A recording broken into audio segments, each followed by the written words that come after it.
study results because the sample was predominantly consisted of women. They were usually young people. The study dropout rate was high, it was 50%, and the trial was conducted shortly before the COVID-19 outbreak had reached Poland, which may affect its results. And therefore, as I mentioned before, future studies should also encompass Ukrainian version of the intervention, because the whole picture of migration in Poland have changed, and we don't have predominantly internal migration. Also examining long-term effects that we didn't manage to examine, and maybe also included other resources potentially beneficial for migrants, both internal and international ones. If you want to read more, there is a paper in PLOS ONE, New in Town, Internet-based self-efficacy intervention for internal migrants, a randomized controlled trial, if you want to check the detailed results. And you may also email me. Thank you a lot for hearing.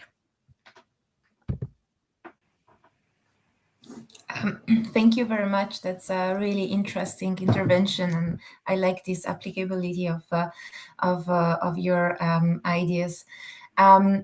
Would you discuss a little bit more, maybe the reasons why social self-efficacy was not really influenced by your intervention? How adjusting your intervention could actually help with that? Thank you very much. Thank you for this question. First of all, I'm still blaming COVID-19 pandemic, because I think people, we didn't check that. I think people may not engage with exercises that need them to interact with real people.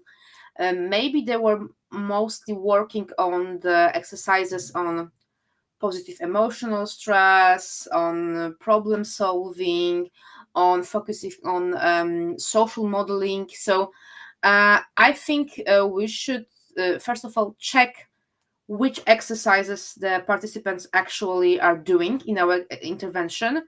And as you mentioned, also the content of the intervention may be too general and not so social self-efficacy specific. So we can also try to fix the content to focus even more on social interactions and maybe less on positive emotion, positive emotional states, and this source of self-efficacy beliefs.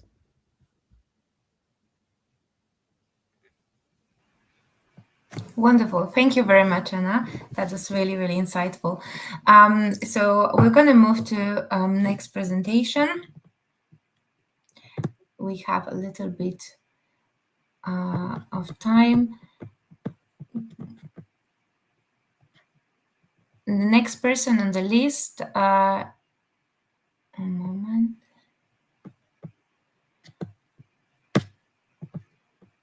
Yes, was Professor Halina Grzymała-Moszczyńska, who was supposed to speak about the well-being of digital nomads from Generation Z. However, unfortunately, we have received the note that due to health reasons, Professor won't be able to join us today. So we will wait for the next participant to join us. And while waiting, I'm going to play our presentation video. Just 1 second. So bear with us. The next presenter will be joining us soon.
All right, we'll allow 1 more minute and we will move to next participant.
All right, we'll be moving to next participant in our conference.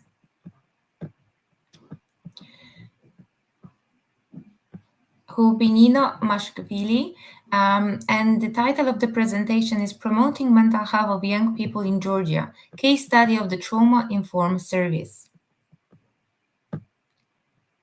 Professor has recorded for us a presentation, so I'm gonna just play it now.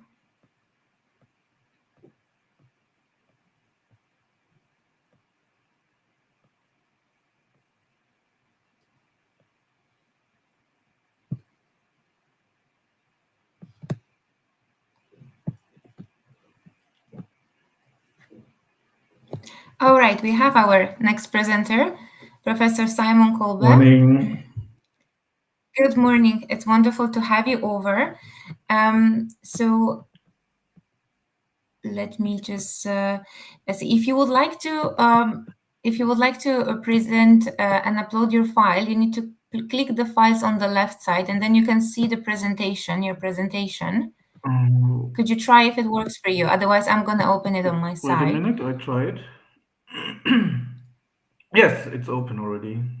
So can you see it? Okay, fantastic. We see it. Fantastic. Wonderful. The stage is yours. Okay. Welcome to our conference. Thank you. Okay, thank you, Magdalena. Please also interrupt me if I'm too slow or too long. Okay, thank you.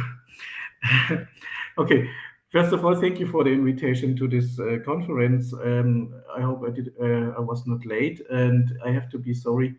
Maybe there will be some disturbance because we have ill kids around us, and maybe they need something, but I gave them some tasks to do, which will last as long as I have to work. Okay, so I will introduce myself very shortly, and actually, we don't see. Do you see this slide? There's a slide missing. Okay, no problem. Okay, I'm I will tell you. By myself, I'm an origin social worker. I work in the refugee area, especially asylum seekers and victims of human trafficking for sexual exploitation. And I was many years in practice. During that, I did my PhD work with inclusive research about competences of children. And I worked in youth work and child welfare, but especially in the area of refugees. And during this work, I started to work together with Professor Dr. Jan Sushikiewicz, which was already a speaker today, I think, in the morning or yesterday, and where I did also my PhD work with him. So in this time, we researched a lot about the religiosity and spirituality of refugees and other subgroups. And one part of our research was to have a closer look or to focus on elder refugees. And what I want to show you today is a combination of our research results, but also to have a closer view about other research consequences which we have to take in social work, human rights work, but all other helping jobs or disciplines, because the religiosity and the spirituality, even from refugees at all, but especially from elder refugees, should be taken in more and closer focus to prepare pedagogical work, to prepare the care for the elderly. I will go with three parts of my speech. We will have a closer look to older refugees. Then we have a closer look on religion and spirituality, but I will be short, because I saw there is a lot of speeches and references about religion and spirituality, so we will have just a short look, but to see what research says us. And then I will give some implications about what we could do, what we should do. And these implications should be like on an international view. It's not only the German view I want to take, but I think it's quite similar, and as far as I talk to my colleagues in Poland, that we have to face the religion and the spirituality in our work more special or more professional. So let's have a look to the refugees. First of all, religion and spirituality are a human right. In the today's discussions, sometimes people forget that. So everybody has the right to believe what he wants. At the end, we have more Catholic people in, for example, I think in Poland, for example, but here in Bavaria, where I live, we are mainly Catholic, but we have the right for everybody to go to the church or to be part of the community he wants to be. For refugees, it's the same right. So if they are like Muslim, they can be Muslim, and this is a universal right. So integration, for example, does not mean that those people should be Christians. Some of them get just Christians and they convert, which is also a reason why they have to flee their country. For example, in Iran, if you convert to Christianity, you have a lot of problems with the Iranian government. And we know that to be persecuted or to have a lack of protection or to face torture because of your religion is also a right to be a refugee and to be known as an asylum seeker in Germany or in Poland, all over Europe, who ratified the Geneva Refugee Convention. This is the main issue we have to face when we talk about this. Okay? It doesn't matter if we like or don't like or mislike, or if we think that another religion could be or would be better, or is the right religion or non-religiosity. This is not a matter of effect. It's just a right. And this has to be standard. This is very important, even if we are traditional religious. So I have a closer look now. Okay, wait, too fast. So, but when we face the older people, around 50, 60, more 60 plus of age, we see that research all over the world says that elder people, as we know, face, of course, medical, physical problems and so on, but also social and economic exclusion. And loneliness, stress, the rates of suicidality rise, and a lot of feeling of loneliness and isolation. This is for all adults. So it means we have a special group of people in our countries which are rising because people get older, but they are more lonely, more ill, have more problems, and they get isolated in the society. When you take a closer look to refugees, you see that they have complex living situation and which are added to these problems. So it means we have complex living conditions, poor health care, unmet basic needs, family separation, social isolation, exclusion from work, education, insecurity, and hostility from the communities.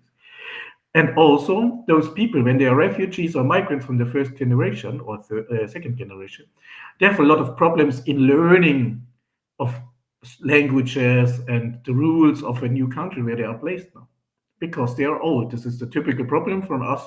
Of course, we have the life learning circle, but the older you are, the problems rise, and the problems of learning are different. So if you combine those problems, you see that you have an intensification of socioeconomic and psychosocial vulnerabilities. This is a very dangerous situation, especially for elder refugees. So, and these conditions, of course, they lead to distress in the emotional, psychological, and social areas. And even if we take care about basic functional needs in the refugee shelters and so on, we dismiss the care about the other issues. And one of those issues is a need for spiritual and religious patterns, because most of the refugees come from countries. If we take the Worldwide Value Survey, for example, which is counting the importance of religiosity in some countries, we know that, for example, in Syria, Nigeria, or other countries where the refugees come from, religion is the main issue in their life. So if you face elder subgroups of those refugees, you should know that their religiosity and their faith of religion is very high and important, because also the religion and the cultural traditions which they overtake from their countries are those which cannot be taken away from those. And this is something where they feel safe. So, but we know that those people, if we don't face their needs and beliefs, their loss of meaning, low life satisfaction, and reduced well-being will rise. And so I just want to show you a model which I took out of those. We can tell this like it's a stress model of all the refugees. We have the combined vulnerabilities, aid-related stresses, and migration experience or refugee experience. So we have accumulated psychosocial strain and instability. And we have, I call it a triple layer of loss of physical integrity because of age and immobility, and of course of the issues which you bring from your home country. Maybe they have less medical care, or they have other health problems or stronger health problems. Loss of social belonging. Imagine in traditional families in Germany, maybe also in Poland, the grandma, the grandfather, they are important persons in the family, and sometimes they will be taken up by heart for take decisions or discussions, and we will try to take care about them, even though we know the numbers are going down in this tradition. And then we have also the third loss of existential orientation. Imagine you're 60, 70 years old or something, and you have to change your country because of a war or persecution, and you come in a new country and everything is turned around. The meanings of systems are disrupted. Even the role of spirituality or religion have another purpose. The role of religion, for example, in Germany is going down since decades. Yeah, we have more spirituality, but this is independent from religion. So we have patchwork spirituality. People go to yoga, and maybe they do some rituals. Maybe they believe in God, but they don't like the church. And we have issues like this. So we have a mixed up offer for those people, and they don't feel a good orientation in these issues because they don't know what should I do. Where should I go? Who is right and not? And we also face the problems of radical religion group, in Christian or Muslim radicalization, which also would not be good. So we have a big problem in facing those issues. So the effect of this is psychological strain, health issues, and social exclusion. So now let's have a short look on the functions of religion and spirituality. As I told you right now, we know that religion is more institutionalized system of beliefs, ritual, and traditions. It's collective, community-based, guided by doctrines and sacred texts. And the belief of God and all the issues which are taken care or take part of a religion. And also we know from research that religion can be a good resource for coping, for ethical grounding and resilience. We know that. Also, there's a risk, I told you, radicalization and so on. There's also a problem. Spirituality is more individual, a search of meaning, connectedness, transcendence, personal experience-based, often independent of institution. Often, not always. Sometimes they go there, and they change the issues where they go to go. And if we have this, like, if we want to measure it, it's multidimensional and fluid, shaped by personal experience, I showed you already.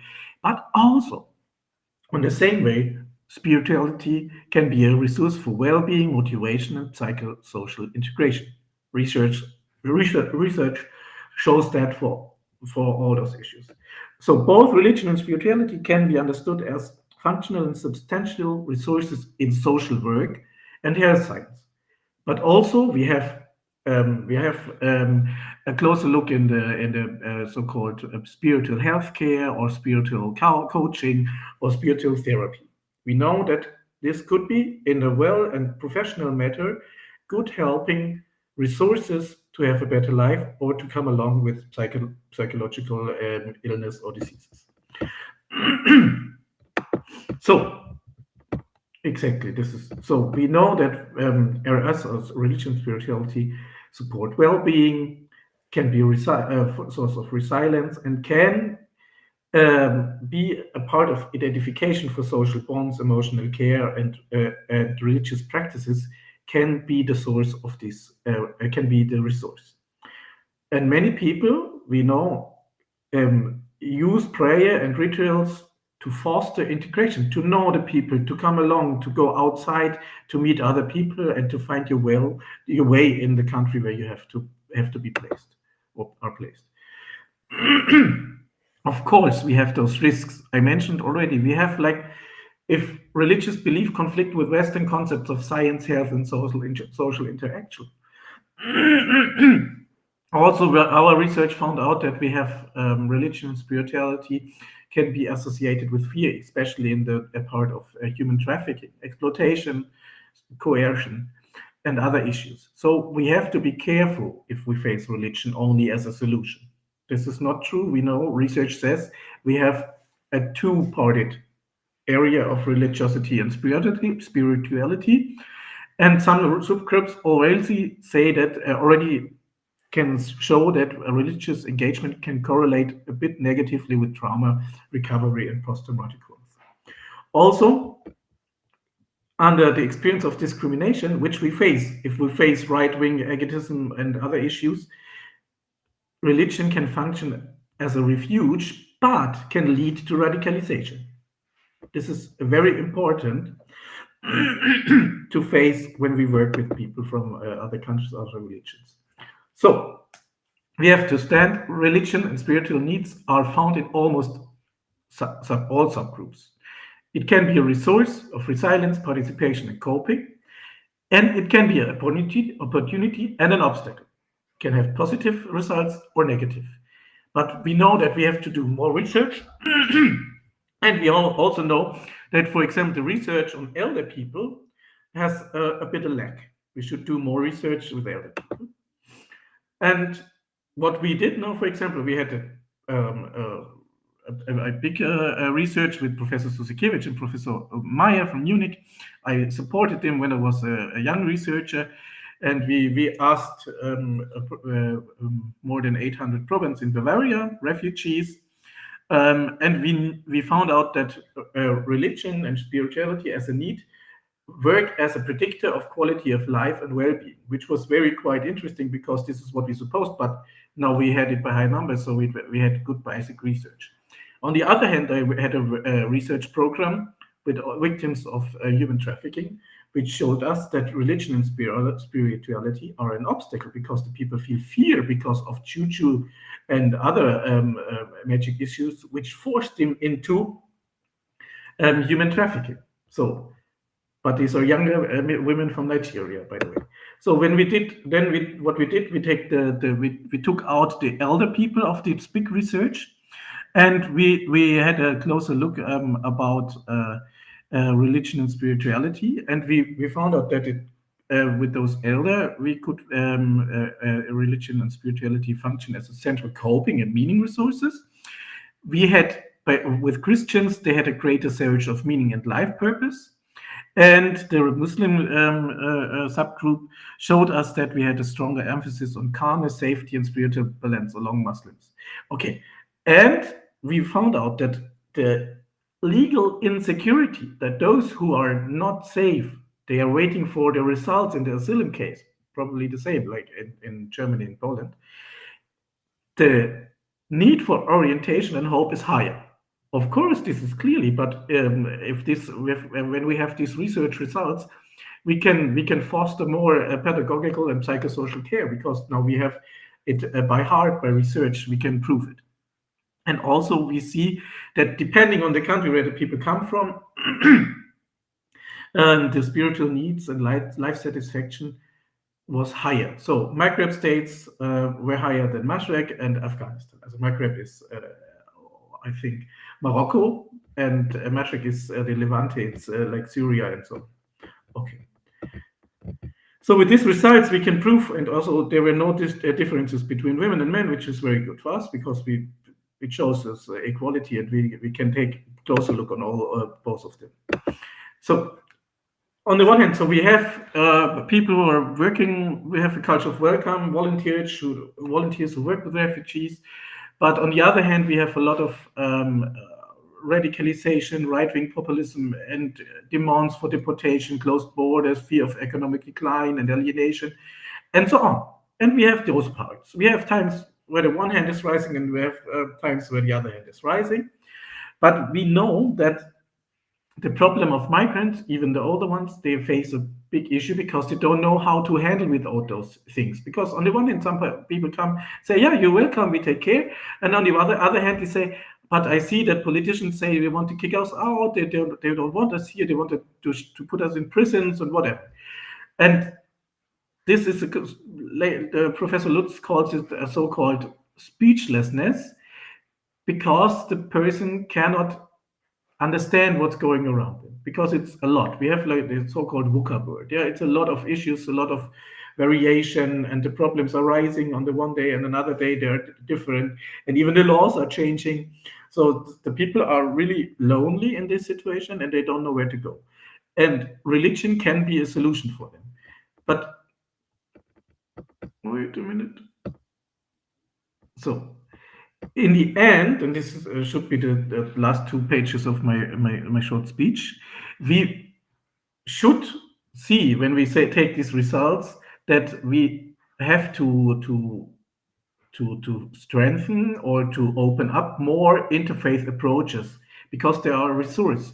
If you work for the Caritas or other religious institution, it's very good to interconnect with Muslim or Jewish or other institutions to find out the needs of the vulnerable groups, especially now today with my speech, older refugees, because they're like kind of forgotten in this work, because we are facing the youngers or the adults because they should work and everything. But at least we have the duty in a human rights way, but as I'm a Catholic Christian, also as we say, let's say, the Christian duty is also to take care about your neighbors. So there is no problem in interference to take the scientific results together with religious commandments. But it should be professional concepts, and then the workers, the psychosocial workers, the social workers, the volunteers, they should have more religious spirituality sensitivity or awareness. Because if we don't know how to handle the struggle with religion and spirituality for refugees, we maybe can lead them to radicalization, isolation, or negative coping strategies. And this should not be the case, because our duty is to help and support those people in their vulnerable situation. And the second 2 steps should be that we should make it more possible to develop more specific competences. For example, if I see the curriculums or curricula for social work studies, we have a lack of facing those issues. Maybe if you study in a Catholic university, it's a bit higher, but in the state universities, even the private universities, it's more lack when you have a teacher or professor who will take care about this issue as a main issue or as a special issue in social work or other helping disciplines. And we found out in our research that so-called trusted persons can be the bridges in these areas. We have long period working social workers or volunteers which are on the side of those refugees for longer period. Not like just 2 years or something, like 3, 4, 5 years, which are always available. And this continuity helps them a lot to get along and to find a way out of their struggles and to be more empowered and to, in the end, self-empowered for themselves. Okay, so this is everything. And this short speech, it was very short, I know, is based on 3 articles we wrote together, like about the age, refugees and religion, and intergenerational issues about inclusion and religion, and social work in the post-migration society. If needed, the further references will be available upon request. And dear Magdalena, I'm so sorry, I saw some mistakes. I have to fix them later on in my presentation before you send it to somebody. But in case of emergency, anybody can have this presentation, of course. Wonderful, wonderful, Dr. Okay. Professor Simon. It was a really great pleasure to have you, and you tapped on such an important issue of the current world. So I don't see any questions, but I would have one short question from my side. Since you presented a lot of implication of your study, I was wondering what will be the most practical challenges in implementation of those steps into social work? Thank you. The most practical issue is we have a lot of moving in the development of social work, or in the studies of social work. We have a more humanitarian movement. It means they say religion is something what you can do, but I don't. Or we have a problem that volunteers or social workers think that their religion is better or something. So we have a disparity of openness. It means we have a preposition. We think about that their religion should not be taken in for serious or something. Or if you have a woman from Nigeria which suffered a lot of violation and is a victim of human trafficking for sexual exploitation, and she tells you she cannot go to the police because there's a juju magic. She has sworn to somebody that if she talks to the police, a bad wisdom will happen and she will suffer, or family will suffer. Most people say, that's kind of cinema issues. We don't need it. We don't believe it. And then the connection and the work and the process stops before it begins. So the awareness should be the first issue. The awareness that religion and spirituality can in many cases be very important for those people. Don't have to be, but they can be. And this awareness should be taken by serious, even though if a person or a professional is not religious. Because you don't have to be religious to be aware of the religion of somebody else. And it's a human right. And it's a case, or it's a reason why people have to run away from their own countries. So we have, and it's a basic human need. It's not only something which is invented. So a lot of the theories of human needs, not only Maslow, we have a lot of other issues. They say religion, spirituality, transcendence are a basic human need because we want to know where we come from, where we go to, and how we solve the problems. And we have scientific issues, but there is no problem to see it on a very scientific way, and this calls us to be more aware. Thank you very much. Yes, that's true. That's really something important we have to start from. So thank you for being here. I think you have tapped on very insightful thoughts. I'm just going to remind you, if you will be leaving the event, please press leave, not end the event. And that also applies as a reminder for all the presenters. But you also most welcome to stay with us as attendee. Thank you very much for being here. Thank you. Thank you for the invitation. I will send you the presentation again after. Amazing. And if someone reach out, I will forward it. Thank you very much. Exactly. You can give my contact. Thank you. Thank you. All right. So moving on to next participant. We have, 1 second. We have Professor Nino Mashashvili, and she will be discussing the topic of promoting mental health on young people in Georgia, case study of the trauma-informed service. I'm going to play the recorded presentation. Just bear with me.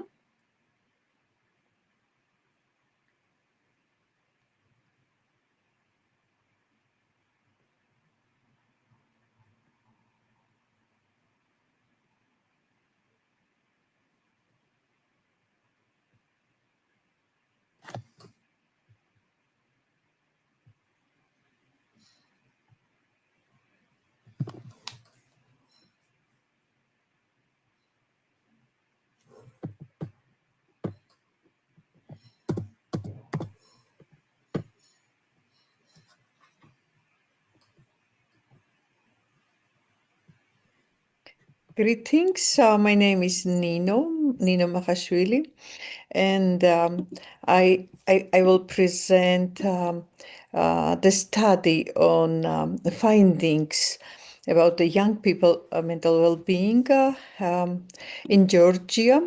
I'm a professor at Ilia State University and supervising this service.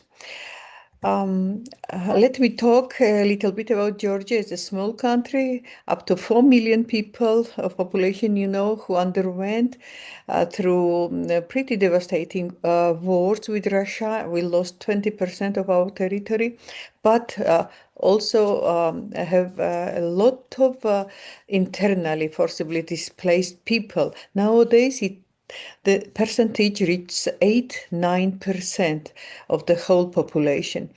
As my specialty is mental health, I'm a psychiatrist by background. Let me talk about the mental health and mental health treatment gap in countries like Georgia, low and middle income countries, where the study and empirical also observation indicates that the treatment gap reaches more than 85%, meaning that 85% of those who need care are without proper attention, treatment, management of their problems, and so on and so forth. Especially, this is true especially for children and young people, and we consider young people up to 25 years old, and we know that this age group is the most vulnerable, unfortunately, because they change a lot of new emerging challenges as stressors across their life, various domains like family, like education, interpersonal relationships, jobs, and so on and so forth. And emerging evidence indicates that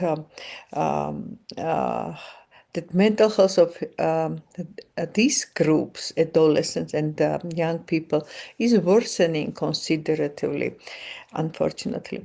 This is also unfortunate fact that mental health systems across the globe are very ill-equipped to address the needs of young people with mental health problems. And accessibility, engagement, maintain, and continuity of care remain challenging. And of course, Georgia is not the exception. Unfortunately, the system is pretty fragmented and lacking here. Prevention programs are not appreciated, though there is some step, meaning the health strategy of 2020-30 national health strategy that prioritize the child and adolescent mental health service development. Unfortunately, until now, not much has been happening despite this declaration. Because of that, we started the Club Synergy, the new service for young people to improve the health and well-being of those who experience with drugs, so who have addiction problems, and common mental health disorders. We founded the center in March 2019, so it's almost 6 years old, more than 6 years old now. And we operated services in Tbilisi and Batumi. Unfortunately, since 25, only Tbilisi service remains due to financial problems in the country. So we accept clients aged 14-25 who are mostly self-referred, but also who are from the vulnerable target groups, like those who experience problems with the law and are on diversion or probation schemes, those who are under the state care, and also those who represent internally displaced populations. The group of the The team of the professionals is multidisciplinary, so the approach is biopsychosocial. So we have psychosomatologists, we have psychologists, addictologists, social workers, psychiatrists, and so on and so forth. And the basis of our approach, the conceptual framework that we use, that we apply in our work, is based on Lancet staging model of Vikram Patel and others that indicates the stages of development of mental health problems gradually. I'm sorry that perhaps you don't see very well the model, but I will try to explain it briefly. So we start from the asymptomatic stage when we feel that we are healthy, mentally healthy. So mental well-being is here, though the symptoms are still there is no person who does not experience any symptom. Yeah, so there are some symptoms, but we are relatively healthy. If the stress or other factors are affecting our lives, then we start a bit more worry, a bit more. We are a bit more tired. Our sleep might suffer, and so on and so forth. And the model calls this stage non-specific mental distress, when the symptoms, the notes are more prominent, and the associations between them are stronger. If the help is not adequately provided, then the next stage is subsyndromal, subthreshold stage, where our discomfort, our problems and troubles are much more visible, but still below the clinical diagnostical level. We see more symptomatology, stronger connection. So we feel pretty frustrated. What is happening with us, the question. And if we don't get the help, then the fully defined syndromes, the diagnostic that could be diagnosable, emerge, and we see how those symptoms are clustered into the syndrome, and we see a defined diagnosis on the model. If the treatment is not available or adequate, then we face the treatment-resistant conditions or disabilities. So what is the main message of the model? There are several. So the first, put resources into promotion and prevention, to reinforce the well-being. Intercept, slow down, reduce the impact of the condition by early intervention, by early detection. Use transdiagnostic methods while you see the subsyndrome conditions. And if the disorders are manifested, then use evidence-based treatments and be recovery-oriented. So this is the model, and we try to operate at this stage, forgotten by the state, though of course we have treatment methodologies focused on the specific conditions. This is the theme of the club synergy. More pictures of mostly young people. And this is the list of our interventions: transdiagnostic and advanced condition-focused treatments. Transdiagnostic modules you see are emotion regulation module, addressing dysregulation, disbalancing, interpersonal relationship skills, brief addiction module, mindfulness-based modules, parenting, art therapy, and so on and so forth. We developed resilience module as well, but during that study, the module was not present. And as for advanced focused, you see trauma-focused CBT, CBT for drug addiction, and so on and so forth. We started the effectiveness study, but not only for investigating whether the service delivery was effective or not, but also to see what were the characteristics of the people presenting to the service. So we used the mixed method approach, but I'm not going to talk about the qualitative part of the study, focusing on the quantitative. The initial paper has been already published. So let me talk about methodology very briefly.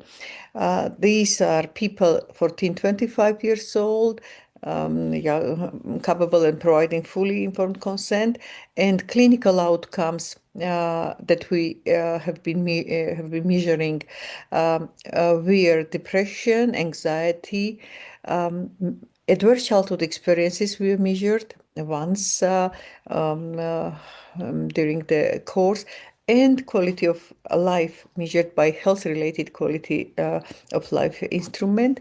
Sample, we involved more than 300 persons, but only around 70% completed treatment. Most of them are female, most of them are studying, though 45% are working, and 45% of them were involved in service, mental health service, before they approached Club Synergy.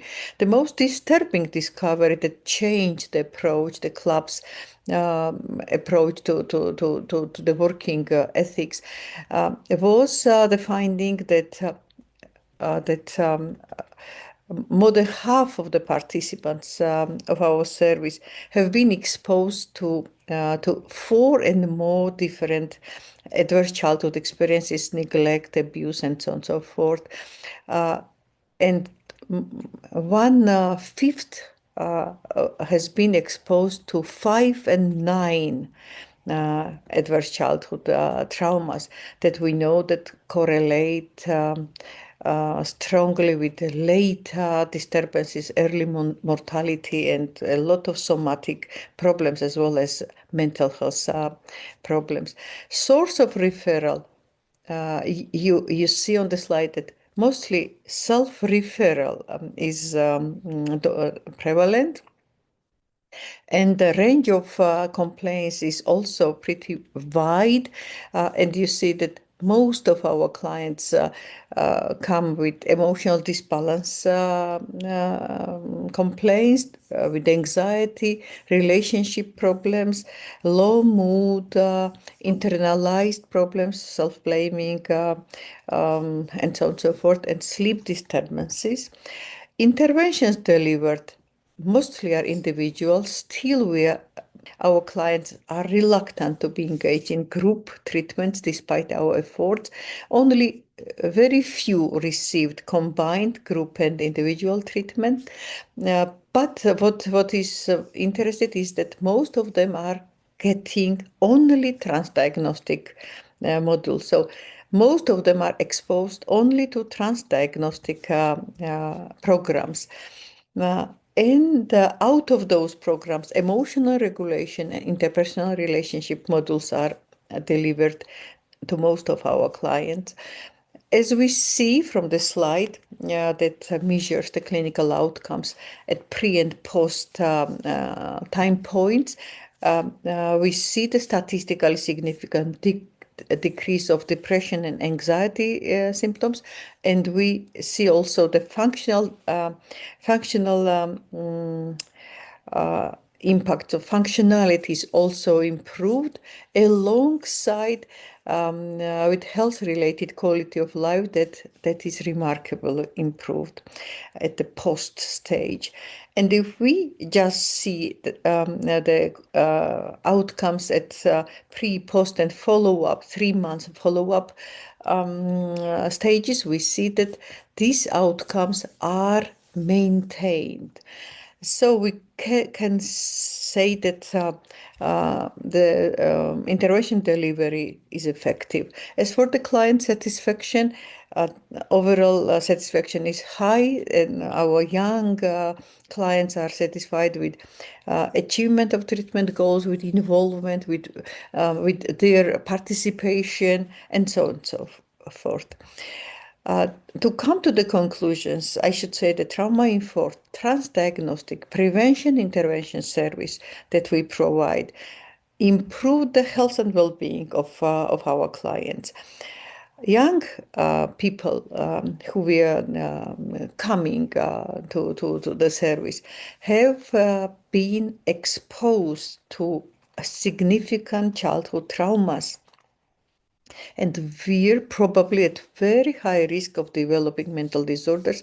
So we value our timely intervention and hope that we slow down or help them to overcome the potential problems.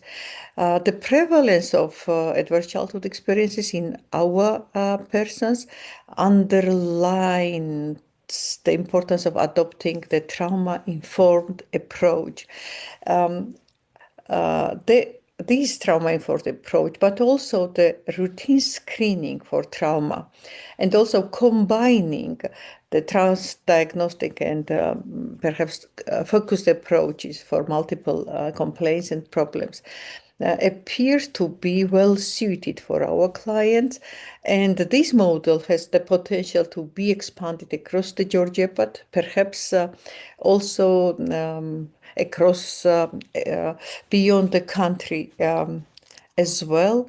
Of course, we know that there are probably several key factors of success, like multidisciplinarity of the approach, the very personalized, very transdiagnostic approach to the needs and delivery, involvement of the families, involvement of the siblings and friends, so that we are open to that, and the community-based pretty low threshold service that has the user-friendly name, that operates in a flat like setting and is free of charge of delivery, are probably the factors of the success. This is all. Thank you so much. Wish you successful conference, and bye-bye.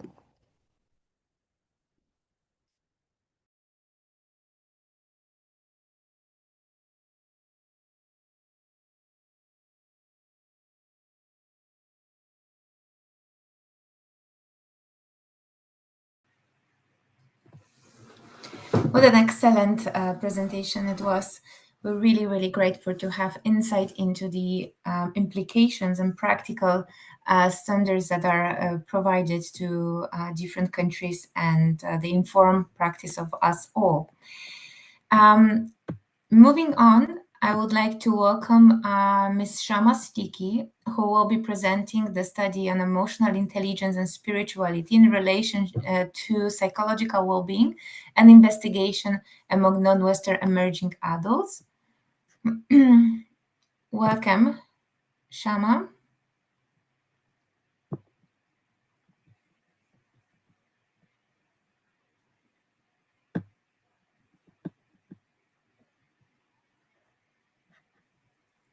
Hello, hi. Hi, good morning. Good afternoon. Good afternoon. Shama, great having you here. Can you share the presentation by using the presentation tab? Yes. Okay. Take your time. Yeah.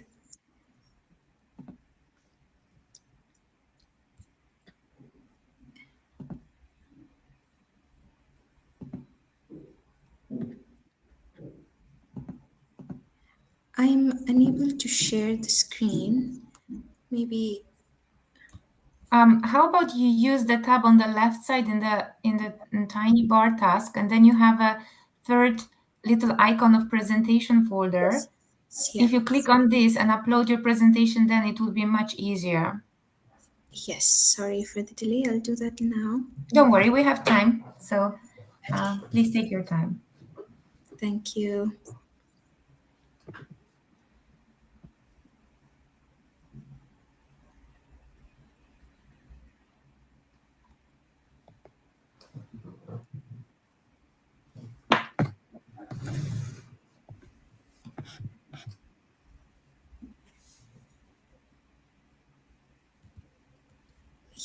Are you able to view it now? Yes, wonderful. It's all there. So welcome again. Ms. Shama will be presenting study co-authored by myself on emotional intelligence and spirituality. So the stage is yours. Welcome. Thank you for being here. Thank you so much. Thank you, Dr. Magdalena. Hello, everyone. Good afternoon. I'm Shama Siddiq. I am joining you from the city of Dubai in the United Arab Emirates. And today I'll be presenting my thesis, for which I had the opportunity to be supervised by the wonderful Dr. Magdalena. So with that, let me introduce you to the focus of my research. So we investigated emotional intelligence and spirituality in relation to the psychological well-being of emerging adults. So here's a quick overview of what I'll be covering today. We'll be looking at the research objectives, the literature review, we'll move on to the methodology, the results, and then conclude with some discussion and future implications. So, research in positive psychology has continually urged the identification of factors that influence psychological well-being. And most of these factors adhere to two models of well-being, which are hedonism or eudaimonism. Now, while hedonism measures well-being subjectively through experiences of pleasure and pain, eudaimonism is more comprehensive. It involves the pursuit of meaning, purpose, and self-realization, and aligns with one's true self and core values. So the present study focuses on the eudaimonic model of well-being. More specifically, we have referred to Carol Riff's work, which identifies 6 facets of healthy psychological functioning, which are self-acceptance, positive growth, purpose in life, positive relations with others, environmental mastery, and autonomy. Now, the quest for meaning and purpose in life, it matters now more than ever because of the rapid social development of today's world. This has resulted in identity formation being more complex. So individuals, they sometimes juggle with multiple identities across various facets of their life, like cultural identity, social identity, digital identity, and they're more often than not conflicting with each other. So as a result, the search for meaning is fragmented and context dependent. Now, while analyzing or prioritizing healthy psychological well-being is essential across the lifespan, it becomes particularly critical during an adolescent's transition into adulthood, where they are the most vulnerable. And this phase was conceptualized as emerging adulthood, which is our focus population in the study. And initially, this phase spanned a little over 18 years of age. However, due to rapid economic developments, researchers identified this phase to span from 18 to 29 years of age. And this is a phase characterized by multiple ecological and developmental turning points. So there are various factors that influence the well-being of individuals in this phase. One being the need for autonomy and the pressure of making important life decisions. Now, this also results in reduced quality of their life in terms of disrupted sleep cycles, unhealthy eating behaviors, reduced physical activity, and sometimes even adoption of unhealthy coping mechanisms. And another factor is their socioeconomic circumstances, which the negative effect of this factor with psychological well-being has only strengthened since the COVID pandemic. So it is highly critical to identify factors that influence the psychological well-being of individuals in this phase. In the UAE, where the study was conducted, there has been an alarming increase in reports of mental health problems in the last 2 decades. And UAE is it holds an extremely diverse population with 92% expatriates. So the multiculturalism and also the diverse socio-demographic the complexity that involves a socio-demographic build-up is also existing in this population. These are also factors that influence the well-being of young people in this country.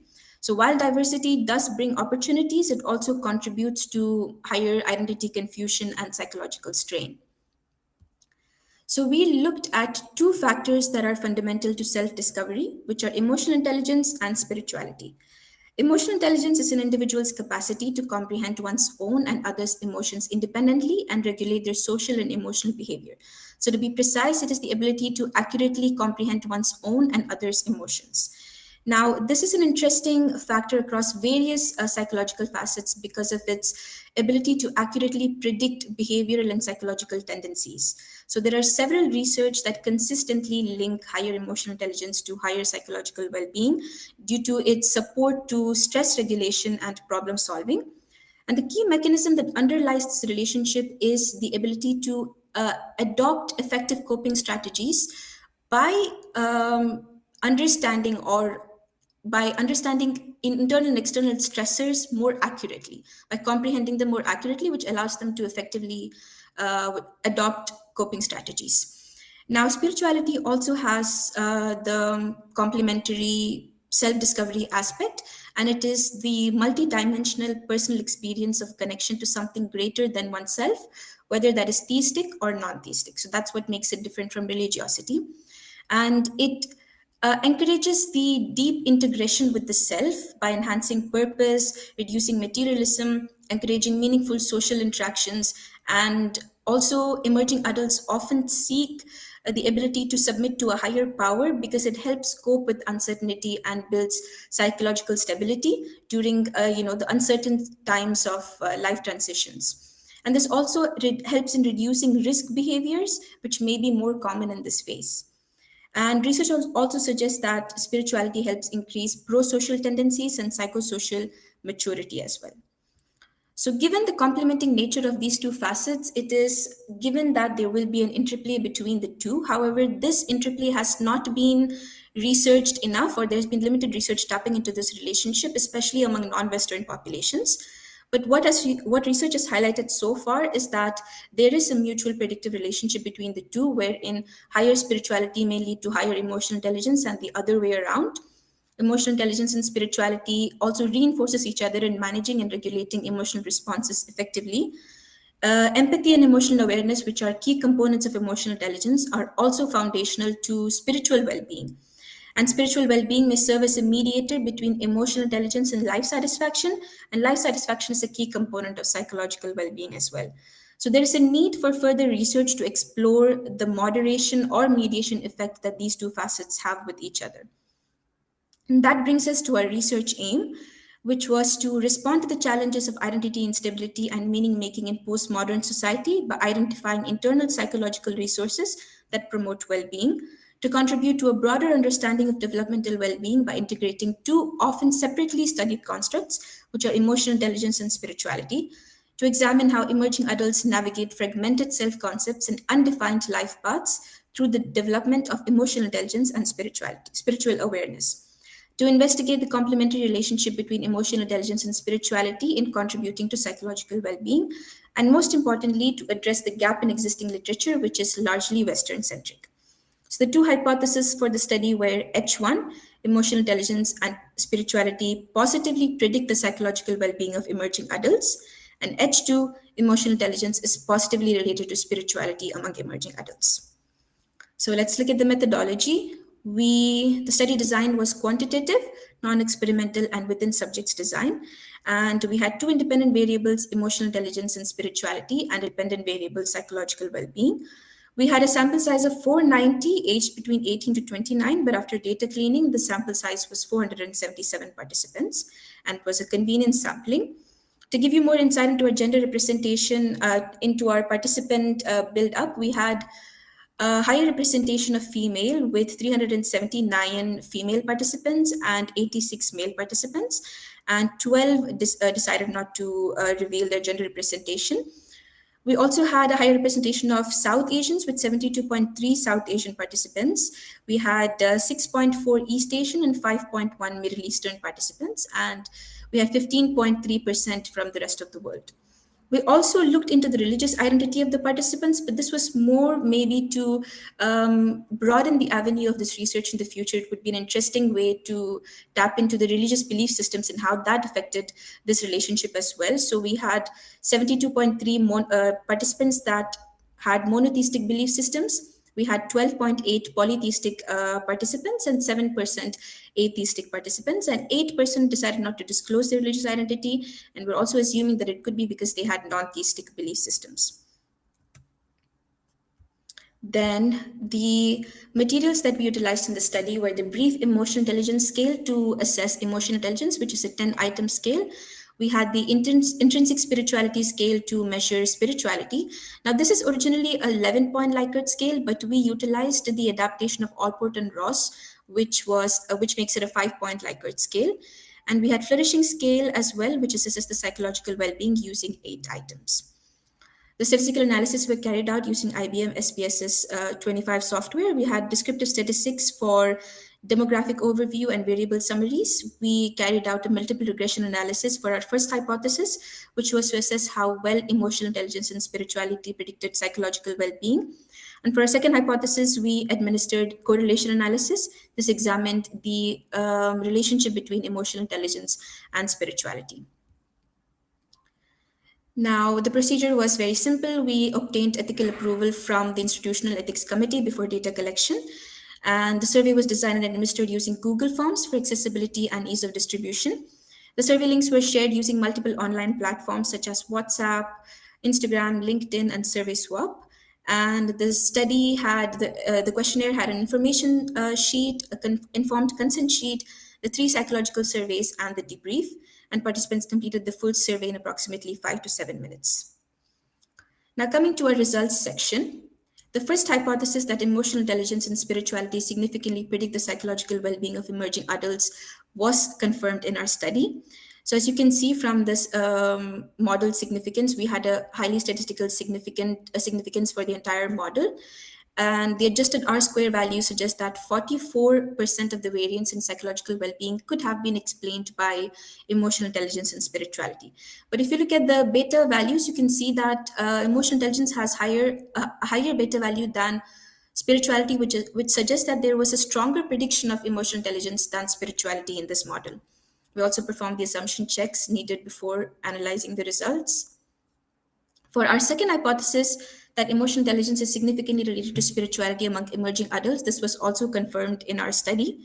We utilized a correlation analysis, and there was significant positive correlation between the 2 constructs. A linear relationship was observed wherein emotional intelligence, when spirituality increased, emotional intelligence also increased. However, this relationship was also weak. And we also conducted the assumption checks, but for normality, the Shapiro-Wilk test was violated. However, Shapiro-Wilk test was designed for studies with participant sizes less than 50, but our study had a high sample size of 477, and also because the W value were closer to 1, there was a minor deviation, so we're considered the assumption of normality acceptable. Now, moving on to the discussion section. Our key findings were that emotional intelligence and spirituality did have a correlation with each other, and also positively predicted the psychological well-being of emerging adults. So both of our hypotheses were supported, and this reinforces previous research showing both constructs as key to identity formation and meaning making. The first part of our study, where we observed the relationship between emotional intelligence and spirituality in relation to psychological well-being, emotional intelligence was a stronger predictor, but we also believe that this could be because we did have a higher representation of South Asians in our sample, and they have collectivistic values which emphasize social harmony and emotional awareness. And emotional intelligence also being a social and an individual construct that calls for the identification of one's own and others' emotions, we think that collectivistic cultures are able to resonate with this facet more than individualistic cultures. So this could explain the higher prediction of emotional intelligence with spirituality. And it also reinforces the findings previously that it supports better emotional regulation, adaptive coping strategies, and enhanced social connectedness. The second part of our study, which looked at the relationship between emotional intelligence and spirituality, we did have a positive, however, weak correlation between the two, but we think that the reason why this could be is because we also did have a higher representation of monotheistic belief system. Now, which is also theistic, which means that there are dogmas and rituals which are validated by a group present a little bit more than individual introspection. And individual introspection is the key facet that binds the two constructs, spirituality and emotional intelligence. So therefore, having higher monotheistic representation could have influenced this correlation as well. Some of the strengths of this study was that we focused on emerging adults, which is a strength on its own because it fills a key research gap. And we also utilized reliable scales with strong internal consistencies. Now, most studies that focus on spirituality, they utilize a qualitative analysis. Now, because which are not based on any established framework, but because we have adopted a quantitative analysis with a larger sample size, we think it would have allowed for more generalizability. We also ensured participant anonymity, which would have reduced the social desirability bias, which is otherwise associated with self-report questionnaires. And the intrinsic spirituality scale that we utilized, we think, is also a strength of the study, because most studies that focused on spirituality utilized previously the spiritual well-being scale, which did receive some criticism for using words like God, which might leave out the representation of non-theistic belief systems. So ISS, or the intrinsic spirituality scale, ensures that there is no explicit religious representation, or so that it can be adaptable for both theistic and non-theistic participants. Some of the limitations that may have influenced our study findings is that we did have higher representation of females than males, and previous research has suggested that females are able to score higher in emotional intelligence than males. And even in the Middle East, there are results that indicate that females score higher in aspects such as self-awareness and empathy more than males, maybe due to how in early human society females were considered as the main caregivers. Even in Western populations, they are considered as the keeper of social harmony. So this could be why they're able to score higher. And we also did have higher representation of South Asians and monotheistic individuals, which could limit the generalizability. And we did adopt brief scales. We ensured that there was brevity in the scales we were adopting, because we were studying, or we were involving emerging adults in our study, and they're already going through a distressful life phase. So we did not want this experience to be a distressful one for them. And this means that maybe we may have not been able to capture the facets in its entirety, but this was to ensure that it wouldn't be distressful for the participants. And in our spirituality scale, the items were all non-reversed. This was to reduce the ambiguity, in connection to understanding spirituality for emerging adults. But this could lead to some response biases like straight lining. However, during data cleaning, duplicates were deleted, so we're hoping that would have accounted for this limitation. Moving on to our conclusion. So this study has made a meaningful contribution to understanding the complementary roles of emotional intelligence and spirituality in shaping psychological well-being. It challenges earlier views that unstable well-being in emerging adulthood is primarily the result of individualized and uncertain experiences. So we've utilized components that have individual and social facets in our study, and the findings demonstrate that enhanced emotional intelligence and spirituality can significantly mitigate these challenges, offering important pathways to psychological resilience and self-discovery during this transitional phase. And beyond addressing the two core research hypotheses, the study also adds depth to the existing literature by exploring the positive relationship between emotional intelligence and spirituality. It offers novel insights by focusing on a non-Western sample, addressing a significant gap in the predominantly Western individualist research landscape. Now, for implications, the most significant one is that this study suggests components to secure the multifaceted experience of effective psychological well-being. And this has relevance for various fields such as counseling, education, mental health, and community services, and can also be used in creating targeted interventions for risk preventions. And it encourages development of emotionally and spiritually informed support system for young adults as well. Future research could or should ensure gender and cultural diversity so that it may not influence the results. And it would be interesting to explore these findings in a longitudinal research method so that we're able to see how the effects are different throughout the phase of emerging adulthood from the 18 to 29 years of age that it spans. And it would be interesting to also include some facets of environmental and social stressors in the study to see how that would influence psychological well-being through emotional intelligence and spirituality, like family and socioeconomic factors. So yeah, that brings us to the end of the study. Thank you all for your time. Thank you, Shama. What a wonderful presentation. I think it's so important to discuss this under research communities. So I wanted to ask if there are any questions from the audience.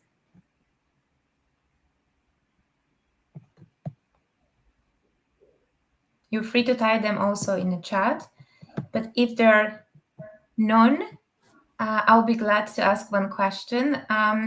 Shama, would you think of some particular interventions that would put in practice or show practical usage of your study regarding increasing spirituality or emotional intelligence potential in young individuals? Yes, so there are several. I think as a youth, they would also benefit from hearing from the youth as well. So having basic interventions, even at university settings, where they're able to enhance these skills that give them the ability to enhance their psychological well-being, like emotional intelligence, spirituality can be talked about more often. They can have support groups within universities, and so that it does not feel like a formal intervention, but more so a journey in their life. So I think at a university setting, especially when they're going through the emerging adulthood phase, it would be more useful than it being an intervention that they have to seek professionally. So that is something that as university students, if they're able to implement in their own facilities, it would be useful for their peers as well. Fantastic. Thank you very much for this insightful answer. So there are no more questions. We're going to move to the next presenter, but please, Shema, stay with us as attendee. Thank you very much. Thank you. The next presenter is Sebastian Czachovic. I would like to ask Sebastian if he's with us. Can you hear me? Yes, I can hear you very well. So let me just adjust the presentations. All right, so you're free to open the presentation using the presentation tab on the left side of your screen, where you can upload your presentation. Okay. So if you see a little folder icon, you just press on it and then there is... Okay, great. Please take your time.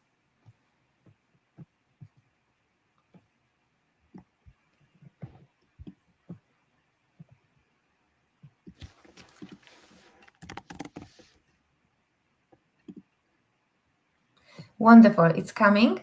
So I would like to introduce to everyone the next participant, Sebastian Czachovic, who will be discussing the topic of how to get public health to achieve better space to live, the legal consideration. Thank you for being here, and please, the stage is yours.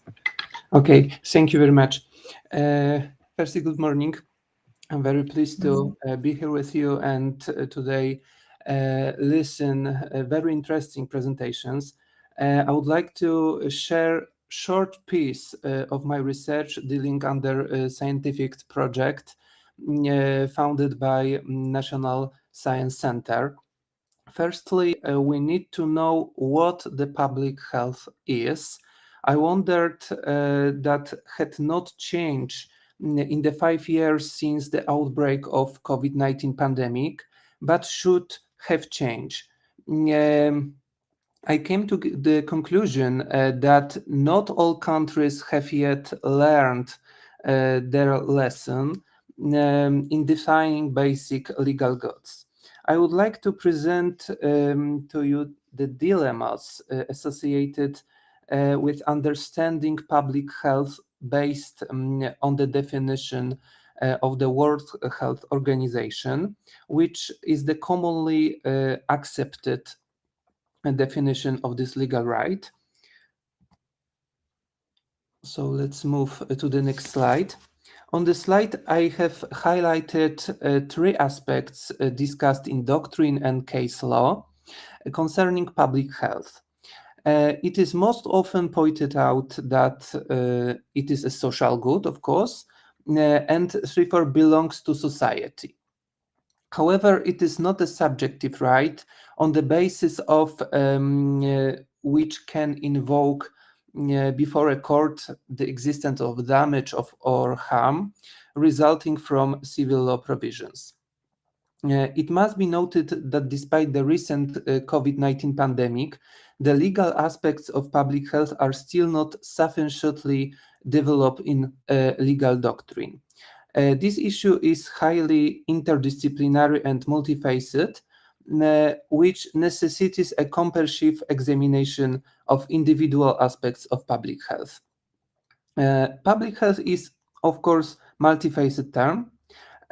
So we could even say it is multidimensional. It has been in-depthly recognized as a legal right, as you can see on the slide, among others, the European Court of Human Rights. Then public health is a value for the whole society. It should be understood as making efforts for the common good. It is about a certain social consensus around which actions are taken to achieve the highest possible level of public health. It has been repeatedly pointed out that the case law in public health, it is a protection are of higher value than, for example, right to education. There is no doubt about it. And let's move to the next slide.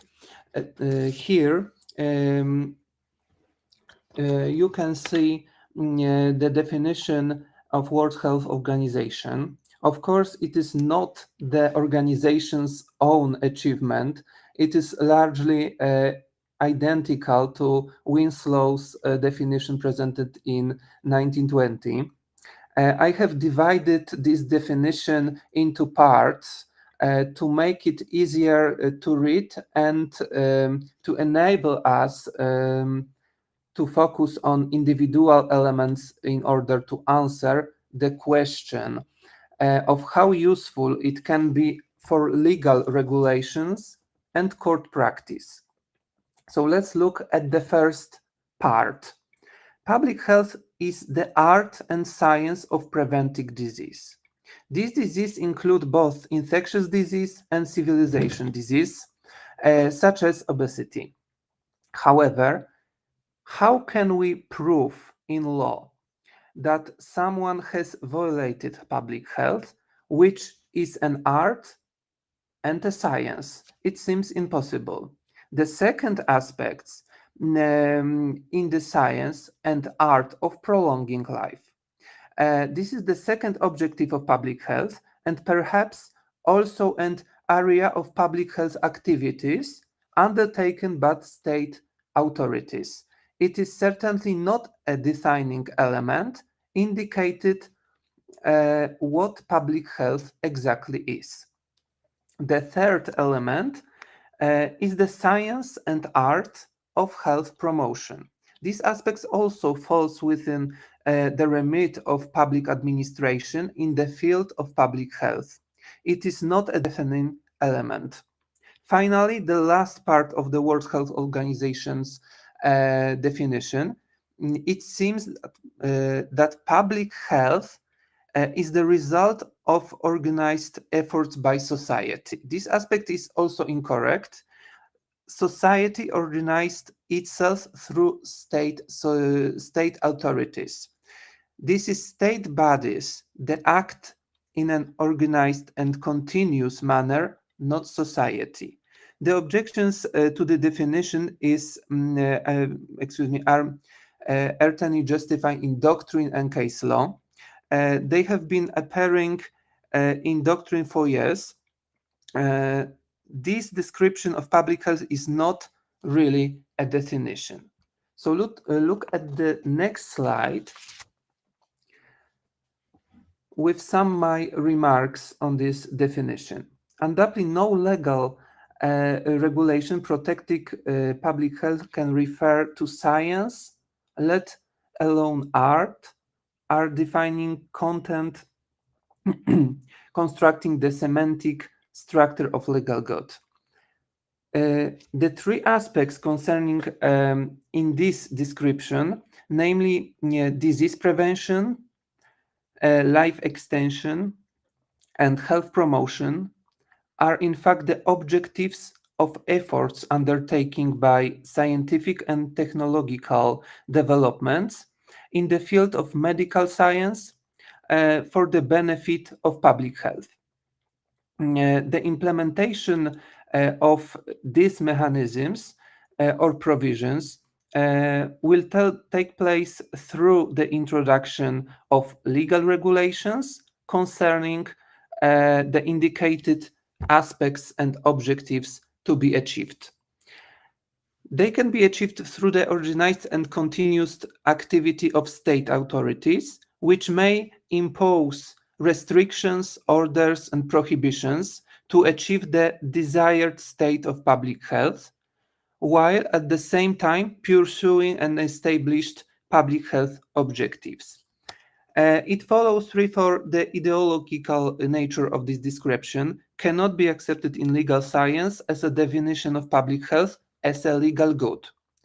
It is still unclear what public health is. So let's move to the next slide. The question is, what is the public health? First and foremost, public health is a certain state of health of the population. It must be measurable on the basis of reliable medical indicators, including epidemiological ones, and using appropriated statistical methodology. Public health is a social good. It should be protected by law, particularly criminal law. Public health is also a value that should be carried for the both state authorities and citizens, of course, as part of accepted social consensus. Public health is a legal, in the legal sense, therefore neither art nor a science.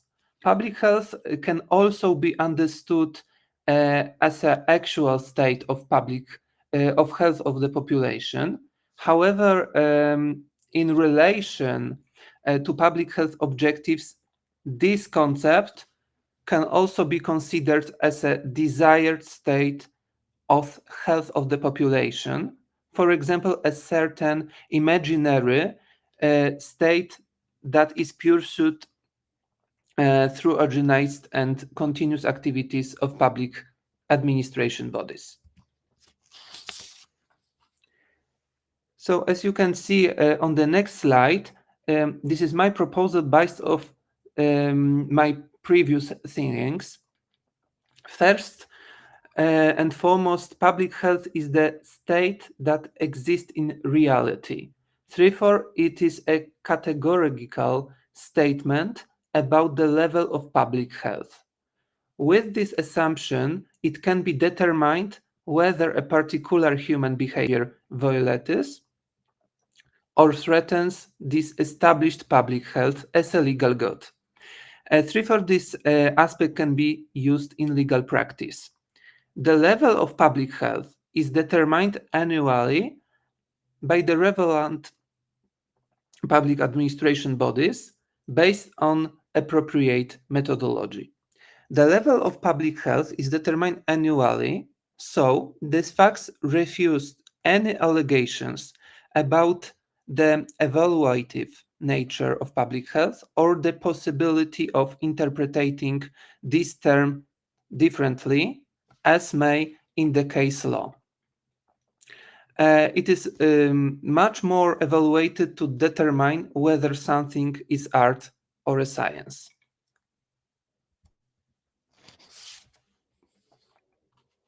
And some findings about future of protection of public health. I'm focused on recent COVID-19 pandemic. These include both new and known infectious disease. The issue of protection against the spread of infectious disease should be a key pillar of public health activities. However, it seems that despite the recently COVID-19 pandemic, this issue has once again taken a backseat in national health policies. The use of biological pathogens may also have bioterrorist motives, which is also overlooked in many public health policies. There is no adequate strategy, protection, and prevention against the effects of such attacks. There is also a lack of political will to establish supranational standards in this area, given current possibilities for transporting such viruses, for example, through the drones.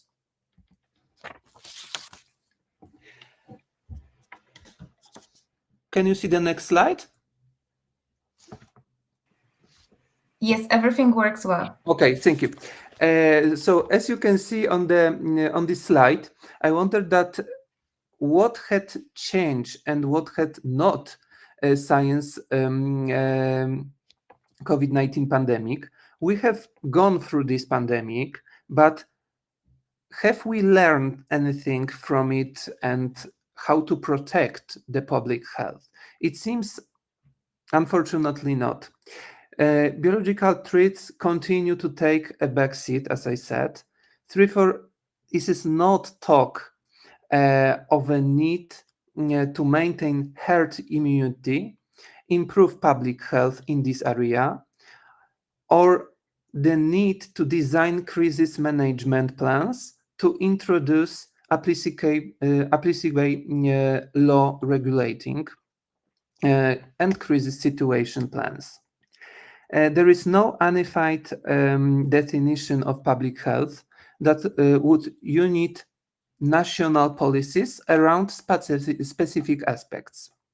In the event of biological threat from the infectious disease, it should be remembered that pathogens know no national borders, and globalization and the easy of movement of people cause infectious disease to spread rapidly.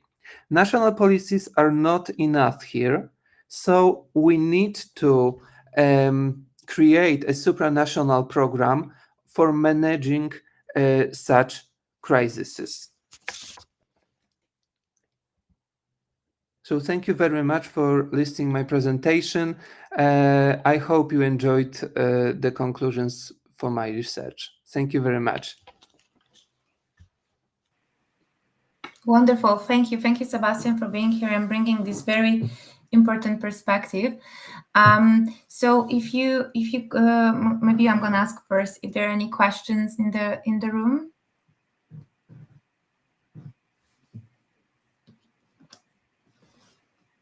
No, then I would have a question.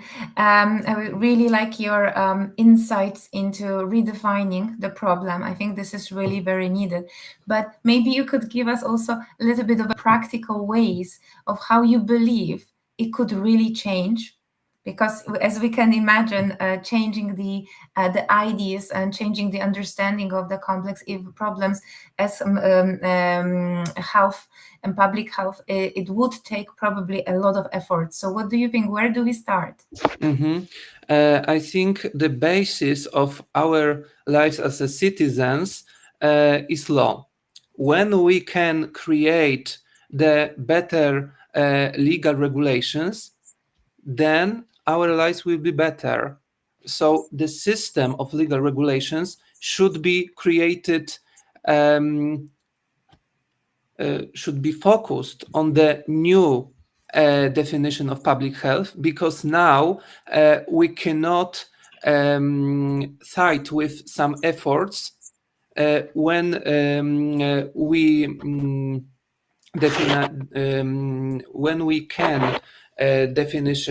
when we have definition of public health as a science and art.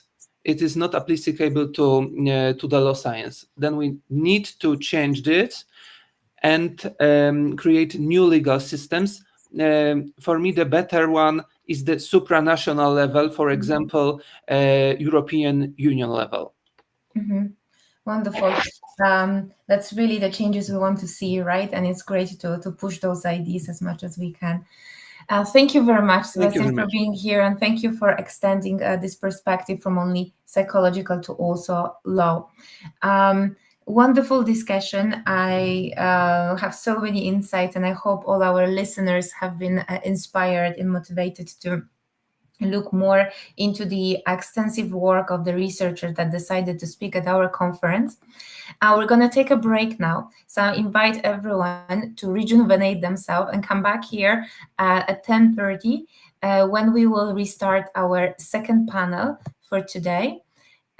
So I will repeat, our next session starts at 10:30 time in Poland, and we would love to see you here again. So enjoy your break and see you soon.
All right, welcome back. Welcome back, everyone, to our second session of the day. I remind you that we are participating in Humanitas Global Congress of Flourishing, and this is our third day, and we are presenting online sessions from scientists around the world who wants to share their research and advancements in bringing better life to human beings.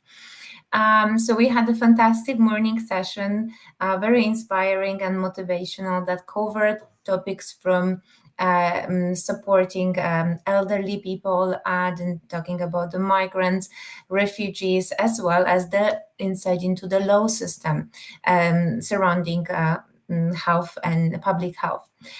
So now I'm welcoming you to the session on youth education and mental resilience. So extremely important, and hopefully we'll be here to discuss this topic and all the important aspects relevant to supporting youth and their resilience.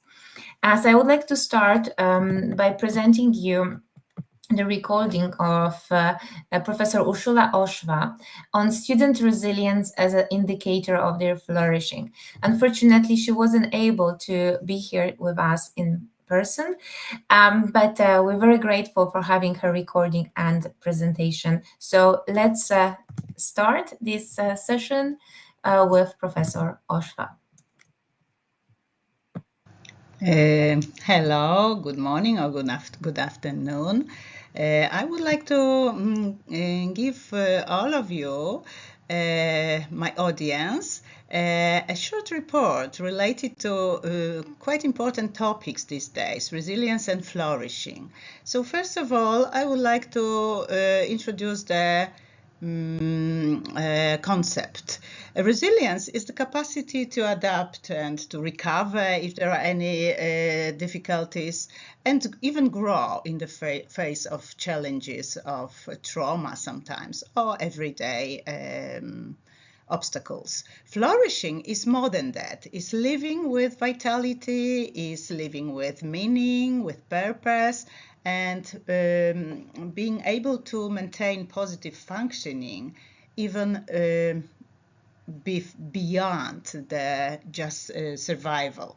So resilience is more than process and response, whereas flourishing is rather state and quality.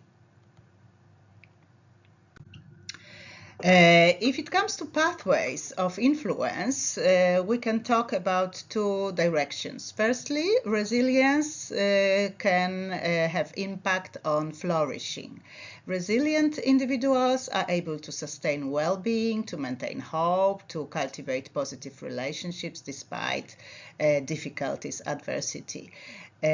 So their adaptive capacities create the conditions for flourishing. With the flourishing that supports resilience, we've got the other way around. So people who are flourishing, they are engaged, they are purposeful, they are socially connected, and they have stronger psychological and even biological resources to survive in times of crisis, but flourishing builds the resources, the reservoir of the environment, the situation, circumstances when resilience can operate. So flourishing gives fuel for resilience, but it's usually in second stage. So I would rather promote reciprocality in those two competency skills. Firstly, resilience protects flourishing under adversity, and flourishing strengthens resilience by enriching resources. But you can be resilient without flourishing, but it's rather difficult to flourish without resilience. What could be the practical implication for those two terms together? In research, flourishing can serve as an indicator of resilience realized in lived experience. And in practice, like in our field, in education, in therapy, building flourishing, building positive affect, building meaning, building strength, community is one of the most effective long-term ways to cultivate resilience. So it's worthy to develop both of them. Second part of my presentation is about our study. So what was the study design? The purpose of the study can be summarized in 3 questions. We wanted to recognize and kind of describe the level of mental resilience of Polish primary school students, so general level of resilience. The second question was related to variation, the differences between domains, aspect, components of mental resilience measured by the tool. And the third question was related to the differences between gender, between boys and girls in general resilience and in domains of it. Subjects and procedure. 263 elementary school students in a second stage of education, so grades 6 to 8, southeast of Poland. Gender equal, female 137, male a bit less, 126 students. The study was run in electronic version of the scale, and this was done with the ethics procedures. So after gaining the consents of principals, parents, and students themselves, we started. It was one session, approximately 10 minutes for each student. The research was run individually. If it comes to the scale, we used SPP 18 by Ogińska-Bulik and Juczyński, the mental resilience scale, which is designed to measure resilience in children and adolescents. It consists of 18 statements in 4 subscales. The first subscale component is optimistic mindset and energy. Then perseverance and determination in action, sense of humor and openness to new experience, and personal competence with tolerance of negative affect. The total general score can vary from 0 to 72. And the higher score, the stronger resilience, obviously. The scale is a self-report type, Likert type scale, on the line from 0, definitely not, to 4, definitely yes, the strongest agreement with the statement. Results. General score, we've got mean and a percentage of the results in the brackets. So 73% means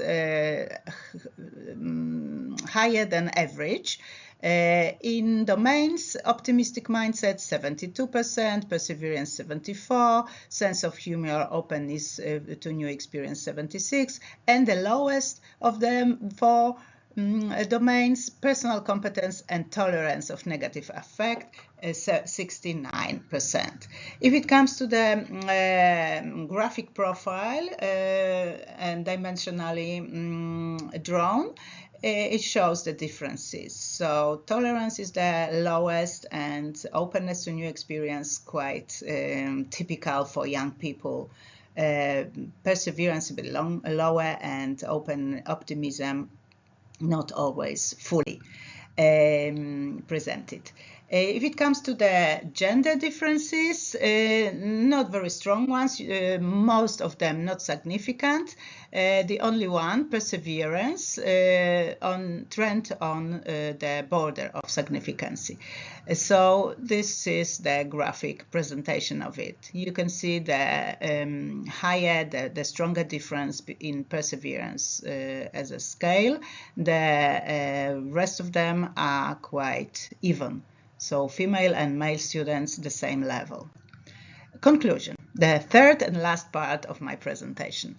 If it comes to estimate the level of resilience of the students, the time of research was pandemic, so it was quite naturally forced towards difficulties, and the students could expose themselves in that situation in terms of resilience, and they could use the situation to put themselves into the statements more realistically. So the range was still of higher than average scores. For all items, it was 62 to 80%. Varying between items, and there was significant variation across the 4 dimensions, with the openness as the highest and tolerance as the lowest, tolerance of negative affect. Also, a slight gender difference in one domain between female and male. And we need to remember that with the self-report scales, we need to be very extra careful and cautious in terms of interpretation, generalizations, and the results require regular monitoring. We could say that these results could be a very good predictor for flourishing, because if you can still maintain your resilience in difficult situation, it's quite likely that you could flourish as well. So you can be more than in the survival mode. And the students' level of general resilience looked promising, but it could be also misleading as for self-reports or the instant situation or measured in particular time. The significant differences between dimensions indicate more complex nature of the resilience, and resilience is an important transferable feature in life, especially in times of instability, so it is worth developing it. The finding may also indirectly indicate the efficacy, effectiveness of the support given to the students by their teachers and parents during the difficulties. I would like to close the presentation with a small take-home message, actually 2 messages. So to summarize, resilience and flourishing are related, and if you measure one, you can know something, some details about the other one. And if you support one, the other could also pop up. So resilience is the engine that keeps flourishing alive under stress and difficulties, and flourishing is the evidence that resilience is working. So it's extra on resilience, cherry on the cake.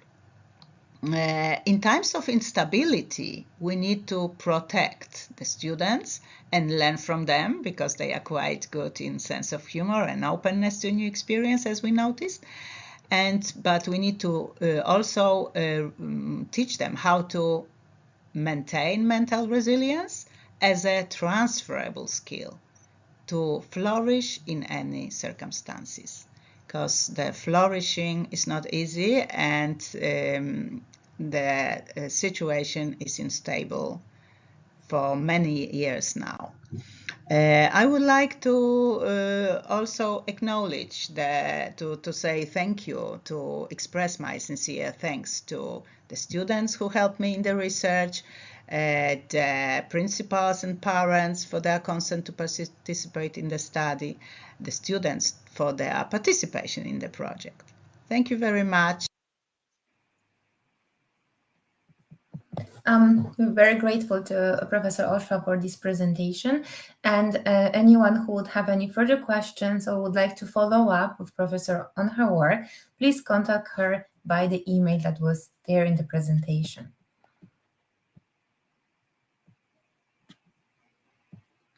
All right, we're going to move to our next participant, Sophia Hillard. I see Sophia is over here. Can we check if everything works well? Would be great. Let's try it. Okay, I can hear you well. I can see you. So fantastic. That's a good start. If you could click on the icon with the presentation, and then you would see your presentation there and open it. Now you can always upload it there. Please take your time.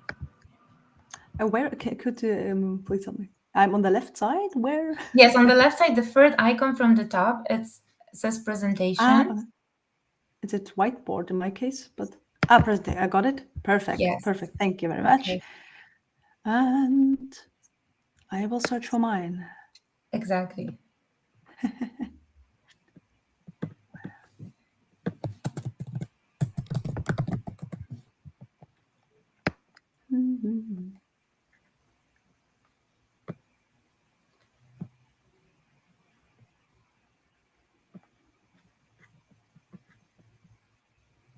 You can also upload it now. Otherwise, I'm gonna do it.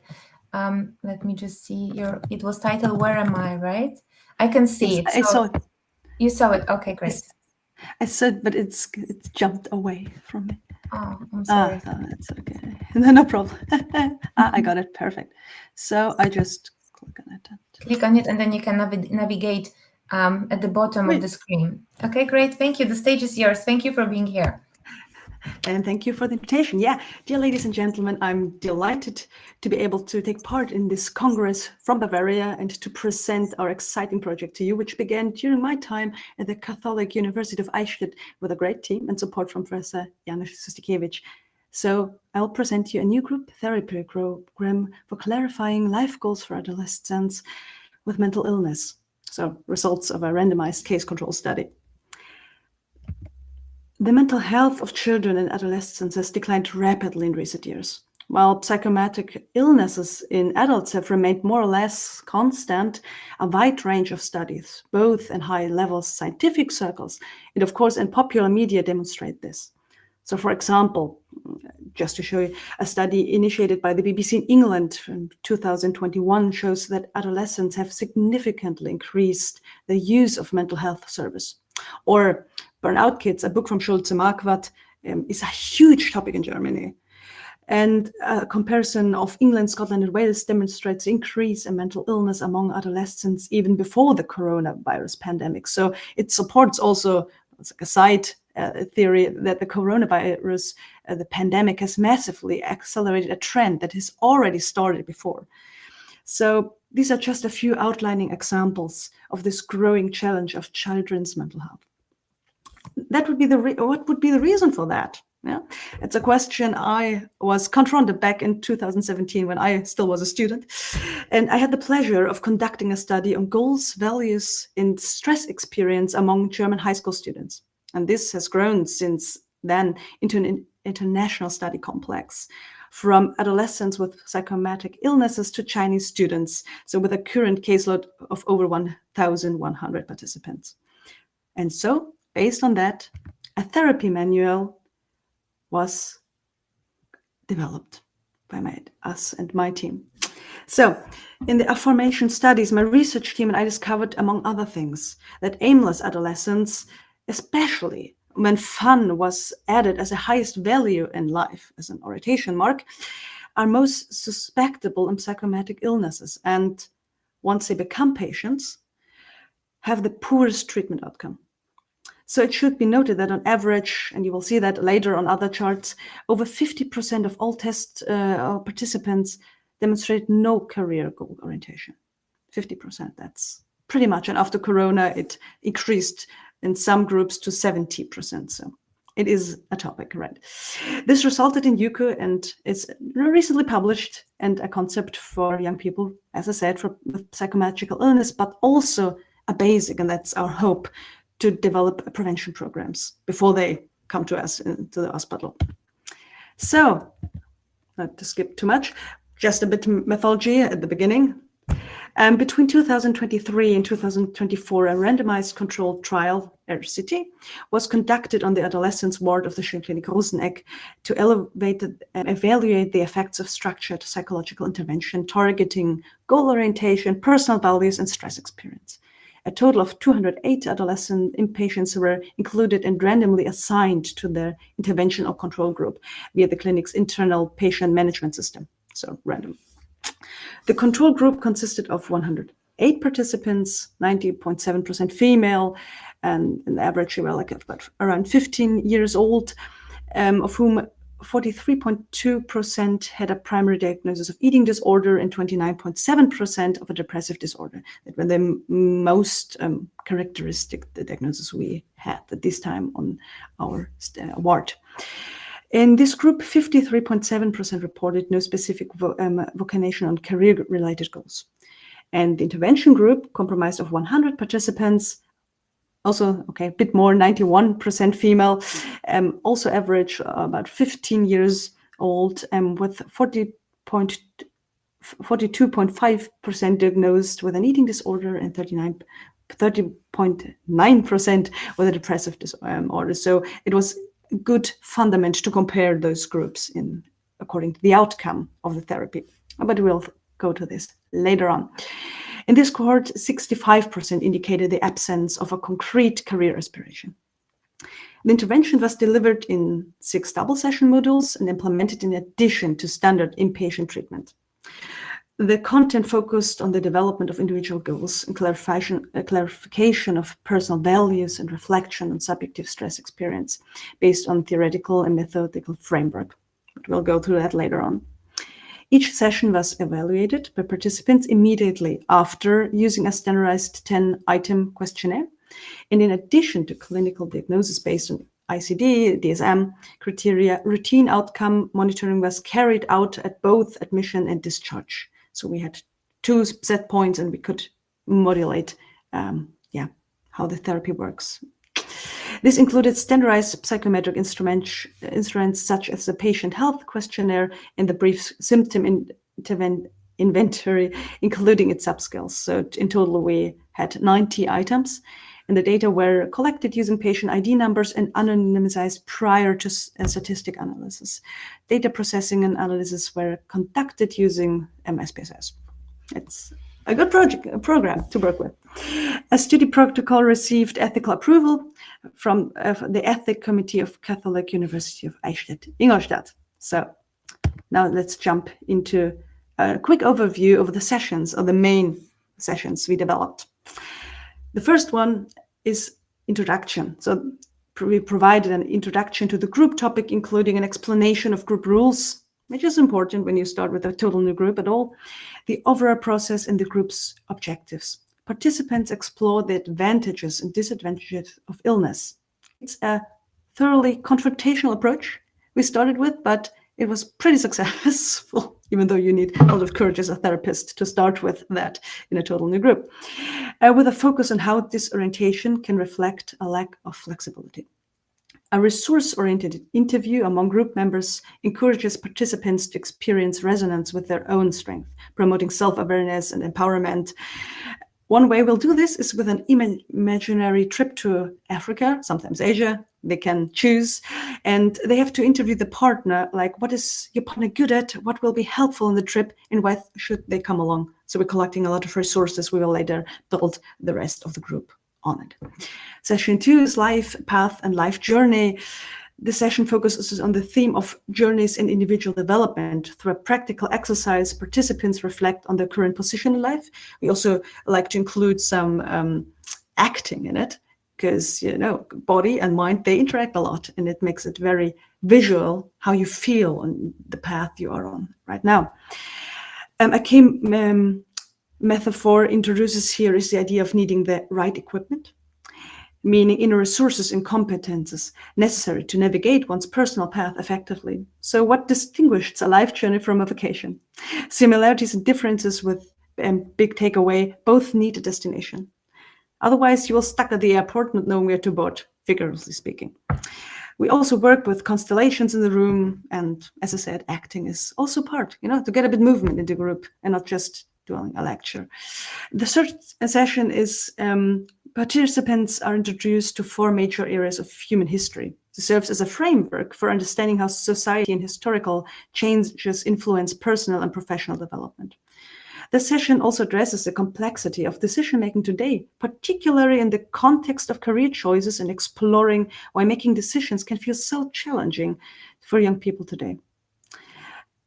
Then, for example, in the Stone Age, everything was a clan, everything had their role, everything has their order. And today, modern society, it's a lot of flexibility. Or to bring a quote from parents of our participants, well, the main thing is that you're happy, my child. So many options today, very few points of reference, a lot of freedom, and that makes decision-making pretty hard. But the fourth session is about work, and it usually starts when we start this lesson, we ask the participants how you feel about the topic work. It starts with, oh my gosh, don't do that now. So they're not really excited, but it is pretty important. It's amazing to see the shift of mindset through this lesson.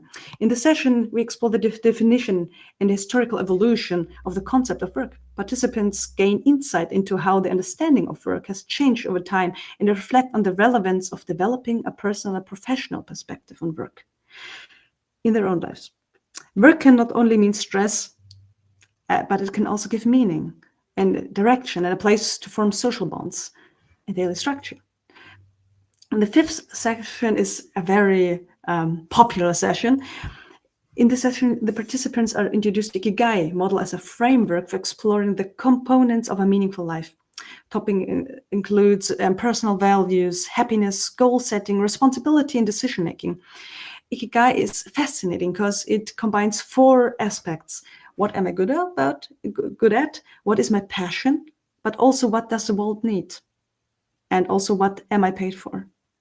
So bringing all of this together is called Ikigai. There are major studies in Japan showing that, among other things, people who live their Ikigai live longer, are healthier. So a practical, we take this as a fundament, and you will see it later when we have a quick look at the evaluations of their own sessions. It's a pretty popular one. And as a practical component, we also have the feedback line, inviting participants to reflect on the question, which career suits me, to get a bit more concrete on that. And the last session is simulating a speech at a fictional 60th alumni meeting, encouraging participants to imagine their future life and achievements. The program concludes with a farewell ritual, final group discussions, and a reflective exercise in which each participant writes a letter to their present self from the future perspective. And we actually sent these letters a few months later back to our then former participants. In general, all lessons are rated very highly. And the yellow one in the bottom you will see is an inverted item. So it works even then.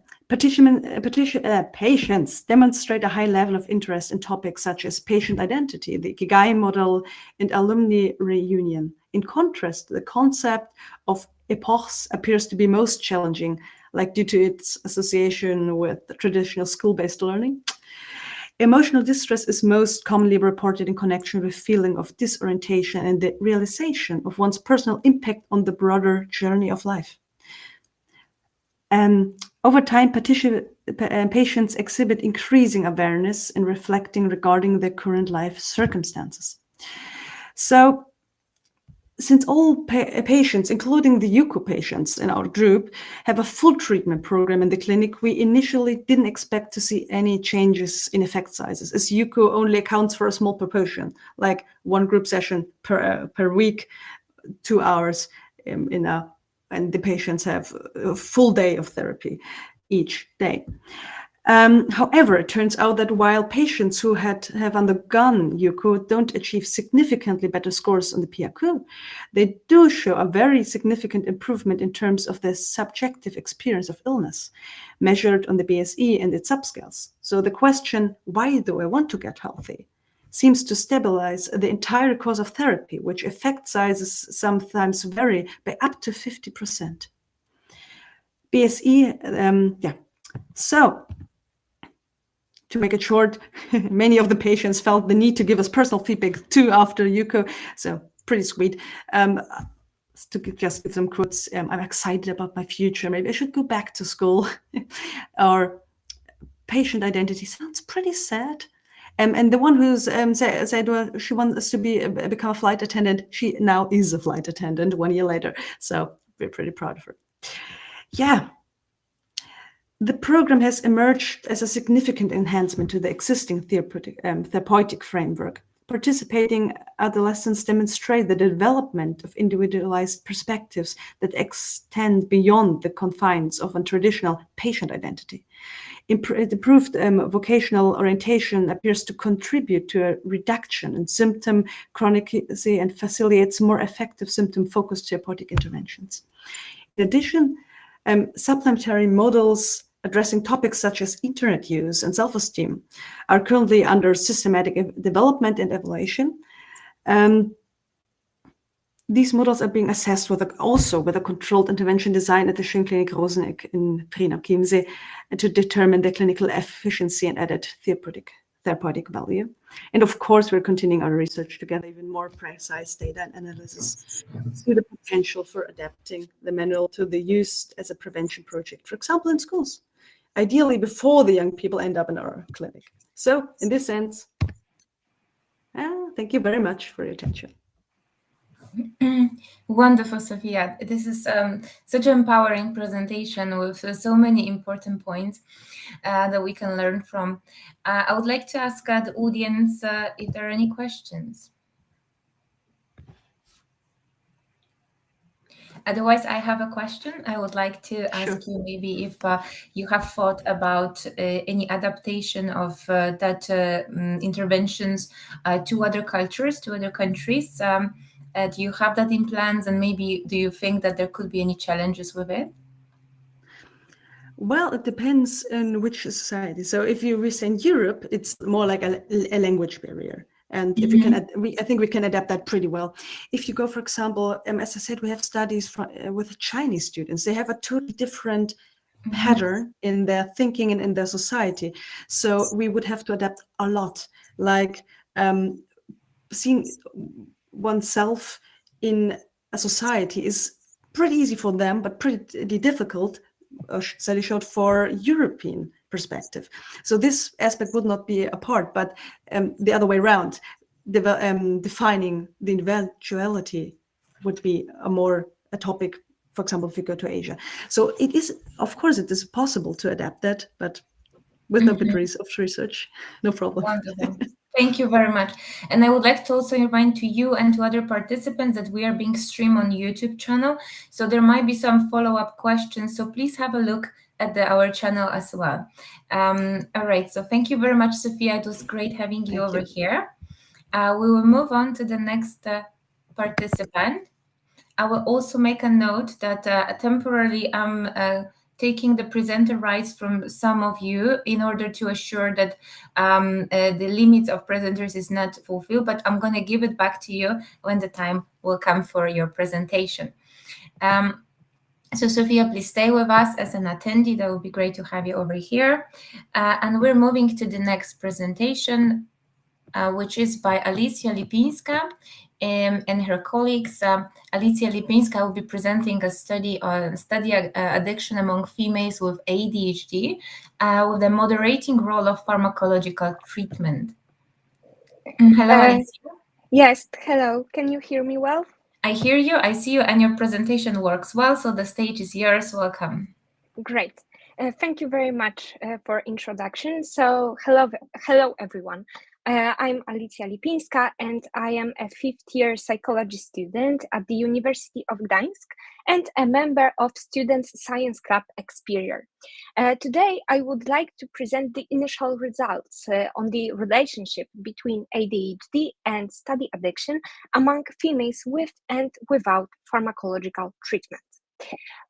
Firstly, I would like to begin by briefly discussing ADHD, its core symptoms, and co-occurring impairments.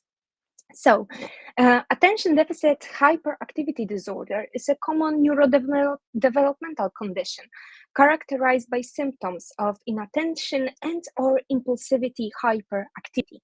These symptoms are associated with persistent functional impairments across the lifespan in many domains of life, including family life, school, or workplace.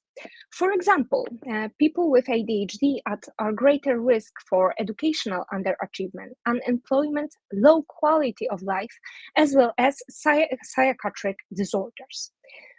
In adolescence and adulthood, the most frequently reported co-occurring disorders with ADHD are depression, anxiety disorder, conduct disorder, and addictive disorders.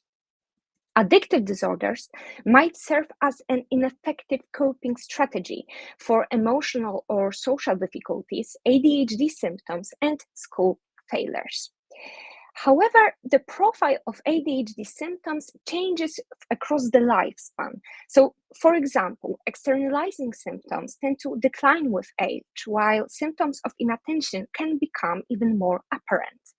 In adulthood, the symptoms of ADHD might have a more subtle expression. Having said that, hyperactivity might be expressed as internal restlessness, the inability to relax, or impatience, and inattention may involve disorganization, distractibility, and vulnerability to stress. It is also suggested that ADHD in adults or students may appear through problems with self-regulation, such as failing to control impulses, switch attention, or regulate emotional responses. When it goes to the treatment, numerous studies indicate the efficacy and the efficacy of pharmacological treatment for ADHD management. Stimulants such as methylphenidate and amphetamines are considered the most effective and first-line treatment for adults and students with ADHD. Broadly speaking, stimulants moderate behavior related to executive functions and cognition.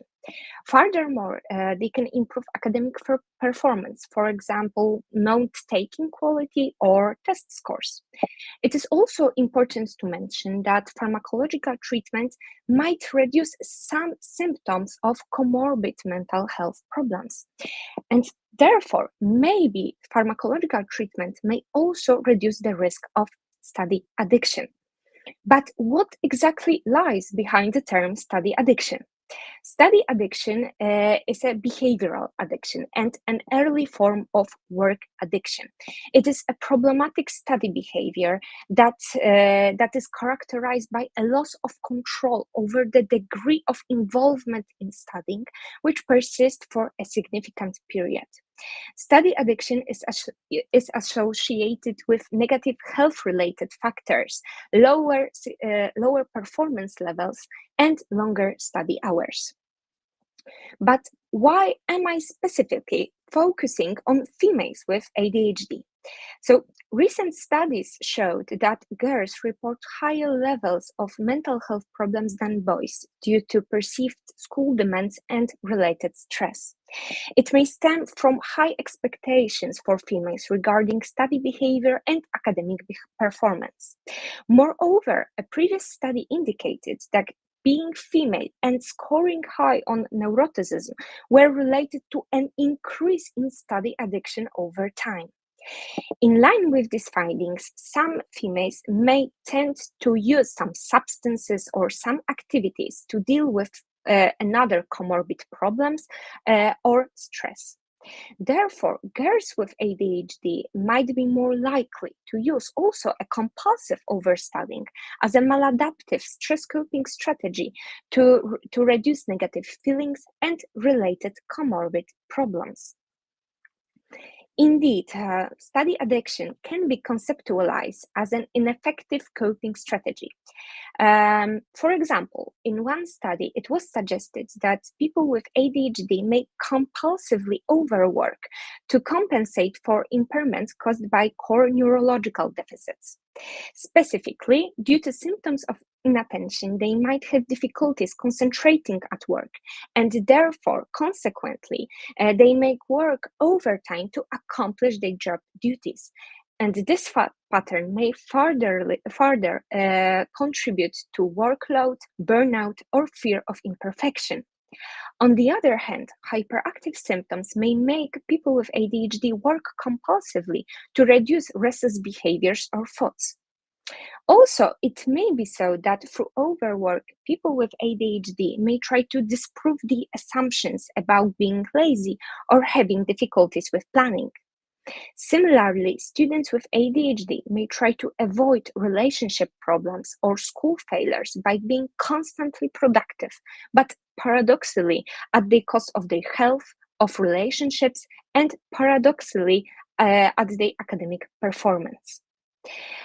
However, as I mentioned earlier, pharmacological treatment of ADHD may reduce symptoms and related functional impairments, and thus might contribute to better social and academic functioning.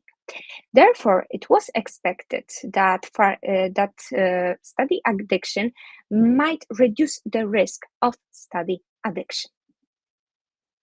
So the aim of the present study was to examine the associations between ADHD and study addiction among female students with ADHD and analyze the moderating role of pharmacological treatment in this relationship. It was hypothesized that study addiction is negatively associated with pharmacological treatment, and that females with ADHD who receive pharmacological treatment are less study addicted than those females who do not take medication. To verify the above hypothesis, I used existing data from 116 females with an ADHD diagnosis, of whom 30 received systematic pharmacological treatment.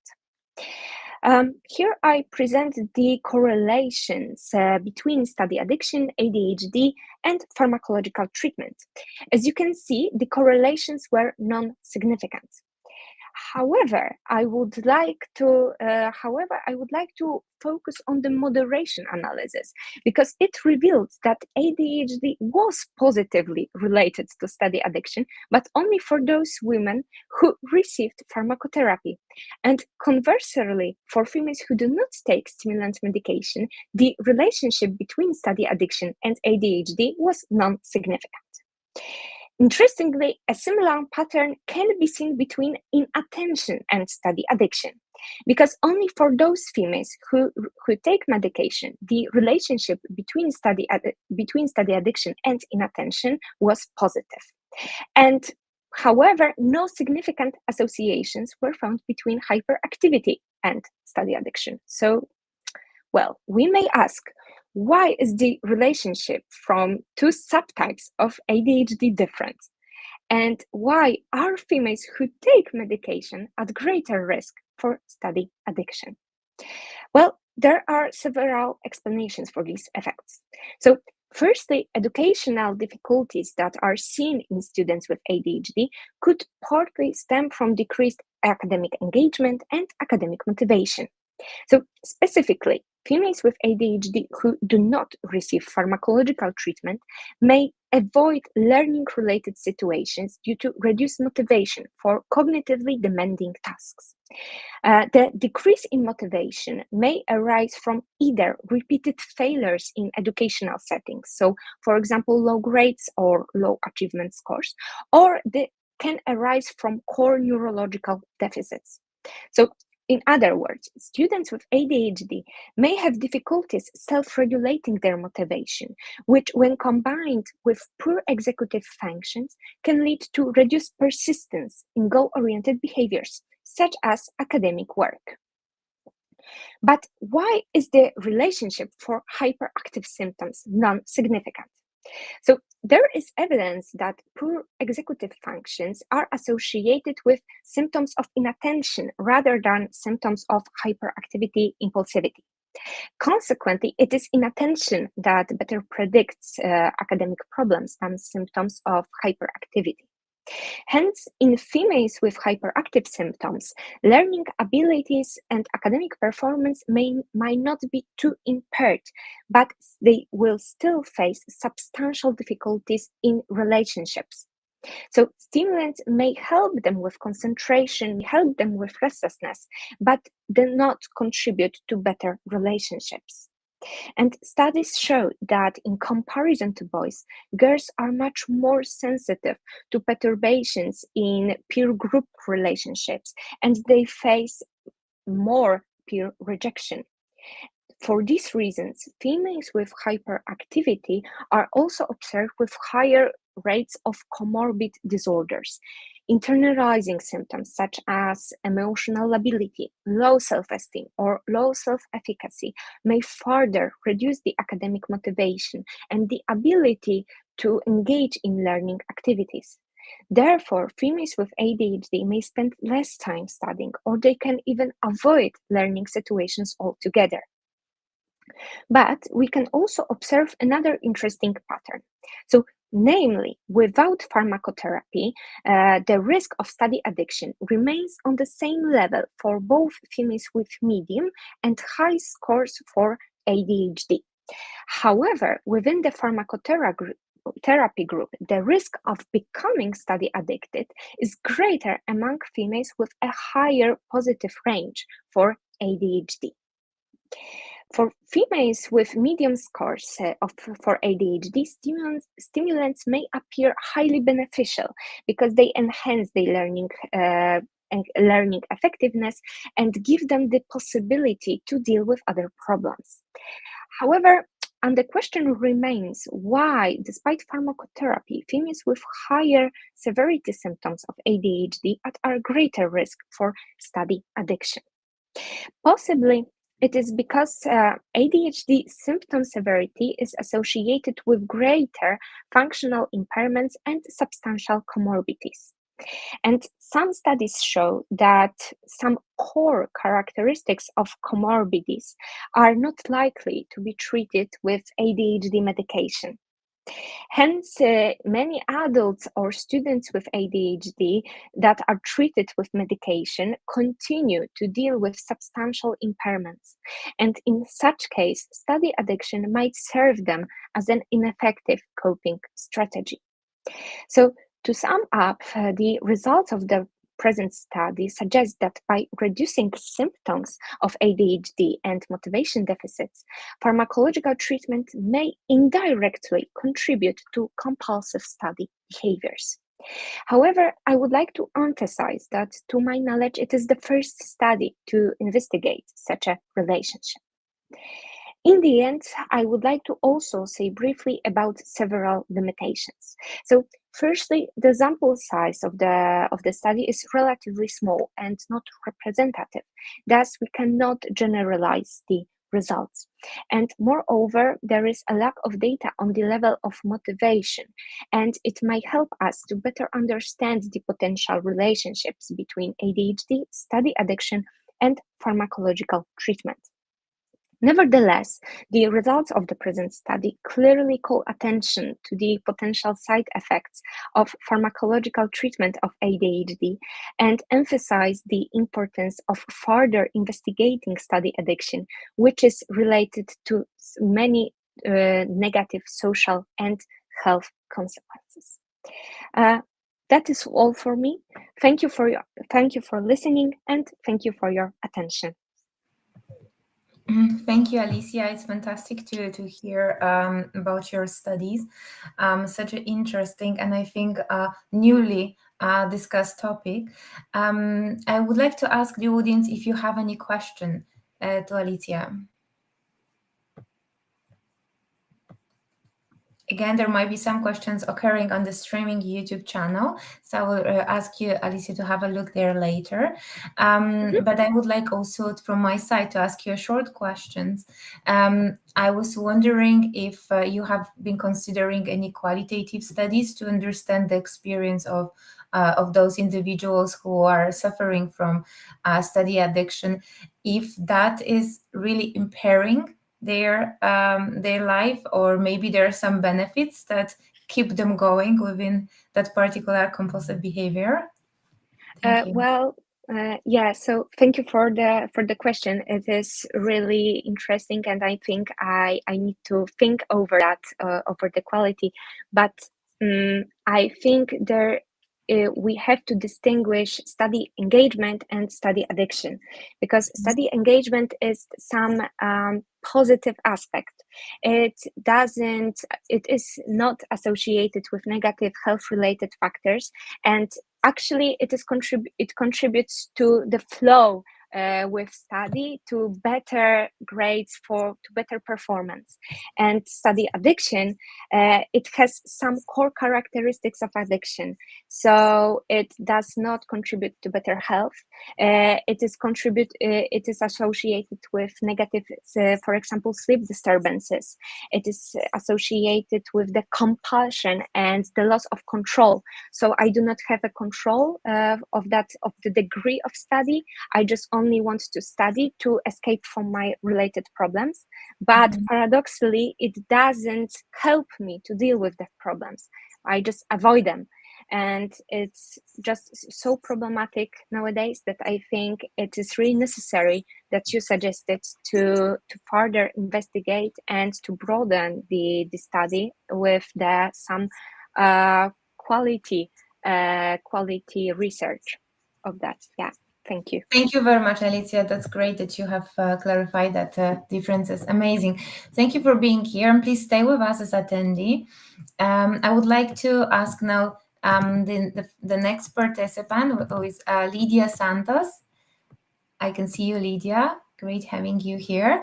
Let me just, so if you could open your presentation from the presentations tab, which is on the left side, the third from the top, you see a small folder tab. Please click on it and your presentation should be there. If not, you can just quickly upload it.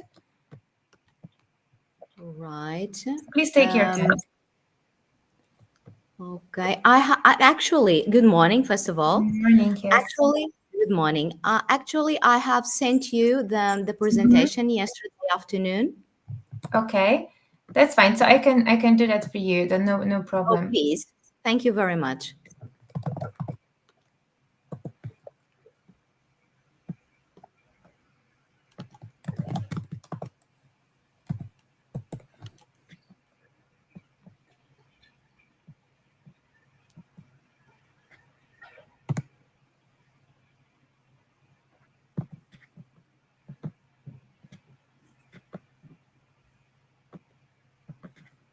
Okay, Lydia, I think you haven't, I can't see your presentation among mine.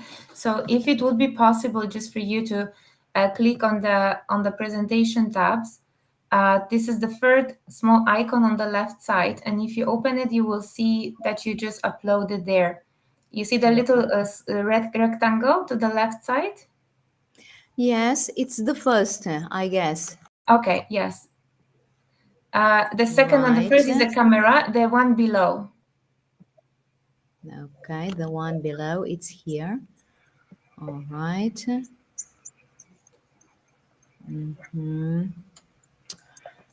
Give me just a second, please. I have it here.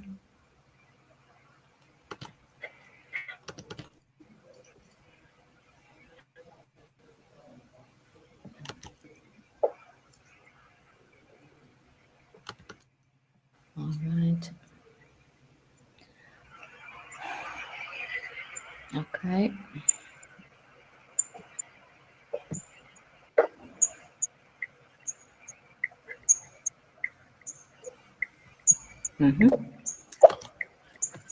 That's right.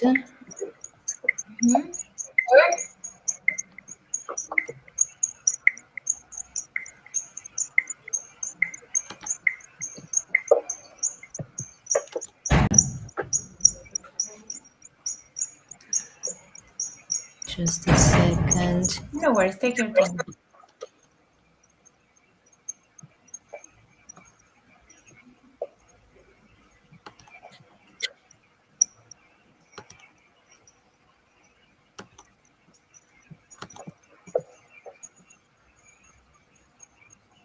Okay.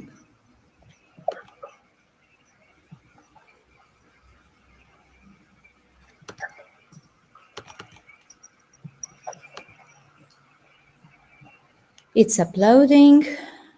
Okay, that's fine.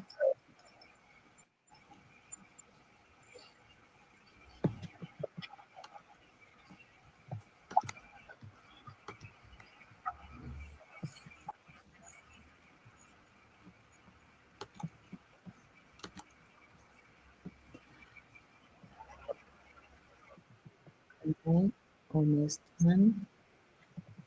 Can you see it now? It's not yet coming, but it should be there. So I can see it here. Let me just click. Okay. Do you see the presentation? Could I ask all the other attendants? I see your presentation now on our screen. All right. I would like to know if you have the navigation right. Good. If you click to the Very right. well. Okay. Could you try the arrow at the bottom that if you can move the slides?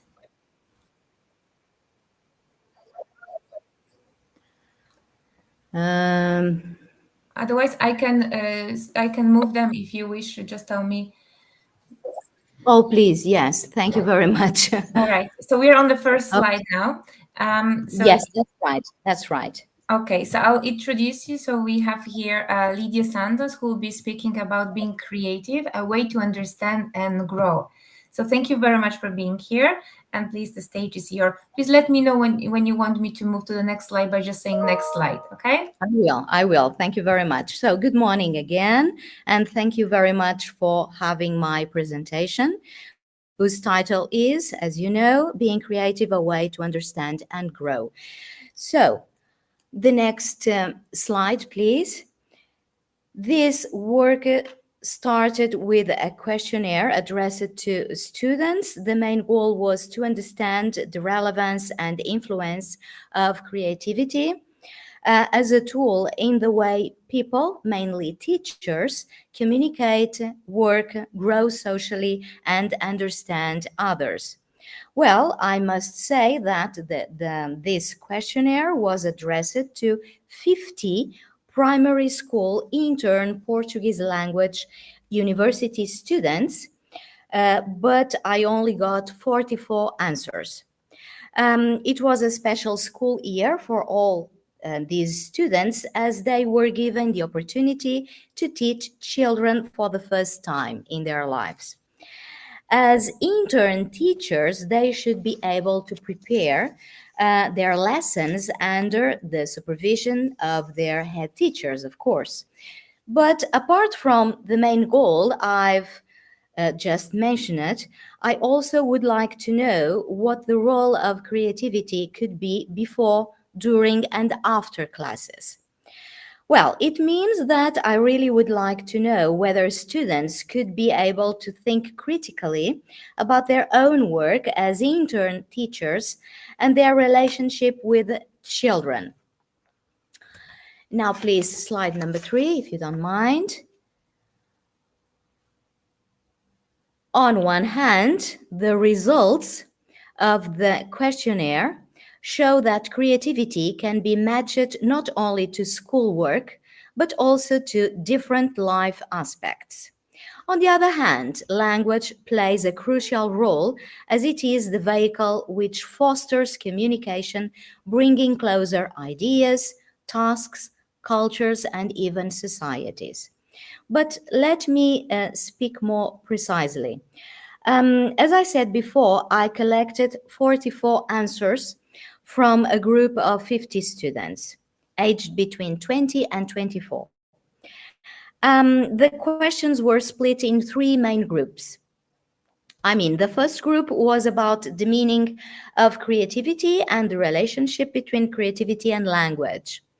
And the second group of questions was about a possible connection between creativity and teachers' work.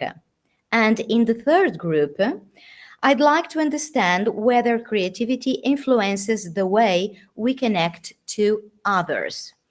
Now, let's move on, please. Slide number 4. Thank you very much. Regarding the definition of creativity, the answers were very similar. So the students considered that creativity is, for example, the ability to explore, the ability to imagine, even the ability to create something new, even outside the box, and according to their answers, being creative is the same as being original. Well, regarding the relationship between creativity and language, I got 38 yes answers out of 44. And considering the question, can we express creativity through language? Well, I got 38 yes answers, 5 no answers, and 1 blank answer. Then, let's move on, please. Number 5. Thank you. For the question, is there a connection between creativity and teachers' work? I got 44 yes answers. And why is there such a close connection? Well, according to the answers, it improves the relationship between teachers and children. The answers also tell me that it might be a great tool for activities, classes in general, before, during, and after classes. It is also a great tool in solving problem situation, and it allows innovation, and it might help the teacher grow socially and professionally. Well, let's move on, please. Number 6. Then, does creativity influence the way we connect to others? 37 students considered that that it is a way, it might be the way we connect to others, and that way we connect to others can be very influenced by creativity. And is there a role for creativity in people's social development? Well, I got 37 yes answers out of 44. Then in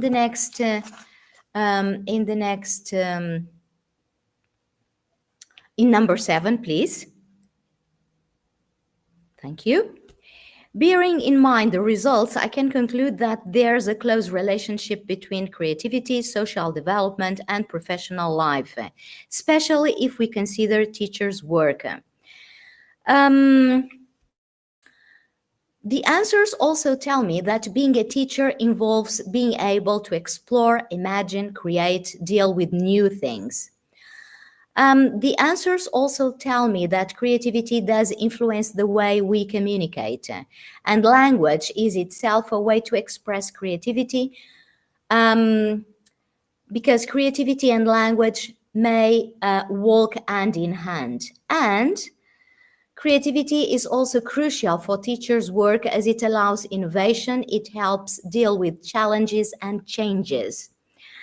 Number 8, please, if you please.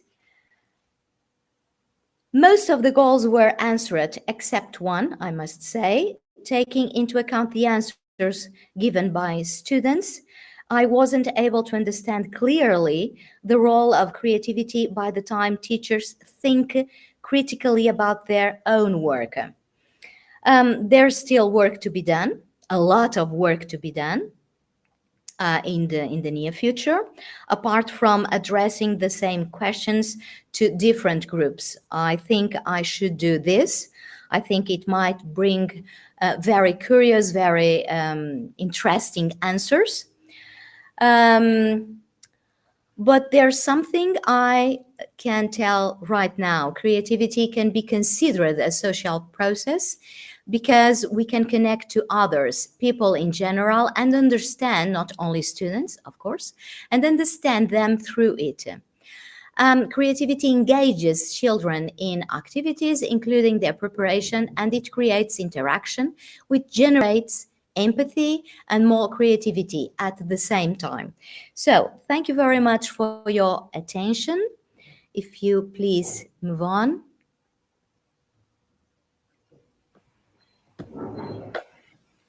Thank you.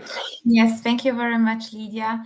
Thank you. That was a very, very interesting and very needed presentation and approach. So are there any questions?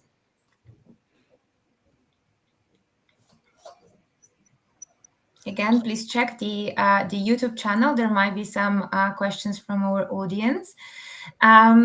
So creativity, it's so important, but also so broad, right? So would you think that there could be some challenges in implementing that particular type of interventions more globally, more broadly? Do you think that maybe it is more culturally bounded to where this intervention came from, or it is more universal? Actually both.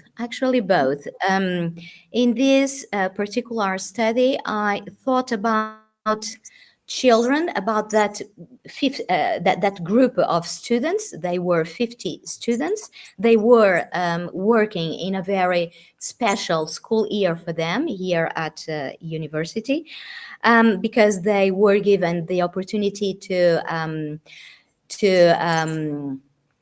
prepare and teach children for the very first time. But I think I should move on with this study, because creativity is not only focused on teachers and teacher work or children or any other students, but also globally speaking. I think it's part, but it's my own opinion, okay? It isn't based on any study. I think creativity is or can cross many different aspects of our daily life. So I'd like to develop this study not only in a school environment, but also being able to address these questions to different people in society. Wonderful. I think we all need creativity targeting intervention. Wonderful. Thank you for being here, and I hope you're going to stay with us to hear further presentations. Thank you, Lydia. Thank you very much. Thank you. Our pleasure. All right, let me move to the next participant. We have Alicia Grusa, who will be talking about base techniques and broader application. Alicia, hello, Alicia. Good to have you here. Am I audible to you? Do you hear me? Okay, great. We can't hear you. So if you could unmute yourself. Sometimes, yes. Oh, amazing. Yes, okay. Now it works. So if you could open your presentation from the presentation box on the left side. And then you should be able to navigate. There is a small... I have it. As a folder. Amazing, working well. So I can you navigate? Do you see the arrow at the bottom? To the right? Yeah, I do. Amazing, great. So the stage is yours. Welcome. Okay, so hi everyone. My name is Alicia Gruca, and I am a theoretical math student, as well as I have some background in computational psychology and neuroscience. And most importantly, I am an active athlete for the Polish national jazz dance team and a certified jazz dance coach. And I want to share some insights with sports psychology with you and the possible applications of those to both sports environment and our everyday life, as this is a quite new topic in dance environments. So I think that will be kind of interesting to hear about. So, well, let's start from what is mental conditioning, because I've heard views that it's mostly connected to positive thinking and staying motivated. And the idea is much broader than that, because it is a structured and intentional practice of building a skill set. And I want to emphasize that it's connected to actually making changes in our brain and in our ability to navigate through life, not only like being cheerful and positive, because that's only a small part that it consists of. So it's a constant process that we must focus on in order for it to be effective. And well, there are a lot of classifications of objective demands and psychological skills connected to high performance in general. And this particular here is connected to Daniel Beer's work, who worked on mindfulness, that we'll also like tackle today. But what I want to focus on from this like big table of things is the personal development, the building up the small steps in order to make advancement and growth. And it's as applicable in sports psychology as it is in our everyday life. And that's where everything starts, because in order to achieve high performance and any form of excellence in any sort of environment, we must be able to be a little better version of ourselves every day. So yeah, bearing that in mind, we have some techniques for performance enhancement, and I want to focus today on 3 that are really present in my practice, that are present among sports teams, and I think that they're kind of well known, but maybe a bit misunderstood. So we have performance strategies, motivation strategies and goal setting, visualization and imagery, and the before mentioned mindfulness. So let's start with motivation strategies, because motivation is where it all starts for us. And it includes setting SMART goals. Well, SMART goals is the criteria for effective goal setting that was proposed by George Doran in 1981 in the business area, but it actually applies to all of them. We have developing mental discipline, seeking support, like social connections, and especially grounding ourselves around what we're doing and why we're doing it. And it is quite well described in positive psychology by the Self-Conder's model of goal setting that distinguishes 4 types of motivation: external, introjected, identified, and intrinsic. And it can be kind of well understood by thinking of staying extra hours at work. So why do we stay extra hours at work sometimes, or at training, or anywhere in general? So external is like external circumstances, staying extra hours so I'll get better paid. Then we have introjected, which is connected to being characterized by self-image, which means I'll look extra hardworking if I stay extra hours. Then we have identified motivation, which is the actions needed to accomplish a particular goal. For example, a certain project is important to me, so I'm willing to dedicate my personal time to it. And then we have intrinsic motivation, which is a pure enjoyment, and I'm gonna do something more because I like doing it. And I think that upon undertaking a specific goal to work towards, it's important to set your mindset towards a particular part of motivation. And it's been shown that having a clear strategy towards achieving a particular goal can actually boost your performance in general. So, well, I want to share with you some insights from neuroscience about the science between motivation, because motivation is often viewed in psychology as a part of an abstract concept that we can kind of work towards, but especially in like neuroscience and mathematics, to actually be able to quantify something and measure its effectiveness, which is the purpose of any study done on a certain group of people, we need a way to quantify it and measure it. And that can be traced back a bit to biology, because having a biological view of how something functions makes it more measurable. in a sense. So we can view motivation in a simplified manner as a combination of dopamine and the work of our prefrontal cortex, which basically works in a way that a dopamine is a hormone, a neurotransmitter that is released in anticipation of rewards. So the expected result of the action we are undertaking, and its release in the mesolimbic pathway reinforces actions and leads to the desired outcome, to the goal motivated behavior. And here we have the mesolimbic pathway. It goes from here, from VTA, which is the ventral tegmental area, here to nucleus accumbens and amygdala. And here's our prefrontal cortex, especially the dorsolateral part that we can see over here. And it is connected to the executive functions like planning, decision making, and goal setting. And mathematically speaking, the PFC integrates the motivation with our cognitive control and weighs the costs and benefits, and it sends signals back to our dopaminergic areas to force us to take any action. So if we think of motivation for now as the energy for an action, then this idea kind of makes sense. And well, bearing in mind that the motivation is like the starting point of everything, then we can actually see how different strategies, especially visualization and mindfulness, were developed towards achieving that excellence in some more structured manner. And we will see that although it has some proven benefits, there's still like a lot of pull towards discussion of how it works actually.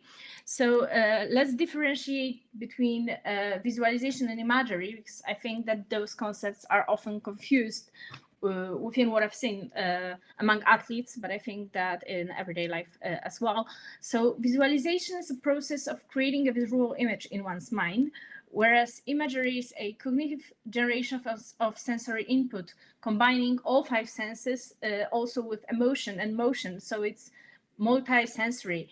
And well, visualization was a strike. I think it's better recognized because like a runner, Roger Bannister, broke the 4-minute mile barrier, and was a kind of big thing like 70 years ago in sports. And then he approached like the researchers at the University of Oxford, and they suggested that visualization processes may boost performance, and it worked for him, so it was a revelation.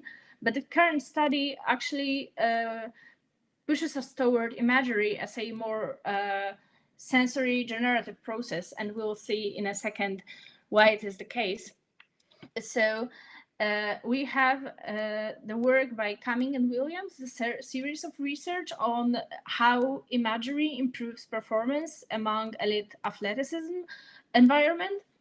So there's with more neuroimaging techniques like PET or fMRI available, there's been an ability to measure the degree of neural overlap between movement imagery and actual motor behavior.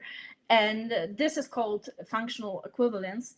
And it's not complete because there are some differences, but there's a really big overlap, surprisingly. So we have activation in similar brain areas like primary motor cortex or subcortical areas of cerebellum and basal ganglia, and also similar physiological responses like electromyographic activity recording during imagery processes, and the one in actual movement execution was really similar. And like the EMGs, they measure like medical measure of electrical activity in our muscles. So it is a kind of hard evidence that there is a similarity between those notions. And well, when we learn a new motor skill or any skill, but let's focus on the motor one, it is connected with various changes in our brain, like strengthening of neuronal connections, removal of the task irrelevant connections, new cell formation, and development of new synapses. And this is all called brain plasticity. And this is how mental conditioning is actually connected to changes in our brain, not only to a particular positive psychology skill that we can name. And this brain plasticity process appears through repetition. and we are bounded within some finite amount of repetition practices that we can implement. And actually, the imagery processes allow us to boost it up by a significant amount, because imagery process is less physically demanding, obviously, and well, that's how imagery processes like biologically boost our brain towards achieving that sort of excellence that we're working towards. And there was a lot of different approaches to actually creating a structured imagery process that allows us to maximize the overlap in the brain activity recorded during the sensory implementation and the actual process of execution. And for example, there's a well-known PET-lab model proposed by Holmes and Collins in 2001 that distinguishes different parts like physical, environmental, task, timing, learning, emotion, and perspective. And upon undertaking imaginary processes in sports practice, it is important to create a structure to follow to make those things actually stimulate the brain. And we can see that, for example, through biofeedback, which is like also a renowned way to tackle the issue. But we have a problem that will also like equally connect to mindfulness with assessing ability to measure imagery.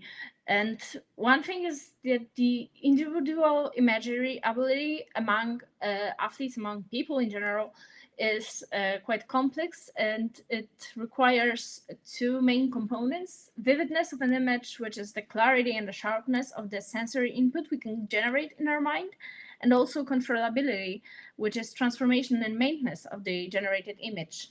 And very recent studies proved that although we have a very strong measurements machines nowadays, we still have problems with actually create a structure that allows us to measure that in a way that we see not only that it is effective, because that we can measure, because that we can see on an experimental and empirical studies conducted, but there is a problem with how is it exactly that it works, because it's very individual and tailored to a particular experience and particular concept as well. And well, the problem, aside from conceptual quality, there's also the lack of manipulation checks, because in the laboratory experience during conducting research, we can actually like use biofeedback and actually measure the brain activity from EMG or fMRI. But in our practice in sports environment, there's problem of manipulation checks, as we cannot really go into the brain and check whether the people we are assigning the psychological processes to respond to them in a way they should. So there are very many limitations that we kind of have problem tackling up to these days. So yeah, and the same problem comes with our last part, which is mindfulness practice, which is also a well-known word, but maybe not so well-known with the meaning of it. So we can just view it as an intentional and non-judgmental awareness that is mainly two-dimensional. We have self-regulation of attention and the attitude of openness to experience. And well, that's where we direct an attention and how many environmental inputs are we actually taking in. And this can also be measured in our brain activity. And it's very apparent in even in like yoga practices or as Eastern medicine, where like health is associated with synchronization with our natural circadian rhythm. And here we have the openness to take those modalities in. And where there were also like numerous tries to make it more concise and precise in a way that we can measure that better in neuroscience, but these are just some frameworks that still need a lot of improvement to be able to be applied to a sports practice. And there are a lot of connections of the mechanism of mindfulness and how it improves the skills that I mentioned in the beginning.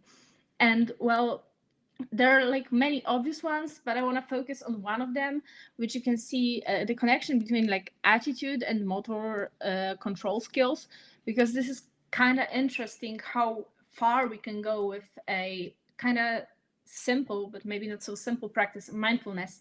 So it has been shown in a research that the increases in experimental acceptance, like the acceptance of performance discrepancy, which is not so talked about, especially in the sports environment, we don't really see the imperfectness as a benefit. However, our willingness to accept that we are not perfect actually boosts up our performance in a very interesting way, because it reduces the tendency to control automized movement with declarative knowledge, and that in turn makes us our automatic processes not being interrupted by our like overthinking, let's say, and this can actually boost our ability to improve by implementing new corrections and directing our attention, the work of our prefrontal cortex towards those integrations, and after all, improving motor skills. So I'm just showing you that to see that there are many like very far connections that we can take with that simple practice. And well, with the effectiveness of this practice, even modern research shows like the similar thing that with imagery, that there's limited exploration of specific cognitive and neurobiological mechanisms that mediate the relationship between mindfulness training and sport performance outcomes. So that is yet to be tackled, especially in a sports environment. So, well, to sum up, I just want to say that, well, it's kind of well known by now that we need a whole range of training to be able to achieve excellence in some sense, in a way that we define it. And there was an interesting study done by the British Journal of Sports Medicine that talked about the lifestyle and mindset of 10 world-class Olympic champions. And it was interesting that it was all by all of them attributed, like their success was attributed to psychological rather than physical factors, because at a certain level of expertise, it doesn't matter anymore like that much. The technique is kind of similar, and then there's the mental work that makes the distinction. So I think there's a really broad pull to implement sports psychology and draw on that to the role we play in our everyday life. And I think that minds of elite athletes are one of the best there are, and they're yet to be explored. And even my practice in the national team, we can see that even the small implementations of seemingly unimportant measures can make a big difference. So I encourage you all to look into sports psychology, even if you're not related to sports at all. And yeah, I think that's all from me today. Thank you very much. Wonderful presentation, Alicia. I think we all have learned a lot. I would like to ask everyone if there are any questions.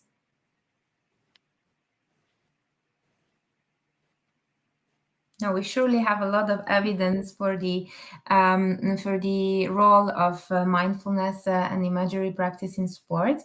But I will have a short question to you, Alicia.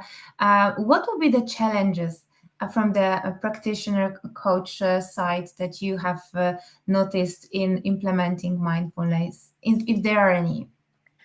I think like the most important one that I encountered is like the lack of belief in the process, because like it's not the case that we're gonna sit down and, for example, meditate, or I don't know, imagine a certain practice and gonna change our lives, but then it builds up. It's about like the small steps we're undertaking.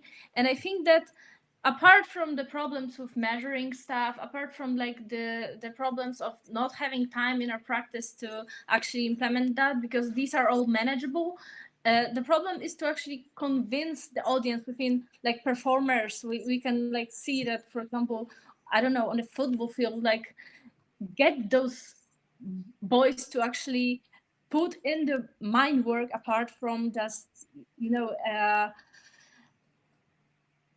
thinking about it from the, okay, it's part of practice, I'm gonna do it, like actually believing in the process makes a big difference. And I think that's something that has not yet been tackled, and it's also hard to measure, because we can measure somebody's brain activity, but we cannot really measure their intentions.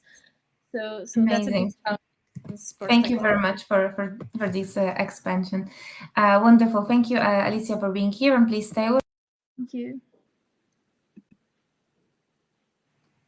Please stay with us and continue as attendee. I will ask now the next presentation,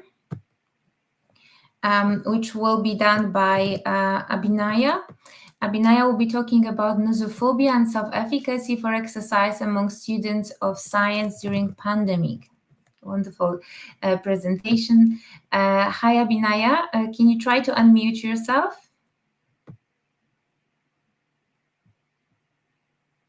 Oh, fantastic. Yes, can you say something? Yes, you're audible now. Wonderful. Okay. Okay. Yes. Please, could you open your presentation if you click on the folder to the left? Yeah. Just a second. All right, it's visible. So please, the stage is yours. Okay. Welcome. Okay. Thank you so much.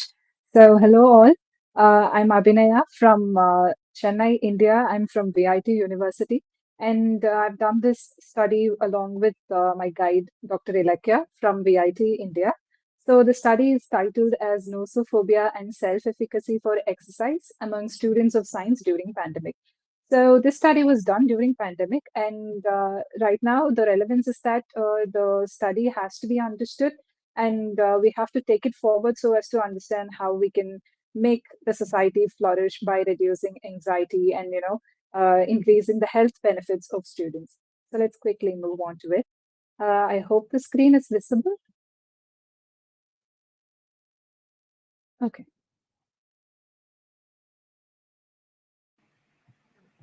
All right. I don't know. I think I'm stuck. Yes, I mean, we can see your slides, but it's not readable as such. Okay, yeah, that's the same issue I'm facing as well. How Let may me I go identify it? following slides. It's a little bit unclear, but that's all right. Maybe you can verbally walk us through the slides. Is that something you could do, or you want to change the presentation? Definitely, but I would like to have it good for the people that's looking at it. But is there any way that you can try sharing it? Like, is it only in no, the because it screen, looks or? like the font is not very readable. Oh, okay. Because the graphs are showing well and the titles are very clear. It's more about the font that was chosen for the content. Oh, okay. I mean, it was pretty readable on the presentation. Yes, these slides are very clear. All right. In such a case, maybe please just talk about the study and focus on the outcome, right? Okay, perfect. That would work. So, moving on to the study, we need to understand what is nosophobia, first of all. So, it is one of the phobias that predominantly we are focusing in the study. So, it is derived from the Greek word, which is called as nosos and which is split into two terms called nosos and phobos. Nosos preliminarily means disease, and phobos is termed as the fear. So, here we are talking about the disease phobia, as in nosophobia, and it is a medical student's disease is what we commonly call it as, and it is more or less related to what we understand in psychology called as hypochondriasis, but it's specifically distinct from it in one aspect, in which nosophobia is specific to one particular disease, But hypochondriasis is about fear about contracting any disease per se. So that is the specific distinction between these two. And when we understand about the common symptoms of nosophobia, we can find that people will have increased levels of anxiety. They would try to avoid different places, different, undertaking tasks, and they would also have excessive checking and assessment of their own health issues, or they would be apprehensive about whatever they might contract in the future. And they will also have a lot of health related worries as well. So that is one of the most common symptoms that we can find with people having nosophobia or disease phobia per se. Now, if we look into the definition of the nosophobia, we can probably define it with another variable called the illness attitude. So this is a construct that was defined by Levantin. He states that this is the belief that one is threatened by an illness and in need of some protective action for it. So in my study, I've defined this illness attitude based on the operational definition that is derived from the scores of the scale that was developed by Robert Kellner in 1987. So this is one variable. And another variable that we're talking about in this study is self-efficacy for exercise. So this is defined by Akhtar in 2008 as the optimistic self-belief in our competency or chances of successfully accomplishing a task and producing a favorable outcome. So in my study, again, we are defining the self-efficacy for exercise based on the scores from the scale that was developed by Resnick and Jenkins in 2000. So like we can move on to the rationale for the study, it is important to examine the level of fear people hold regarding any perceived illness, especially in the context of COVID-19 pandemic. When the study was done, we could understand that so many people have had a really difficult way of, incorporating, functioning in their domains because they were afraid of contracting multiple associated disease along with the SARS-CoV-2 virus. So people with one thing that we could understand was that the literature even states that people with better exercise or physical consciousness aspects, or those with good physical health, they were having higher self-efficacy. So since they show higher self-efficacy and more increased physical confidence, they were also more resistant to having any fear of illness. That is, in this case, they had lesser nosophobia. So this study is particularly done on that aspect was because this is a preliminary study. We try to understand the illness attitude and the self-efficacy for exercise among psychology and non-psychology students. The understanding here is that previous studies in Indian context was not established on these two variables, especially since the construct illness attitude was pertaining to defining medical students' disease. We were trying to understand how it is extending to psychology majors who are also trying to understand different disorders. So that's why we wanted to try a comparative analysis between psychology students and non-psychology students. The clear distinction here is that both of the non-psychology students as well, they were from science background. They were from fields like physics, chemistry, and biology, but they were not directly involved with any disorders per se. But those with psychology background, they are. So here we are trying to understand the comparative analysis between these two groups. So the problem statement of the study is to understand whether psychology and non-psychology major students differ in their illness attitude and as well as with their self-efficacy for exercise. So the objectives of the study was broken down based on this problem. It was split into two. First, to identify the illness attitude and self-efficacy of exercise among students of psychology. The next objective was to do the same, but with non-psychology, science background majors. And the last objective was to compare these two based on these on the scores that they get from these two scales. So we defined two null hypotheses based on this. One was the first null hypothesis reads as no significant difference in illness attitude between psychology and non-psychology students. And the second null hypothesis is no significant difference in self-efficacy for exercise among psychology and non-psychology students. So the methodology that we adopted for the study was ex post facto research design. We did not try to manipulate the independent variable here. In the study, in this case, we have the independent variable as the field of study. One is the psychology group and the other is the non-psychology group. The dependent variables of the study would be illness attitude and self-efficacy for exercise. The sample number that we chosen for the study was 80. That was because during the pandemic, that was the amount of people that we were able to reach. So we split that into two groups, like we reached 40 psychology students and 40 non-psychology science major students. The sampling technique adopted was purposive sampling technique, and we included students from both undergraduate and postgraduate students, both male and female, especially in a particular city in India. And we've also ensured that there will be confidentiality and anonymity of any data that they provide, and we also encourage voluntary participation. So moving on to the tools used for the study. As I've mentioned earlier, we use the illness attitude scale developed by Kellner in 1987. It is a 27-item scale on a 5-point Likert rating type.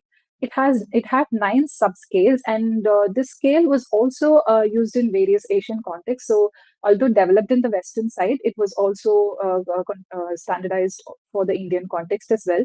It had 9 subscales, namely worry about illness, concerns about pain, health habits, hypochondriacal beliefs, thanatophobia, which is fear of death or having a painful death, disease phobia, seventh dimension named as bodily preoccupations, then treatment experience, and lastly, effects of symptoms. So this scale had a very good reliability of which had an internal consistency of 0.82 to 0.852, and it also showed good construct validity. So we measured the illness attitude and tried to understand the level of dosophobia based on the scores that the students received in the scale.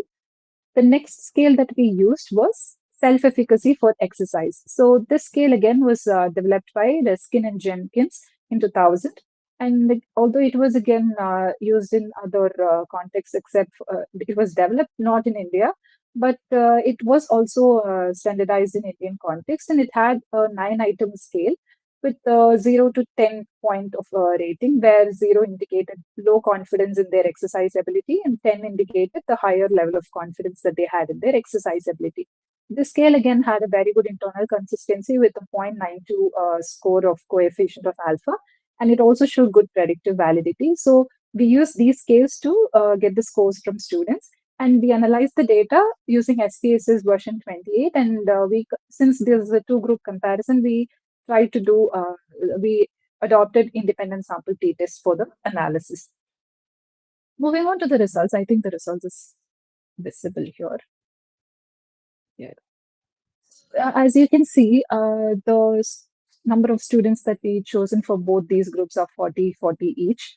And these are the mean that we have found for each domain or for each group of students. Psychology students had a higher mean in especially the domain of health habits, that they scored 101.33.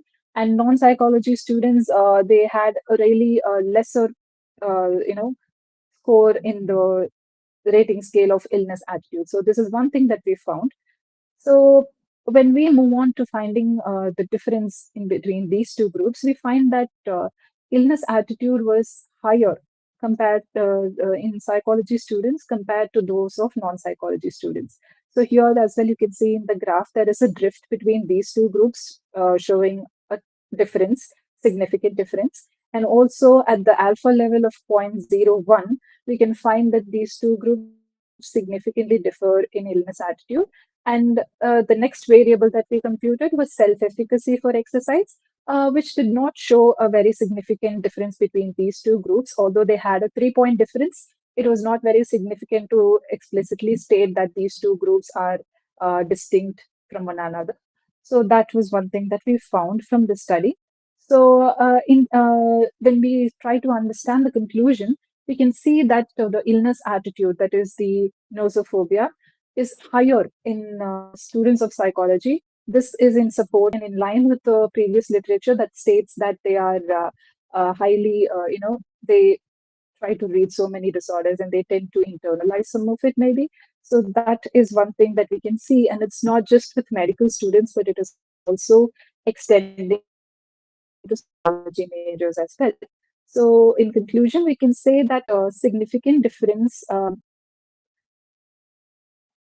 In conclusion, we can say that there is a significant difference found in illness attitude between psychology and non-psychology students, and that there is no significant difference in their self-efficacy scores, showing that nosophobia is prevalent in psychology students. So when we try to understand the implications for the study, we can say that proper psychoeducation on health anxiety can be given to students of psychology, and we can train them in coping skills and make them understand to have a realistic illness awareness. And also, we can also provide self-efficacy and preventive health practices measurements for them. So the limitations of the study would be that it reduced the purpose of sampling, and probably we can try using random sampling techniques. And also, this was particular to one particular city in India, so the results are not very generalizable. And since it's a self-report scale, there are possibilities that there would be a social desirability bias. So it is better to take this forward and do a pre-post intervention of some sorts, give some exercise and training as the aspects to the students, and see how that affects the scores and understand how they are related to one another. Also, we can do a gender-based comparison, and we can also target a larger multi-city analysis so that we can generalize these results further for other contexts as well. And as well as we can also take into consideration few variables like stress or health belief or coping, and all those things can be assessed as mediators to analyze how they are also affecting, or are they affecting these two variables, and we can find the relationship between each of them. So thank you so much for listening. I think. Thank you, Abhinaya. Wonderful presentation. A lot of great work. I would like to ask the audience if you have any questions. I've seen a lot of interesting conversation happening in our chat, and you might also have a look at our YouTube channel when it is being streamed. Abhinaya, I'm going to ask you a question. You mentioned that there could be some interventions based on self-efficacy, right, provided for the psychology students, maybe to somehow protect them or prevent the nosophobia to happen. Would you give one practical idea? How would that be implemented? So we can probably understand how their primary self-efficacy rates are. We can do a pilot and understand how their current self-efficacy and illness attitude states are. And then we can take it forward and understand, we can do workshops, we can conduct trainings, we can give them modules as to how they can improve their self-efficacy and illness attitude, so that, that's how we move towards flourishing, right? It's a holistic development. We have to give them modules. We have to not just give them kinesthetic work, but also something that they can take back home and reflect on. So something that's having a psychological impact as well. So when we create a workshop that is, a holistic, covering all the aspects and functions of the individuals, it will be really helpful. And I think that would help us move forward to flourishing by, reducing the health anxiety and increasing their self-confidence. So. Amazing. That's very interesting. Yes, of course. Yes, you answered the question. Of course, we would have more questions. We don't have time. So yes, let's maybe take that discussion further into the YouTube channel. Thank you for being Thank you so much for having me. Thanks a lot. Thanks a lot. My pleasure. All right, I'm going to invite another delegate, another presenter to join us here. It will be Christopher Willard, who will be talking about growing up stressed or growing up mindful. What an inspiring title. Hello, Christopher. I will ask you to unmute yourself. Thank you. All right. You would think 5 years after the pandemic, I would know how to unmute myself, but I guess now it happens to all of us. All right. So I can share your presentation. I'm uploading it over here. Let's see if you can navigate. Just give it a few seconds. You will be able to see it on the screen. If not, I will ask you to try to open yourself. But yes, we have it uploading.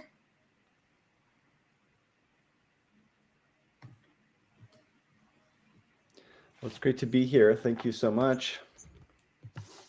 Okay, let's just.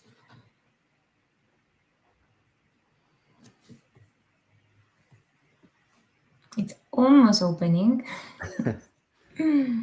If not, I can make it work without. That's no problem. No, it should be working.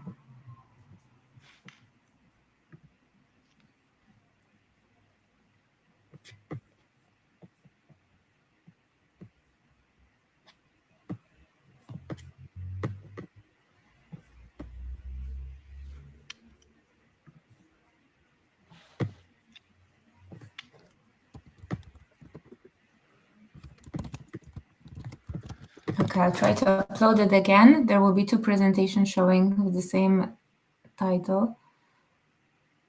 Okay, yes, it should be working now. Okay, I'm not seeing it myself. Whoops. It's converting now. Okay. In the meantime, I will remind everyone to also stay with us via the links on YouTube. You can see your presentation there also at the later stage. Please give the comments or questions in the chat box over here. That would be really great to have interactive discussion between the participants. And when you leave session, please click leave. Do not click the tab which says end the meeting for everyone. Okay, that will be very helpful. We have still a few seconds needed here for the presentation to show. So I also realized I probably sent you too long of a presentation. So it was very, we can all mindfully focus on our breath while we wait for it to upload, I suppose. Amazing. Let's do that.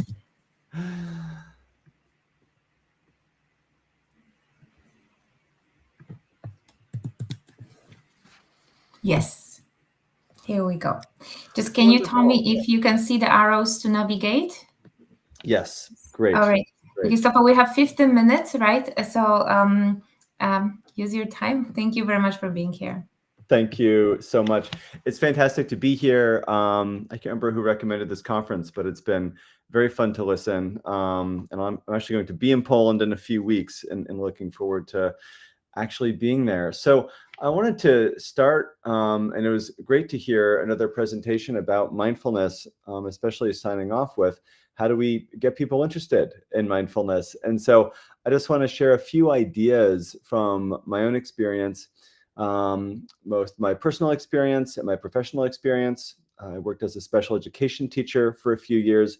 Now I'm a clinical psychologist and author and teach at Harvard Medical School. So for myself, I'd never heard the word mindfulness when I was growing up, and I now have this really strong interest in finding ways to effectively share mindfulness with children, with teenagers, with young adults. I spend a lot of time doing this, traveling around, doing talks and workshops on the topic.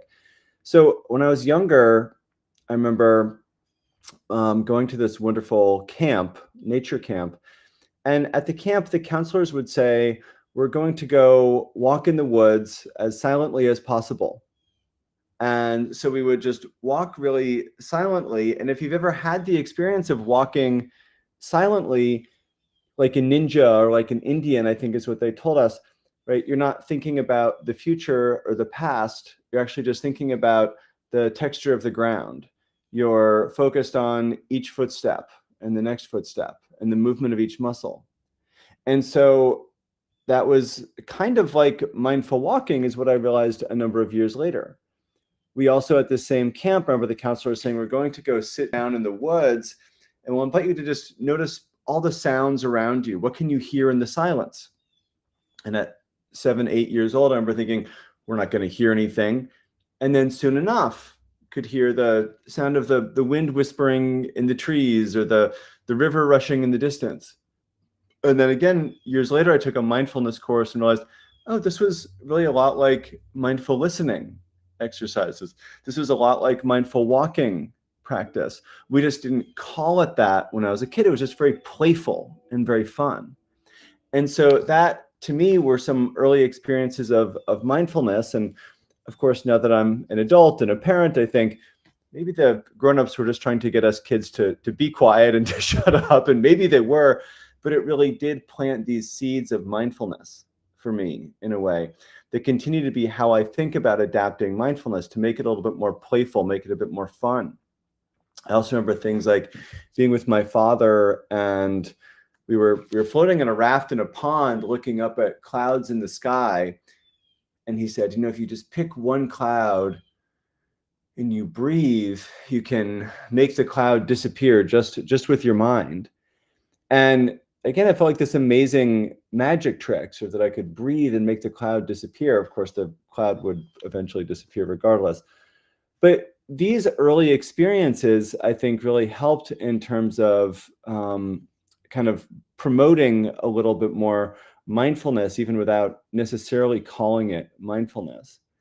And so there's other ways to think about how we do this in terms of making things playful that I just want to share a little bit, because these are the ways that we think about actually helping kids to access mindfulness and related practices, breath work, things like that. So, for example, using the breath is a really important mindfulness practice. Learning how to regulate our breath is a really important self-regulation practice that can help with resilience, that can help with emotion regulation, can actually help with focusing.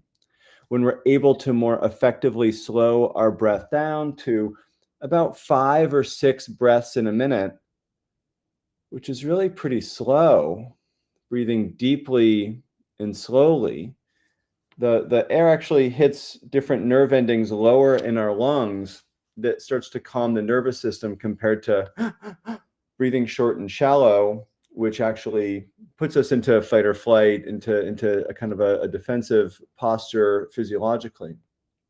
So my own son a few years ago told me breathing is boring, and you know, I have to agree to some extent. But finding ways then to make breathing a little bit more interesting for little kids. And so a friend and I created like an alphabet where we have like the alligator breath, where you breathe in and breathe out, or the butterfly breath, where you can breathe in and breathe back out as you flutter your wings. Or one of my favorites is the hot chocolate breath. And you can imagine that you're on a cold day. I don't know what the weather is like where everybody is, but you can just imagine you're holding a cup of hot chocolate and just breathing in, smelling, slowly breathing in, and exhale, cooling off to regulate your breath.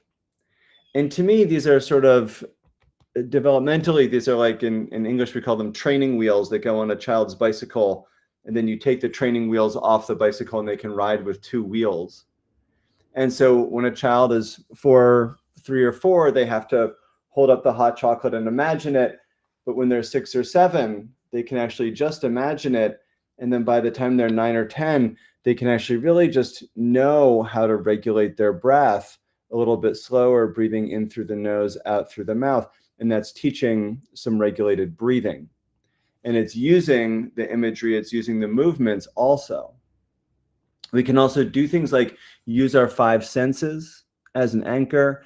That's very much what those counselors were doing at camp, right? I think they even said something like, let's listen like rabbits, let's listen like deer. It's much more fun than saying, oh, just be quiet and listen to sounds. Oh, we're going to be deer and listen.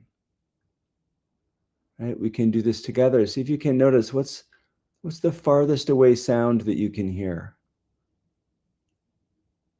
Maybe it's cars or birds outside your house, outside where you're listening. You're closer, you're aware of footsteps or voices. Closer still, noticing in the room where you are, the sounds of the fans or heaters.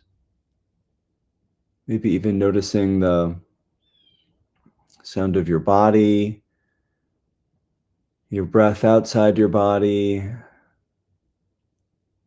And your breath inside your body. Heartbeat. Stomach growling. And so there's a way of, listening like a bunny or a rabbit or an animal with acute senses or something like that. So using our senses or feeling our feet on the ground or noticing smells or noticing any of our senses really ground us back in the present moment. We can use the imagination in play as an anchor. I remember reading a study a number of years ago by Lev Vygotsky, the child development researcher. And he did this study where he was trying to get a group of, I think it was 8-year-olds to stand still. So he called them together and said, stand still for as long as you can, I'll time you. And of course, what happened was the kids were running around all over the room after 5 or 10 minutes. So he called them back in and he said, I want you to imagine that, stand still as long as you can, but this time imagine, this is in Soviet Russia, right, that you're a guard at a factory. And what happened was when he invited the kids to use their imagination, this time they were able to actually stand still for like 15 or 20 minutes. So rather than using the breath or the body or something kind of boring as an object of awareness, as an object anchor of attention, using play, making it somewhat playful, making it a game, that this was actually the way to activate their prefrontal cortex and quiet down the limbic system in the brain and practice something, in a sense, pretty close to mindfulness, but in a way that was playfully able to help kids to become still. Because, of course, one of the biggest questions I often get off the bat when I talk about teaching kids and teens mindfulness is, well, how do you get them to sit still or stand still? Of course, also mindfulness does not have to be still by any means. We can do mindful walking, like walking like a ninja when I was a kid. We can do mindful stretching and movements and things like that, right? Especially for kids who maybe have attentional issues, kids who have some anxiety or trauma, where being still and kind of looking deeply at the body is going to maybe be a little bit activating or triggering movement, the edges of the body. Focusing on places like that rather than a deeper body scan will probably be more empowering, more trauma sensitive, and that kind of thing. So using play, using games, and I often try to integrate mindfulness into games that I do with kids. I'm a therapist as my day job, psychologist. I have, like in my office, for example, Jenga blocks. And I invite kids, when we're playing Jenga, I'll say, is your hand more steady when you're breathing in or when you're breathing out? Just try to notice that. It makes you better at Jenga. And then on some of the Jenga blocks, I've written things like, do 3 hot chocolate breaths, name 3 sounds that you can hear. So it's just integrated into the game that we're perhaps already playing together. Even with my own kids, we'll be playing backgammon or something like that. And I'll the game will get a little bit exciting and I'll say, okay, I'm getting stressed out. I need to take a couple breaths to calm myself down. And now what happens in my own family or with my clients when I take some breaths or do something to calm myself when I'm getting overwhelmed or frustrated during a game is I see them start to do it when they're getting overwhelmed and frustrating. Because we know about behavioral contagions, we know about modeling, we know about social learning and these kinds of things as well. Bringing mindfulness into music being another one. Inviting kids, listen to help them be more aware of their emotions. Listen to your favorite angry song or sad song or happy song. Put on your earbuds. And how does your body feel when you listen to the angry song? How does it feel when you listen to the sad song? Oh, the sad song, I felt a lump in my throat. I felt very heavy, right? Okay, that's what sadness feels like in the body, to help them have a little bit more emotional fluency, emotional recognition, building that emotional intelligence through mindful awareness of the body while they're experiencing an emotion that's kind of cultivated through listening to music, their favorite songs. With teenagers, maybe it's something more like put on your favorite song, and for that whole 4 or 5 minutes, just listen to the piano. If it goes to the drums, just bring your mind back to the piano. And teenagers then find that that's a really helpful way to mindfully listen to music in a way that's probably more interesting than saying, oh, focus on your breath for 4 or 5 minutes. Sports is another place where we see, I know the last speaker mentioned this a little bit, but it was 2 speakers ago, but I found that so inspiring during the Olympics 2 summers ago, hearing so many athletes talk about mindfulness, so many athletes talk about mental health, certainly in the US. And athletics are very important here, but kids hearing, it's a great video clip of Djokovic, the tennis player, talking about learning how to breathe. Leo Messi, the soccer player who my son looks up to, that he started practicing mindfulness in the pandemic. LeBron James, a number of basketball players in the US do things like just mindfully putting their socks on, right? Rather than like sitting and meditating in the locker room, but that's how they do it. So not only do you have some interesting role models who have an interest in mindfulness, but you're seeing a real practical application of, oh, this is really helpful for my game athletically. The biggest muscle is between your ears. I heard someone said that's the one you need to train. You can train yourself to be fast, and anyone can train themselves to kick the ball hard, right? But then actually, can you keep yourself well regulated during the performance time? So that these then end up being some ways we can think about really adapting mindfulness for kids, for teenagers, and helping them get a little bit more interested. We see also all different kinds of celebrities, at least in the US, with a strong interest in mindfulness. And all of these can be ways to think about how do we encourage kids. I've got more about getting kids interested in mindfulness, but I'm aware that my time is up for this wonderful conference. So thank you so much. I've got some questions and time for a few questions, and we can take it from there. Wonderful, wonderful, Christopher. Thank you very much also for providing us this space to practice. I think some of the following researchers maybe benefited from these few breath-ins and outs so that they feel less stressed. I would like to welcome some of the, I definitely benefited from it, and I would like to welcome some questions, if any.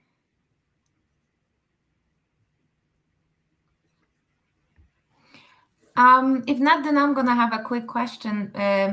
You're speaking with such a passion about the topic, but have you ever had some challenges in convincing young people to practice? Absolutely. I mean, I would say almost every day that I try to do this, there's some challenges. To me, it's finding what the in is. What's interesting to the teenager, the child, is it maybe for some of them that they care a lot about soccer, and this could help them focus in soccer. Is it maybe it is stress, maybe it's not stress, but I think it's figuring out what's interesting to them.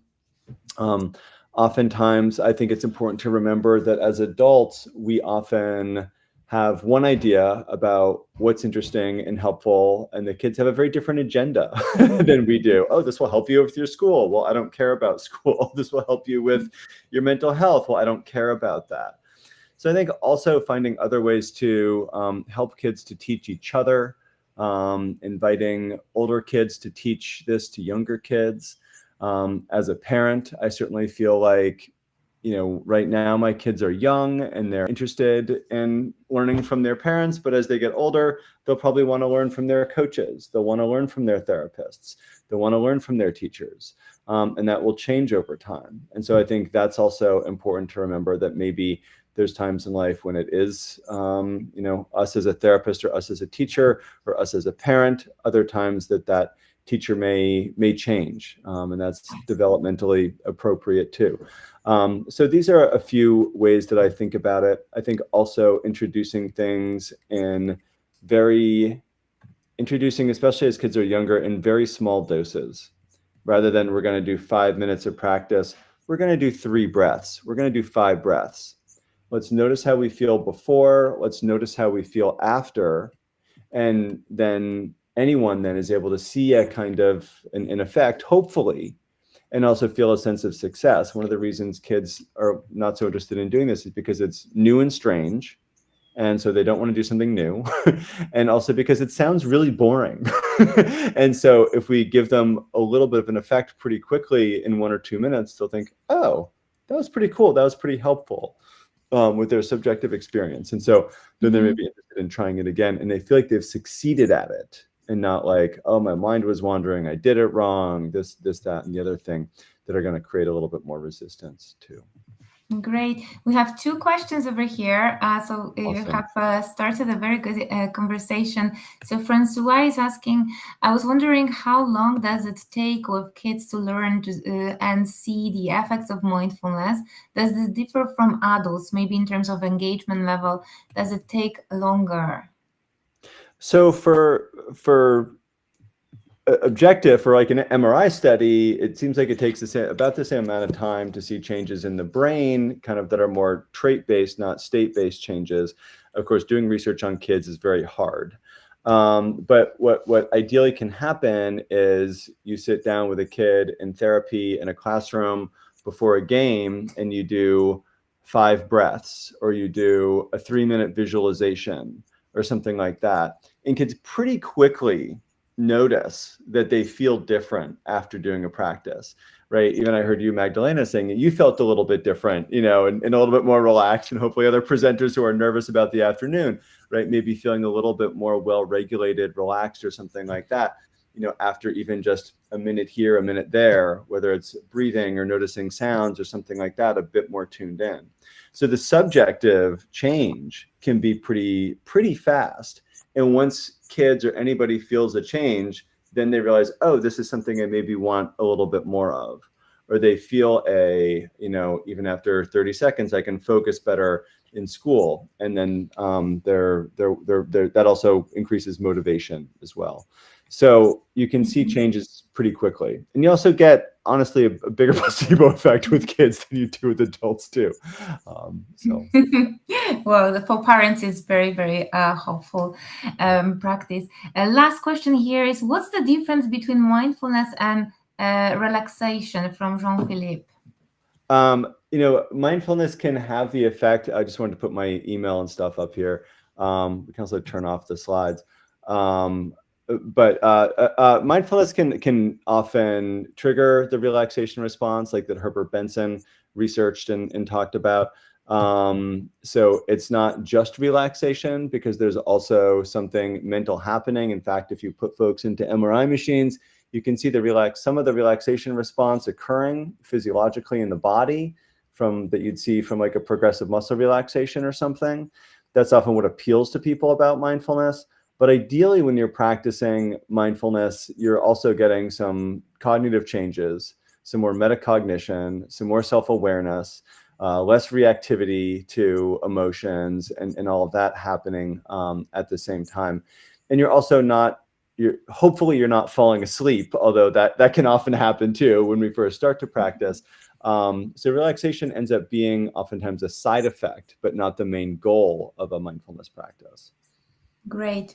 Thank you very much. I'm sure you can stay a little bit with us. If there are any further questions, please answer them in the chat box. Wonderful presentation, very helpful and very optimistic. Thank you very much, Christopher. We have our next presenter, Snika Sriram. Very glad to have you here. And Snika will be talking about the quantitative study on the effects of secondary teachers' attitudes towards inclusive education on teachers' stress. It's a very insightful presentation ahead of us. This will be our last presentation, definitely not least. But please all also follow our YouTube channel and have a look if there are any further questions to all the presenters that are being here. So welcome, Sneha. The stage is yours. Thank you. I'm just having a little difficulty uploading my presentation. I'm trying to click on the presentation tab. All right. Yes, I'm sorry. I'm going to assist you with that. So now it should be working. Can you click on presentation? Your presentation was there. Yes. I'm not able to find it right now. Should I just upload it again? You can upload was it. There, right? Mm-hmm. Yeah. I found it, so I can open if you would like that. Sure. I am going to be skipping a few slides, so as don't worry, but we you go can ahead. you should be able to navigate. Can you see the navigation at the bottom? Yes. Yes. Okay, It's great. working. Great. Perfect. Thank you. Thank you. Good afternoon from Dubai. I know everyone is in different time zones, so I am Sneha. I know I am one of the last in this series, so please hang in there with me, and I'm sure you'll have something to take back home with you, a thought, or maybe a suggestion, or even to add on something to the study. So I will quickly dive into this. Okay, so I'm sure a lot of us have heard about the term inclusive education, and my study revolves around understanding the impact of secondary school teachers' attitudes towards inclusive education on teacher stress, specifically to the Indian Bangalore population. So we know that inclusive education has been viewed as one of the most effective and efficient ways in educating students with disabilities. However, there seems to be a lot of discrepancies in the meaning or understanding of what inclusive education actually means. For example, a lot of schools engage in integrating students. Integration is more about assimilation or just fitting students into a setting, whereas inclusivity is about creating modifications, creating the atmosphere for the child to be able to learn and grow with everybody. So I think that is where the difference lies, and that's where the discrepancy in implementation as well lies. And when it comes to India, it has been a great challenge, as it is a very new, interactive, and organizational model compared to the traditional model of schooling. And I believe that one of our presenters, Sophia, had also spoken about had also spoken about post-pandemic effects on children. And I completely agree, because post-pandemic, there has been a rise in children identified as within autism spectrum, including severe learning difficulties and sensory impairments. And and also the All India Survey on Higher Education has also highlighted that over 92,000 students with disabilities were enrolled in the higher education, which represents actually only 0.24% of the pan-India population, which means the participation is still low. Now, after parents, the population that works the most closest with children are the teachers, which is why their attitudes towards implementing inclusive education matters a lot, which has a few factors. There are a few factors that impact their attitudes, which will also be explored in this study. Few of which are teachers' previous experiences working with students with special needs, their training in inclusive education, and gender. Now, a main factor that has caused considerable challenges in implementing inclusive education is that it has been causing great levels of stress in teachers. We will look into those factors as we go ahead. Very quickly, I'm going to just talk about the government perspectives. It was surprising for me when I read that inclusive education has been prevalent in India for over 40 years. And it started off with the IEDC scheme, which was just about the placement of, like how I said, integration of children into the setting, which then moved into the National Policy on Education, which was a policy level change. The program of action spoke about more of an action plan where we could bring about structural changes to the system, where we can talk about teacher training, curriculum restructuring. The Right to Education Act made a compulsory policy for elementary education. And then we reached NEP, which gave us a more holistic policy on inclusive education. Now, as much as the policies have looked into the drawbacks or the gaps in the previous policies, something that has been constant through all is that we are unable to implement because of resource constraints, because of lack of funding, infrastructural considerations as well. So this has been something that has been commonly a problem. Before I head to the different variables I'm looking into, this is not a study that tells you that teachers are at fault. This is a study that will tell you why teachers need the support because it's them who are majority of the time with the child or with the children. So it's about how we can support them. So let's go ahead. So firstly, we're looking at teacher experience. A lot of studies have spoken about how early experience and social contact with students with special needs, when paired with training and knowledge, enhances their ability to implement inclusive practices. And it also helps to reduce their stress, because experience helps to grow their confidence. And with more confidence and more experience, they have fewer concerns about the excessive workload that comes their way, which leads to more positive attitudes. Moving ahead, we spoke about teacher training as well. Yes. So teacher training. We talk about the ongoing professional development as well as pre-service training. Teachers usually feel incompetent or unprepared when they have to deal with students with special education needs due to lack of training. And a lot of teachers who also claim that they have positive attitudes are unable to implement these strategies because of lack of abilities to be able to do so. It's not just theoretical, but also the lack of practical understanding and methodological skills. And one thing about inclusive education practices is that teachers should be able to adapt, modify, and differentiate instruction, which requires a specific level of pedagogical competency. Yes. The third variable that we're looking at over here is gender. As a lot of findings are inconsistent across literature, we do find that female teachers tend to be more inclusive than males, which could be due to gender imbalance in the teaching population. And another factor is the traditional gender role for women to be more empathetic, which could be the reason, which has been stated by few of the studies. Moving on to teacher stress. Inclusive education has been linked with higher stress levels among teachers.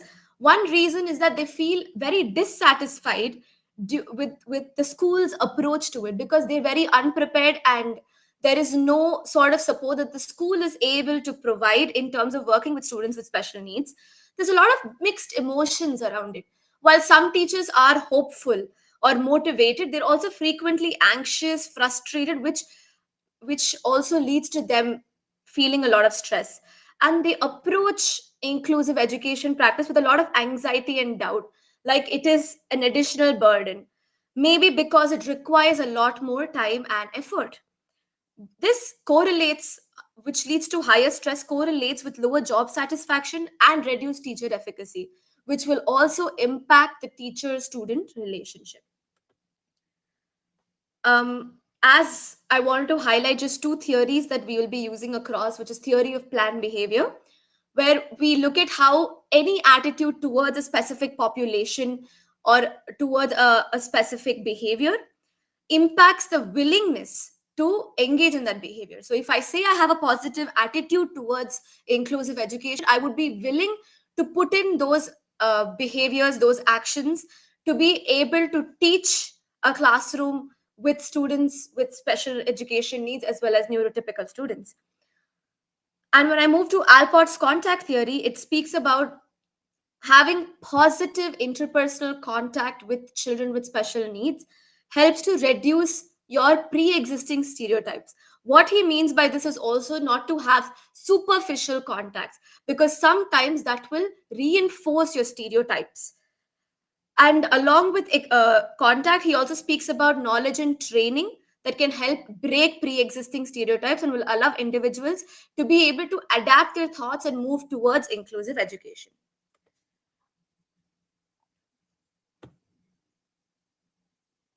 Okay, so these are the four main reasons behind doing the study. Debunking the pull-out model.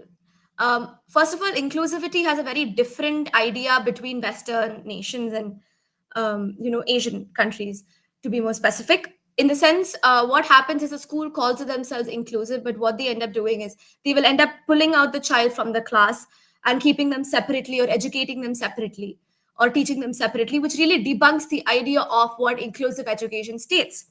And like I previously mentioned, there is a lot of ambiguity in teachers' attitudes. While some may say they have positive attitudes, their actions may not say that. And that is because of the various factors that are influencing it. Third of all, secondary education has been viewed as having most highest academic demands. And also there is an increase in achievement gap between the children with special education needs and neurotypical children as they enter secondary education. So inclusive education requires curriculum restructuring, specialized training, and institutional level support. My study has typically looked into investigating the effect of attitudes of teachers towards inclusive education on stress while controlling for experience in working with students with special education needs, training in inclusive education, and gender of teachers. Quickly going to take you through the methodology where I had recruited 167 secondary school teachers from Bangalore using purposive sampling.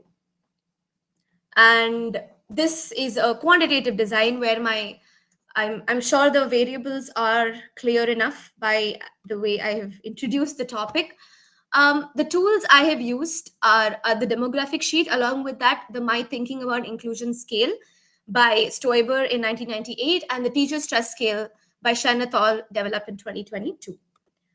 And I had used the hierarchical linear regression to identify the predictive role of teachers' attitude towards inclusive education on teacher stress without and while controlling for the 3 predictor variables, because I wanted to have 3 different models for which we will see the results right now. So I wanted to share my demographic results because it's something very interesting here.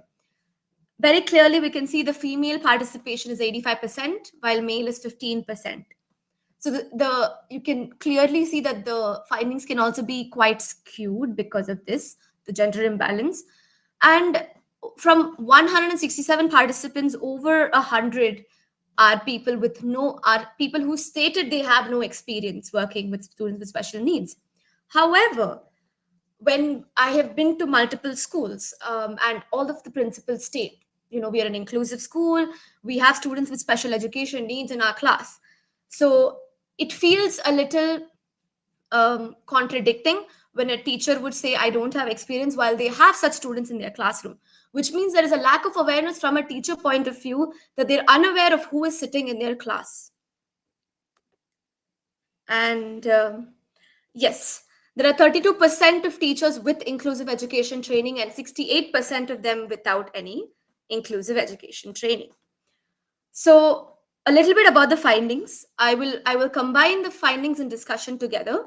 So teachers with more negative attitudes towards inclusive education did experience higher levels of stress.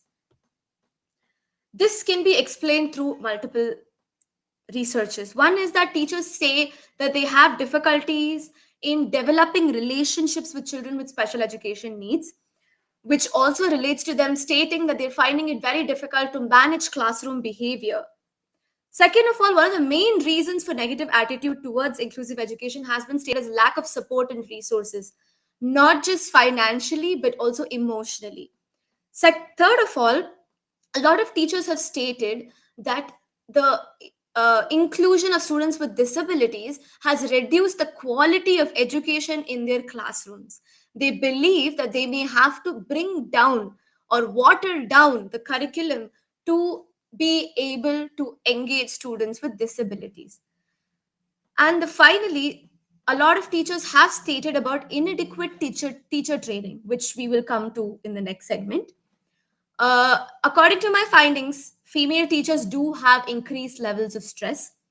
This can be associated to one, we did see a gender imbalance, which could have resulted in a skewed finding. Another thing is a role conflict.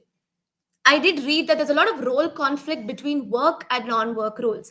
While we are talking about 21st century, where men and women are equally providing for the home and working outside, there is still a very good percentage of population that believes that women have to come home and provide for the family, which means there's a role conflict between having to work in a school, develop a curriculum, work with children, and come back home and having to again work back at home. So this can cause increased levels of stress.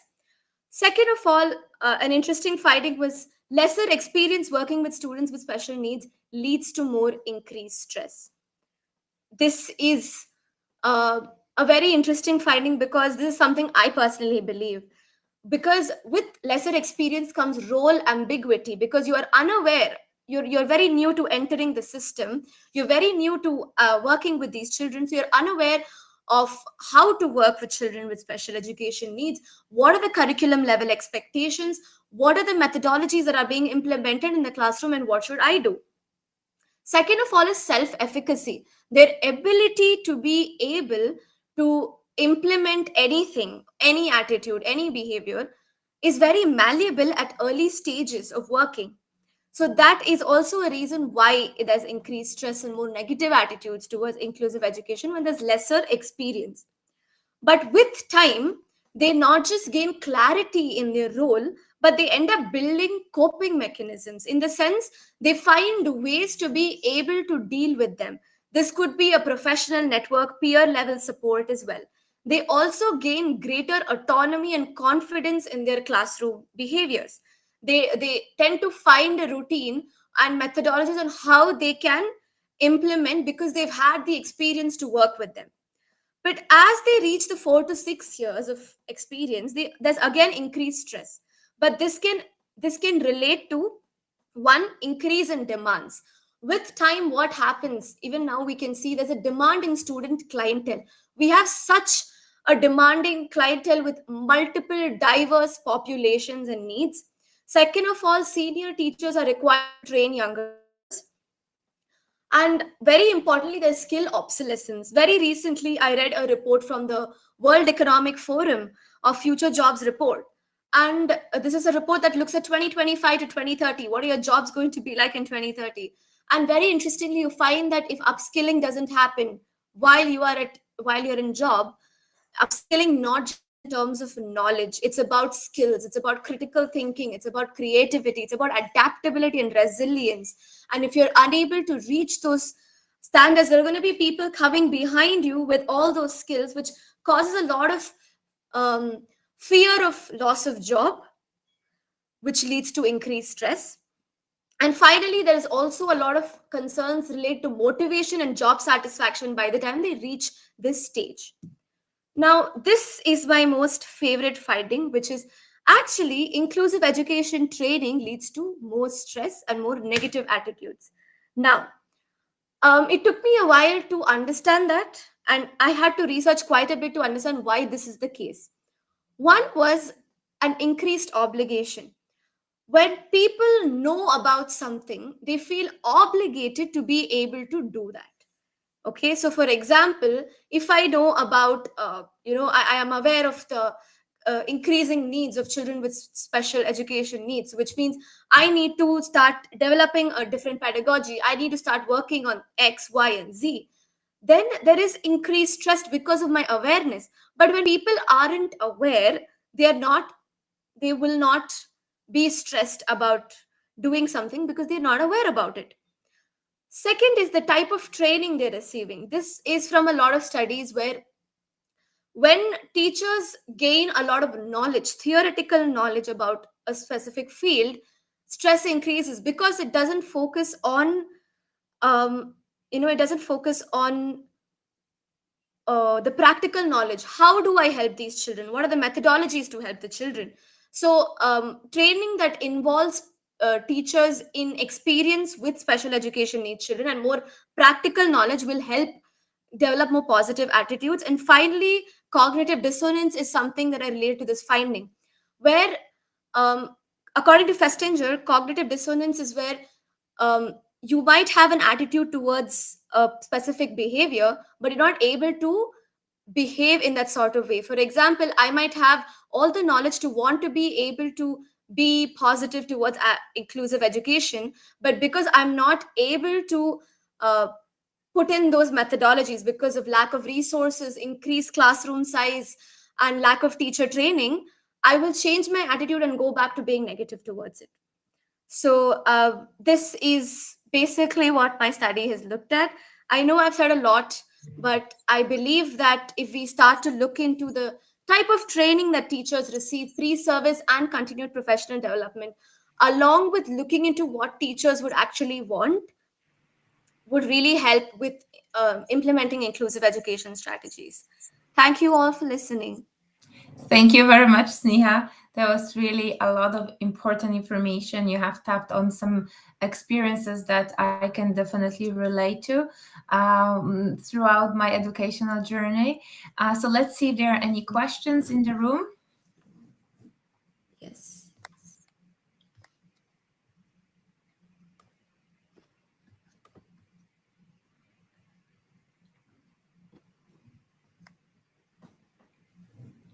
I don't see any questions. So my question for you would be, in short, what's your next step? That's I do not know how to answer that in short, but in terms of research, I'm looking into increasing the scope of my research, because up until now I know that teacher training programs need to be updated, but I'm very interested in trying to testing out a pilot study on a type of training methodology that I can personally work on and see its impact in schools. But on a secondary level, where with my current experience, I am developing pedagogy with the company I work with. So I am trying my level best to provide teachers with the space and the knowledge, not just in terms of theories, but in terms of practical methodologies and ways to practice their knowledge. I think that is something amazing. No, it is really so needed, and the proper education starts from proper preparation of educators, right? So I think you're doing a great job, and it's great having you here. If there will be further questions, please also stay with us, because they might occur in the chat or on the YouTube channel. Thank you, and thanks to everyone who are participating in that session, both speakers and attendees. It was amazing and very thought-provoking. We will take a break now, but please be back here at 1:20 Polish time for another fantastic session on gender, mental health, and value conflict. And this session will be chaired by my dear colleague, Patricia. So I'll be saying goodbye to everyone over here. This conference has been so fulfilling, and these particular 2 sessions this morning left me with so many thoughts, and I hope the same for you. I'll be moving to the room 2, where I'll be discussing at 1:20 diverse paths to well-being. So for all of the attendees, please make this choice. Either you stay here or you're moving to another thematic panel. So again, thank you very much. And those presenters who are from next session, please stay, of course, with us, and make sure you have prepared and uploaded your presentations. So see you soon. Maybe in the other room. If not, I hand it over to Patricia.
Hello everyone, we still have got 1 more minute, so we'll wait to our time to start our session, but of course,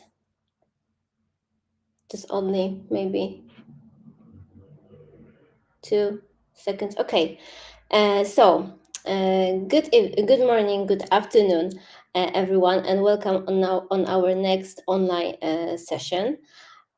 Before we start today amazing next session, I would like to say a little bit more about our guidelines, some rules, good practices on this session, because on this session we don't only have presentations, 15 minutes presentations, but also some other points, like for example blitz, 5-minute short presentations, and also e-posters, Q&A sessions for those of participants who send to us our posters and would like to answer if there are some questions to their presentations. So each participant of our 15 minutes presentation, you of course have got 15 minutes. After 10 minutes, I will come back, because when your presentation will be available for our audience, like for example now, we can see our first presentation. I will, after 10 minutes, turn on my camera and just only give you a sign that 10 minutes left, and you still have got 5 more minutes for your presentation. This is the first rule that you have to remember, and please be on time with this. The second point, very important, is that after our final session, we will have got our keynote speaker presentation. So of course, if you want, please stay with us to listen a very great speech of amazing professor from Canada, Professor Adriana Mendek. After our 15 minutes presentation, this short blitz presentation, and eventually if there will be some questions to our e-poster, I would like to invite you also to some together photo.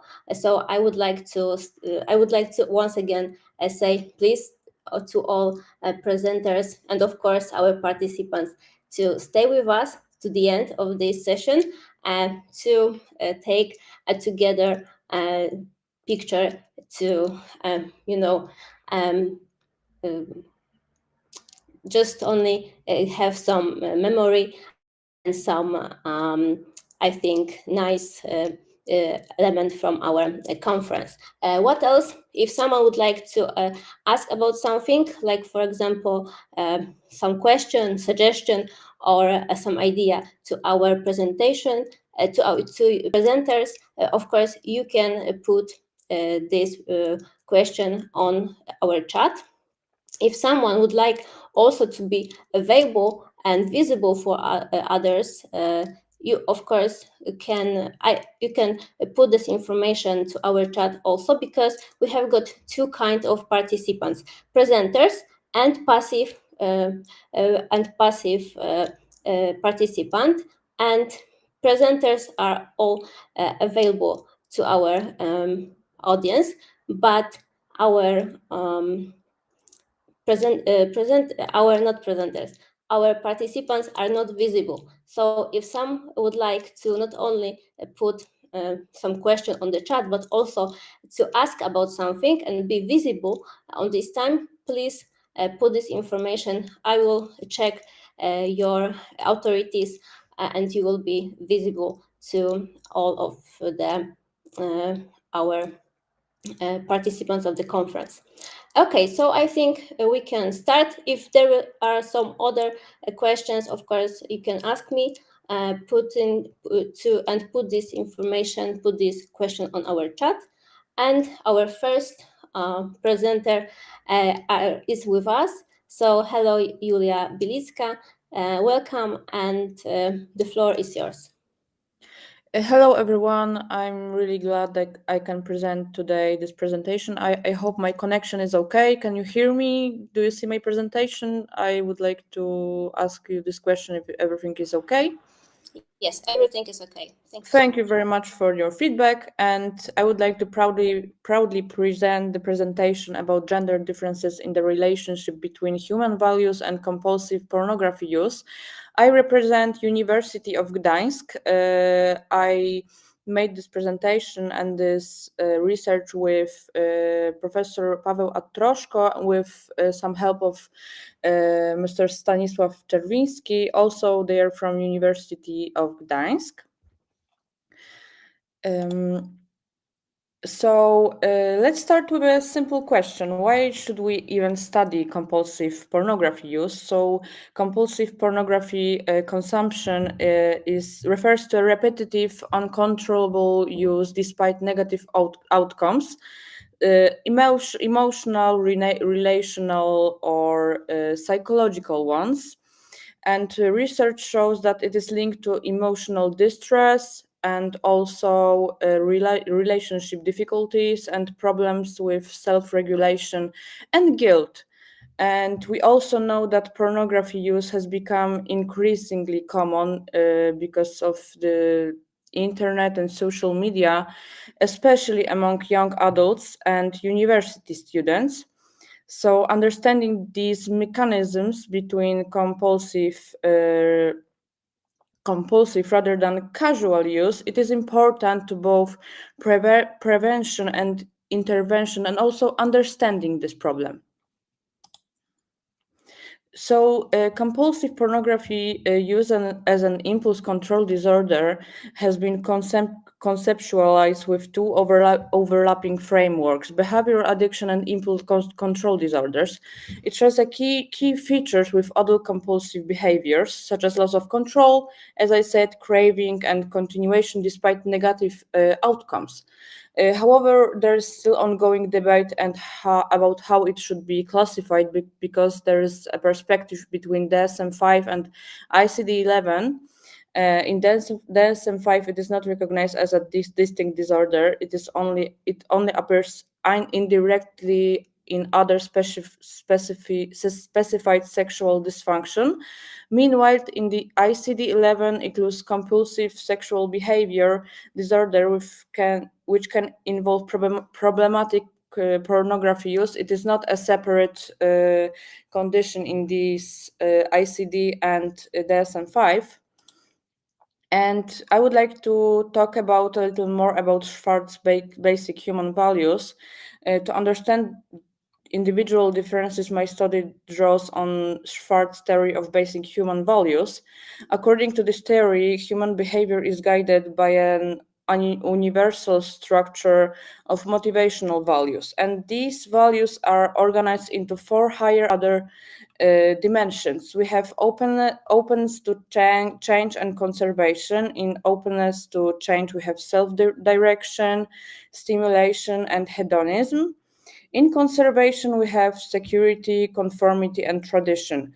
On the other hand, we have also the other dimension, which is self-enhancement and self-transcendence. In self-enhancement, we have power and achievement.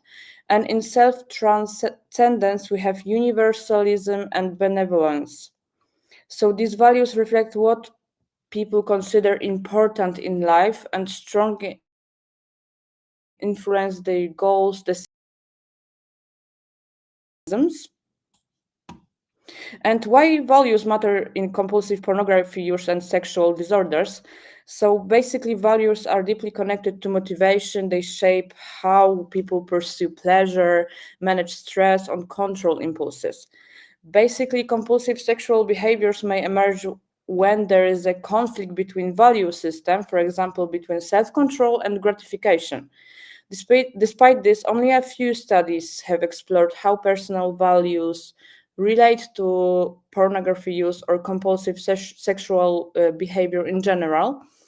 Another key question is whether gender differences in value orientation influence how and why people engage in such behaviors as compulsive pornography use. That's exactly what this research aimed to explore.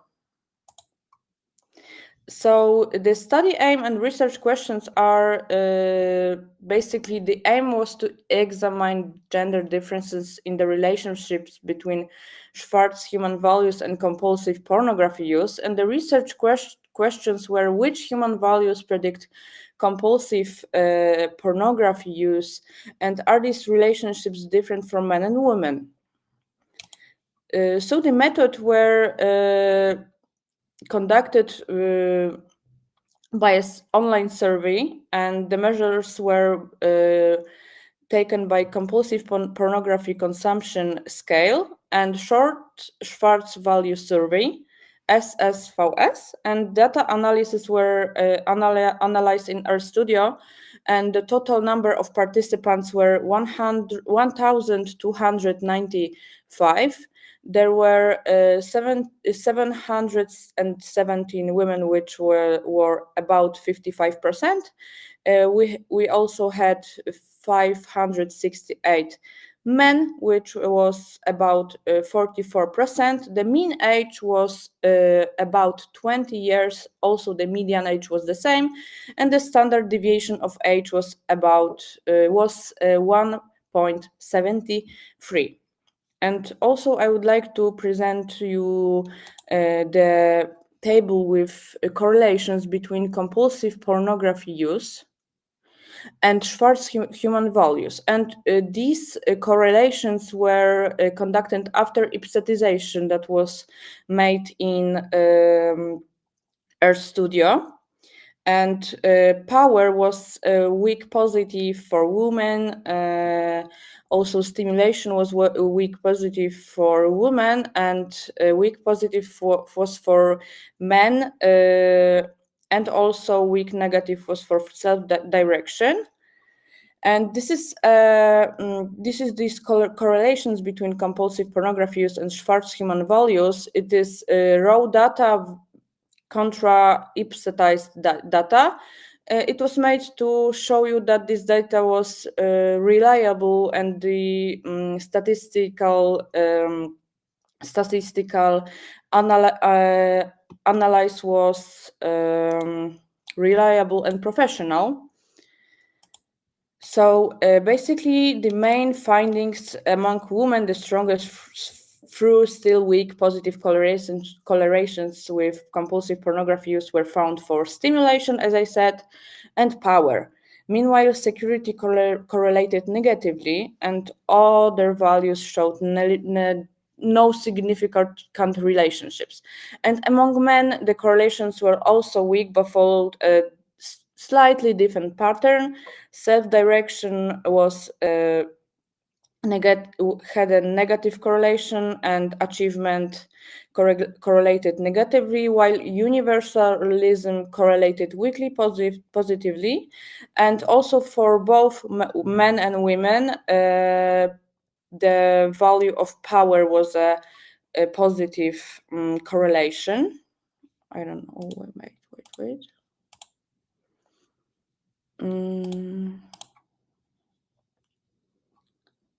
Okay, so discussion. So how do we interpret these findings? For women, higher stimulation and power suggests that individuals who value excitement and novelty and social influence may be more prone to this compulsive use of pornography. The negative link with security indicates that those with a lower need for stability or conformity might also be vulnerable for compulsive pornography use. And for men, the weak negative associations with self-direction and achievement may reflect to lower autonomy, goals or orientation, or self-control, consistent with previous research. Interestingly, power seems to be shared risk, as I said, for both men and women. This is a risk factor across genders, aligning with self-enhancement motivations, which prioritize dominance, success, and control, of course. To summarize this, value provides a psychological lens through which we can understand not just how often people use pornography, but why they might struggle to control it. And this is very important because the group was it was a group of students. As I said, it is a increasing prevalence among young adults and young adults. So basically what the results tell us supports the roles of motivational and moral framework to understanding compulsive sexual behavior, such as compulsive pornography use. And it highlights that it's not only about the frequency, and it's about moral conflicts, and also about underlying value-driven motivations. This suggests also value-based interventions, for example, promoting self-regulation and awareness of personal priorities could be integrated into prevention and therapy programs. This perspective bridges clinical psychology with personality, of course, and value theory, helping us move beyond simplistic addiction versus morality explanations. I would like to also tell about the strengths and the limitation of the study, because all of the studies have its strengths and limitations, of course. So the basic strength of this study was a large and balanced sample size. It was over, so 5 minutes. Yes, okay, that's fine, thank you. It was a large and gender balanced sample of over 1,200 participants. It was used a validated value framework. It was based on the Schwartz theory of values, and it was made by the rigoristic statistical approach, including impsatizations, which controls the individual response styles and makes the results more reliable, because it was an online survey. And the limitations was also that the study was correlational, so we cannot make casual conclusions. And data was self-reported, which always carries a risk of bias. For instance, due to social desirability and underreporting. And future studies should therefore include longitudinal or experimental designs to clarify causal pathways. As I said, it was a correlational design, so no causal interferences can be made. So thank you very much for listening to me today. It was a great pleasure to present this presentation, and these are my references. If you've got any questions, feel free to ask. Thanks so much, Julia. I see on the chat that we have got one question to you from Olga. So I now read this. It is a very interesting study. I have one question through. According to the mean age value, the sample compared largely of university students, do you think there are any generation effects that might be important to consider in the future? That's a very interesting question, and thank you for this question, Olga.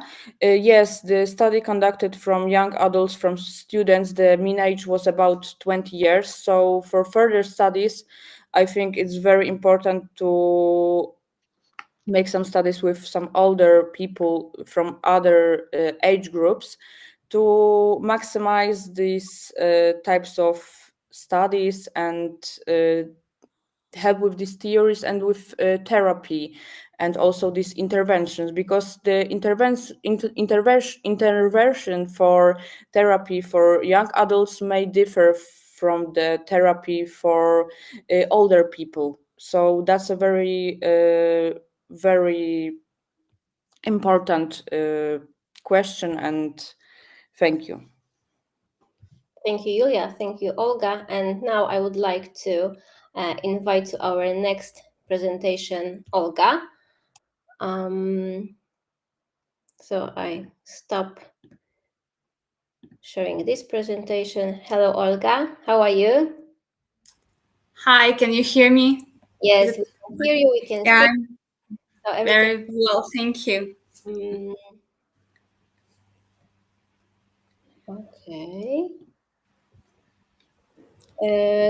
Should I upload your presentation or? Yes, because obviously I had a problem with the system.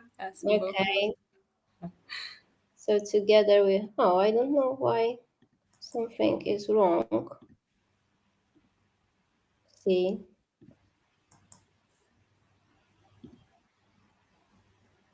Yes. Okay.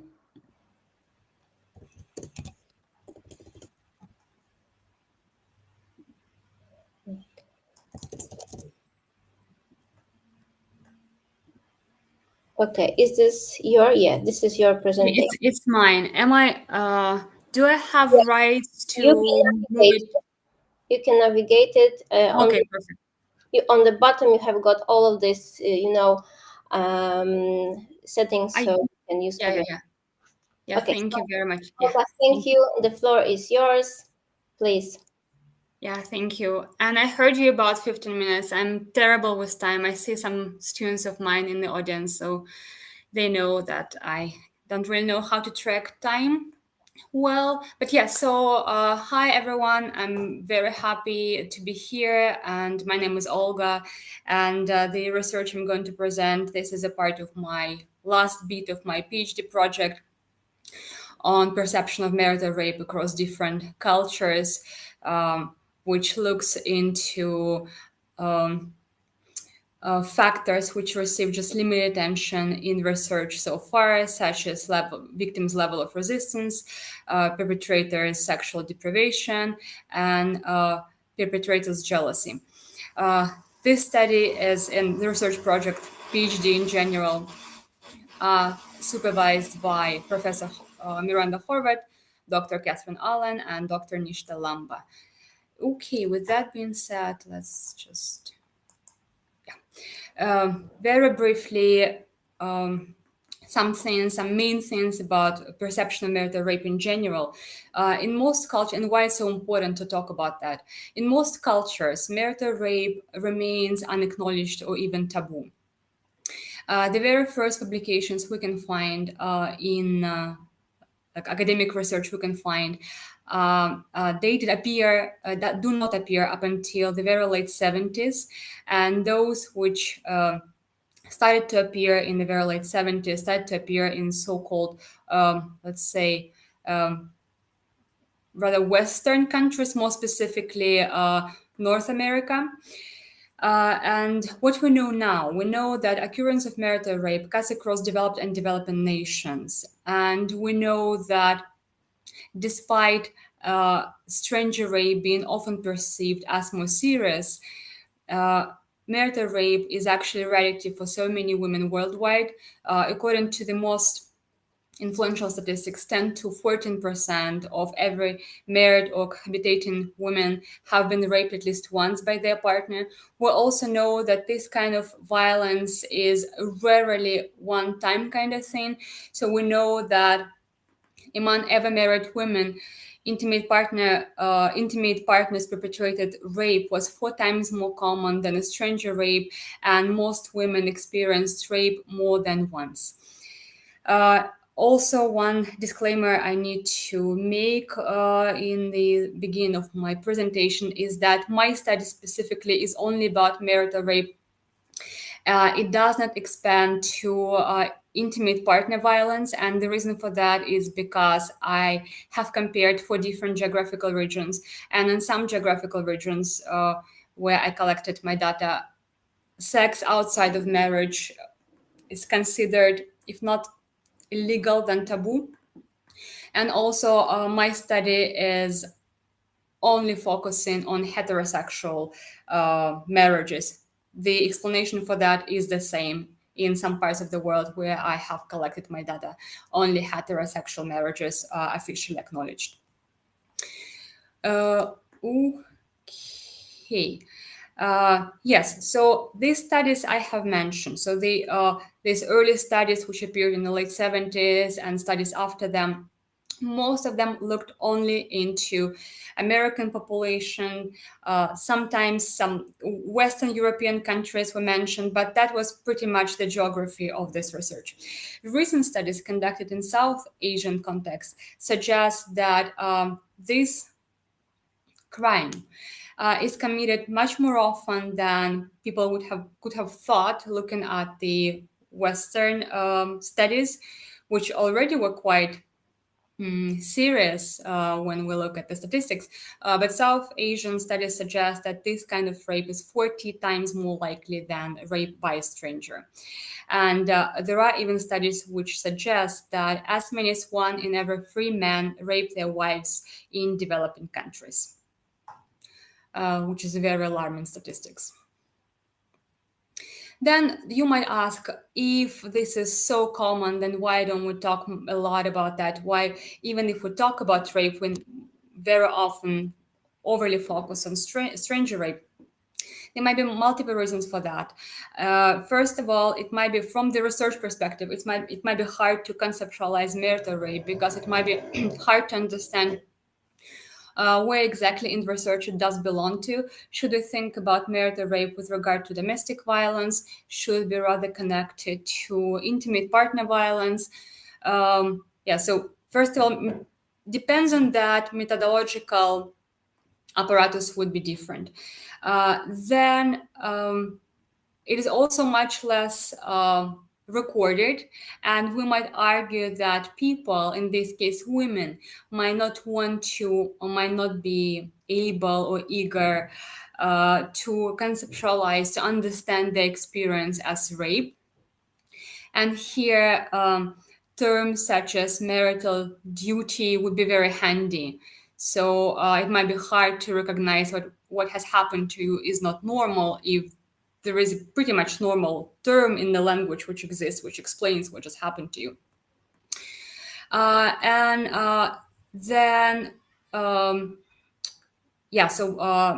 Marital duty, wifey obligation that I have already mentioned. And then one more thing which might be important here is that there is also this notion that what happens behind closed doors should stay behind closed doors. So people very often face lots and lots of shame and criticism if they want to make their relationship, especially sexual part of their relationship, public. So that might really stop so many victims from talking about their experiences. Okay, next slide. Yes, so again, you might say that if the first studies have appeared in the late 70s, on the one hand, we can say it happened quite recently, late 70s. On the other hand, you might say, okay, not so recent, so maybe we know enough about marital rape, and the reason why it's not talked about much nowadays in Western research is because everything which could have been researched have been already researched, and it's probably not the case. So do we still need to study marital rape? Probably yes. So first of all, the greatest interest of Western researchers, as I said, happened started in the late 70s and then peaked in the 80s and 90s. After that, we have some fundamental work, such as the one written by Russell, but not so many. This time also coincide with a breakthrough in the conceptualization of this type of violence and its criminalization in many countries, including United States, which was one of the last actually countries in Western world which criminalized, because some states criminalized quite early, some states criminalized quite late. But yes, so we can say once this legal breakthrough has been made, maybe there was no more reason to talk about marital rape. But then there is growing interest in South Asia, and we see that there is nothing, at least to our knowledge, there is nothing which has been conducted in MENA region. So yeah, even in the region where it was researched, it's no longer being talked about. We can suggest maybe because now researchers in the West talk more about intimate partner violence, and marital rape simply was included in intimate partner violence. However, we once again might argue that it might be a bit specific type of violence which needs to be researched like on its own. Then, since I also have included Eastern Europe, we can say that again, with regard to Eastern Europe, not much has been done, especially with regard to comparing how Eastern Europeans might be different from Western Europeans when it comes to their perception of this type of violence. So there are many, many questions which are still not answered, and it seems that there is still a lot which could be done in this particular research area. Okay, next. I'm trying to click on it. Yeah, so this study you are going to hear about is, as I said, the third study out of three. Surprise, in my PhD project, and the previous two were mixed method studies, which had some contradictory results, and that's why there was a need to delve deeper into my understanding of marital rape and how it might be conceptualized.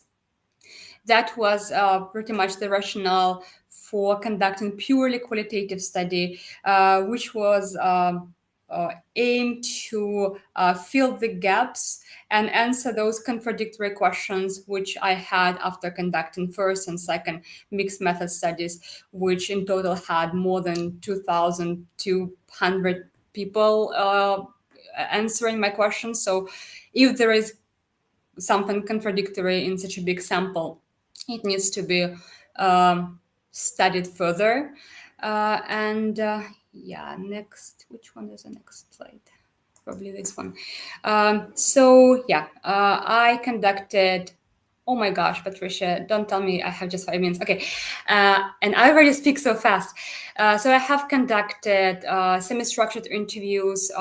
Each one of them had 14 questions, and the duration was, on average, was 30 minutes.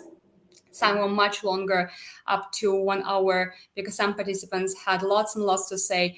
And one thing to keep in mind, these were not the victims. This was general public understanding, perception of marital rape. And so I had 4 geographic regions, 7 participants from MENA, 8 from South Asia, 7 from Eastern Europe, and 7 from Western Europe. It was the analytical approach was thematic analysis, which was largely inductive. However, of course, considering such a large amount of data, at some point, of course, you remember some things which have been said, some topics being discussed. So at some point, it has to be acknowledged that some deductive component could have played a role. So results of all of this, in the results, I had 3 main themes which participants across all 4 geographic regions talked about. First, gendered power dynamics in marriage, control over women and male entitlement. Second, the language and narratives that shape marital rape perceptions. And third, resistance to change, the role of education, generational shifts, and structural barriers. Considering how little time I have for this, I will discuss it very briefly. So the most important thing to notice here is that how remarkably similar main themes and sub-themes were across the regions. And that is probably the most depressive part of my research, how little has changed over the years, and how little there are some we would say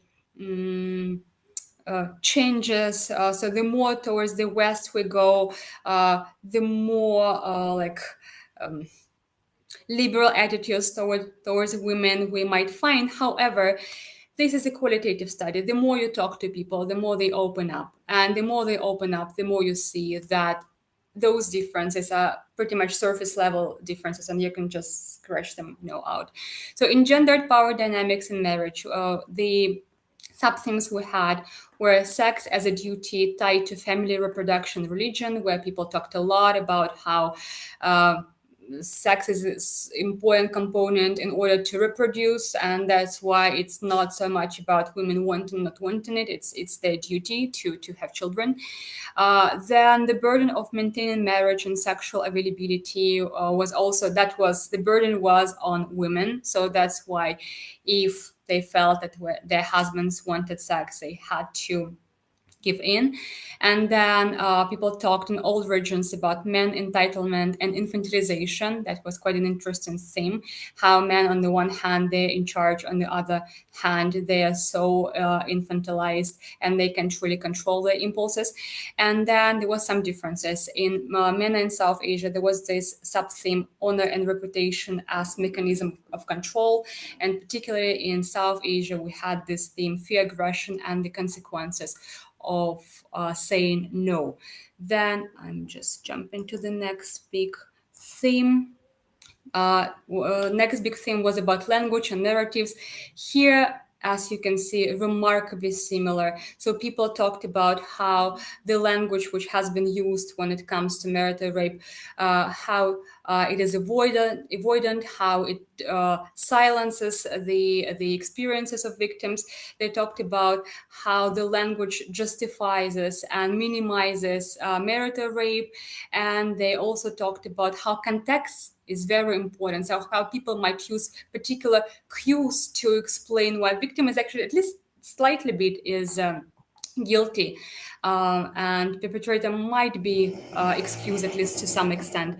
And then the last theme, resistance to change. So here we saw some hope because people talked about potential for change. They talked about how younger generations, they understand these dynamics better. However, they also saw that there are structural resistances such as class, culture, religion was discussed quite a lot by all participants.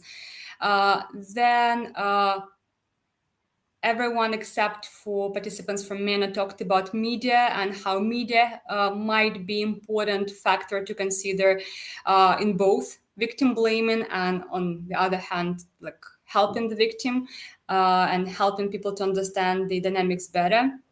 And then in Western and Eastern Europe, participants also talked about how state and legal approaches are important and how they might contribute to women's rights, and how in some cases what they do is actually quite the opposite, how they like from legal perspective, they try to silence women.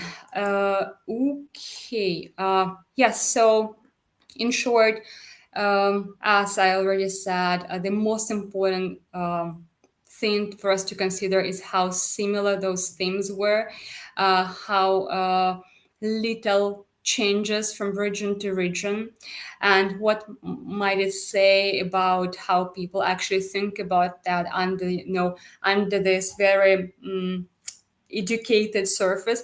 Like for instance, one of my participants from Western Europe said, and that was a male participant, after we talked for 30 minutes or so, he said, this is what we talk about when we are like in the public, and this is what we say when we amongst us guys. So this is, I think, a beautiful quote which captures how people still need a lot of probably education on the topic of family dynamics, women's rights, and so on. And limitations, of course, although I have 4 regions, it's still not the whole globe, so there are potentials for overgeneralization. And the biggest strength of my study is the fact that it represents underrepresented populations. I just had 15 minutes and I know I talked super fast. I hope at least something was understandable in this like super paced speech.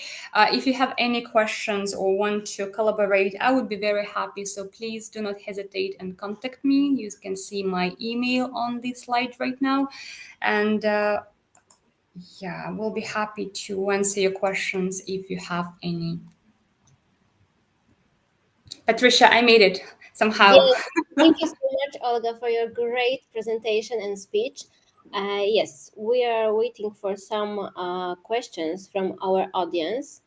Of course, if someone else have got any questions, please go ahead, put your questions on our chat. If you would like to do this and be visible, just only put... Thank you, Julia. I see Julia's comment. Yeah. Thank you so much, Julia. Any reflections? Maybe I have got some very short question because I'm not sure. Maybe I don't understand some information, but I would like to ask you, in your research, your participants were on relationships or single or mixed? It might be any of that, because the research was all 3 studies were on general population. That's why, although I asked some demographics questions, none of those questions were important for any source of cut-offs. That's why, I mean, they might be in relationship, might not be in relationship. That was not important. Okay, thank you so much. Because my idea of that was, for example, to repeat your research, but in some different point on participants, on relationships, but in relationships where, for example, women are from one geographical area and men are from other, or of course mixed. And I think maybe it will be some interesting point to your future directions and research. But also we have got 2 questions. So first question from Lindita: what kind of role do you see for the movie industry? Explanation: in Southeast Asia, this is very influential. And the second one, I just want to thank you for your working on such a difficult topic. So just only your greetings to you. Okay, so first from Lindita.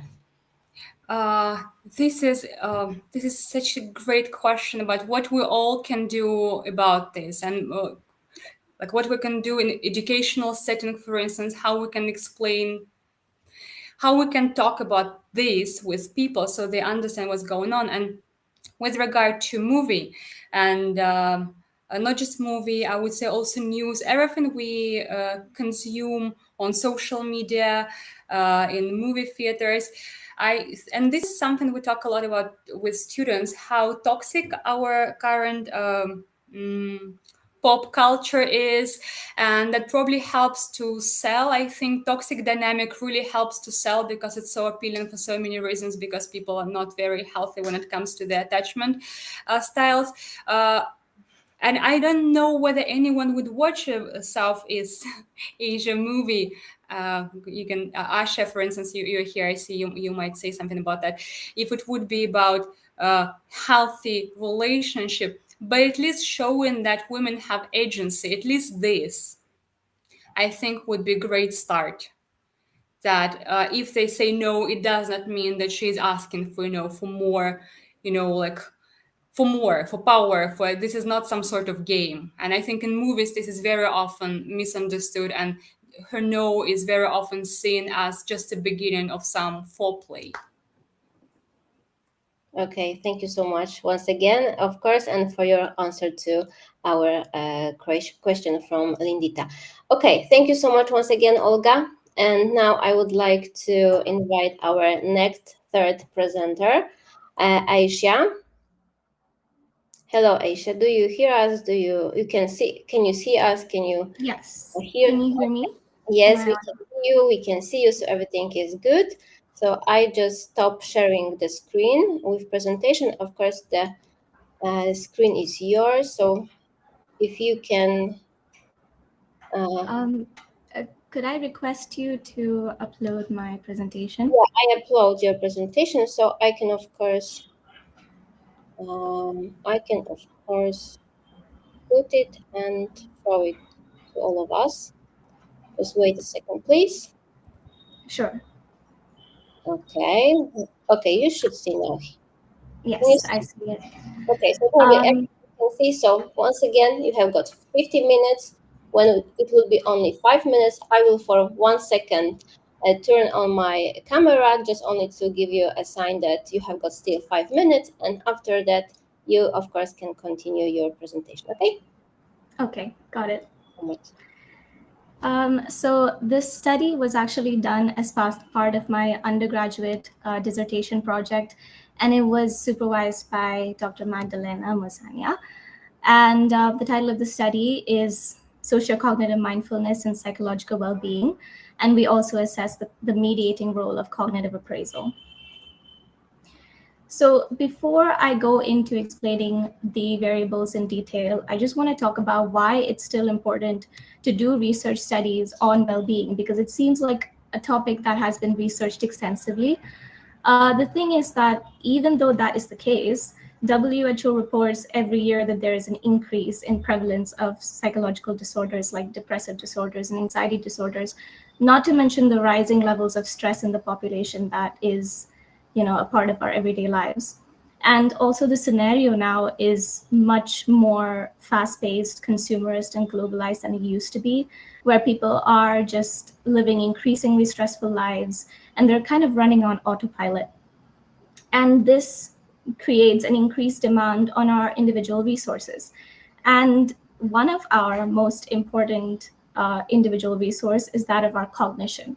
I wouldn't say it is the most important, but it is one of our most important. So the study variables in this study are related to cognition. Now, a little bit more about the study variables. So the main predictor variable in this model, in the study, is that of socio-cognitive mindfulness. Now, I think we've all heard about mindfulness in general as a construct, but most of the time what people are talking about is meditative mindfulness. And there is actually another type of mindfulness. It is called socio-cognitive mindfulness. And though they share the same basic property, which is of consciously directing your attention, they are a little different in terms of, like, meditative mindfulness is more internal. It draws your attention non-judgmentally to the present moment, to your thoughts and feelings as they appear right now. Whereas socio-cognitive mindfulness, it's more external in the sense of engaging in the present moment with your environment and actively seeking novelty in terms of your attention and drawing new distinctions. So being attentive to change is one of the key.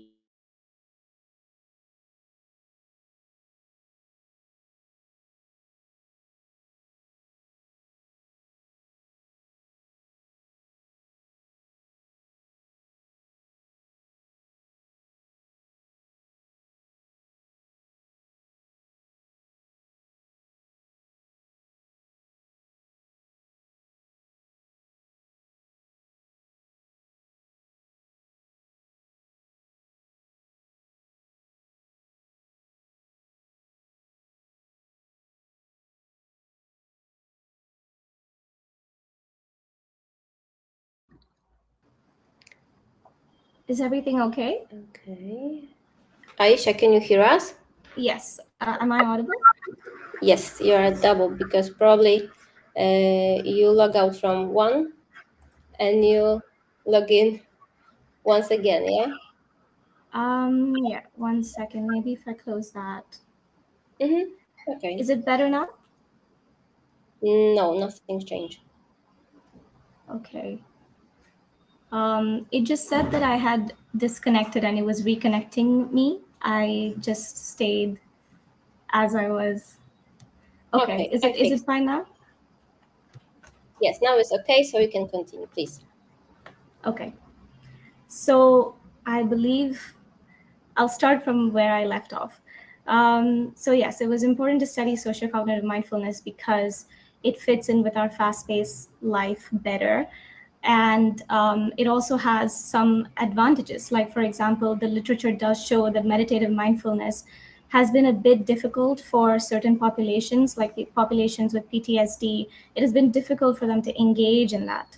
So socio-cognitive mindfulness might be, a good option for that population. And then cognitive reappraisal, of course, is an emotion regulation strategy, which I'm pretty sure most of us have heard of. It is basically about taking conscious control of one's thoughts and actively increasing the positive appraisal of situations. And then psychological well-being is our criterion, which is not just about the absence of mental health difficulties and disorders, but also about being able to function optimally and find meaning and happiness in all areas of life. Okay, that's good. I will skip that. Okay, so these are some key studies. So the literature has shown that there's a link between, so there was a negative correlation between socio-cognitive mindfulness and adverse psychological symptoms, which indicates that it is beneficial for well-being. And then there's also studies that have been done that say that cognitive reappraisal is linked with increased psychological well-being. And also with meditative mindfulness, they have shown that there is a link where meditative mindfulness is linked with improved cognitive reappraisal, and cognitive reappraisal was shown to have a mediating role between meditative mindfulness and psychological well-being. But this is meditative mindfulness. There hasn't been a study with socio-cognitive mindfulness that assessed the same. So the study had three main objectives. One is to investigate the predictive link between socio-cognitive mindfulness and psychological well-being. The other was to examine cognitive reappraisal as a mediator in this relationship, and also as a byproduct to examine the predictive effect of socio-cognitive mindfulness on cognitive reappraisal. Now the hypothesis, so we followed the Barron and Keddy model of mediation. So I think, all right, maybe I should explain this with the diagram. So the first three hypotheses are just checking for the relationship between all three of these variables. So socio-cognitive mindfulness, the predictive effect it has on cognitive reappraisal on psychological well-being, and socio-cognitive mindfulness on psychological well-being, which is our direct effect. And then the fourth hypothesis is that cognitive reappraisal will be a significant mediator between socio-cognitive mindfulness and psychological well-being, which is our direct effect.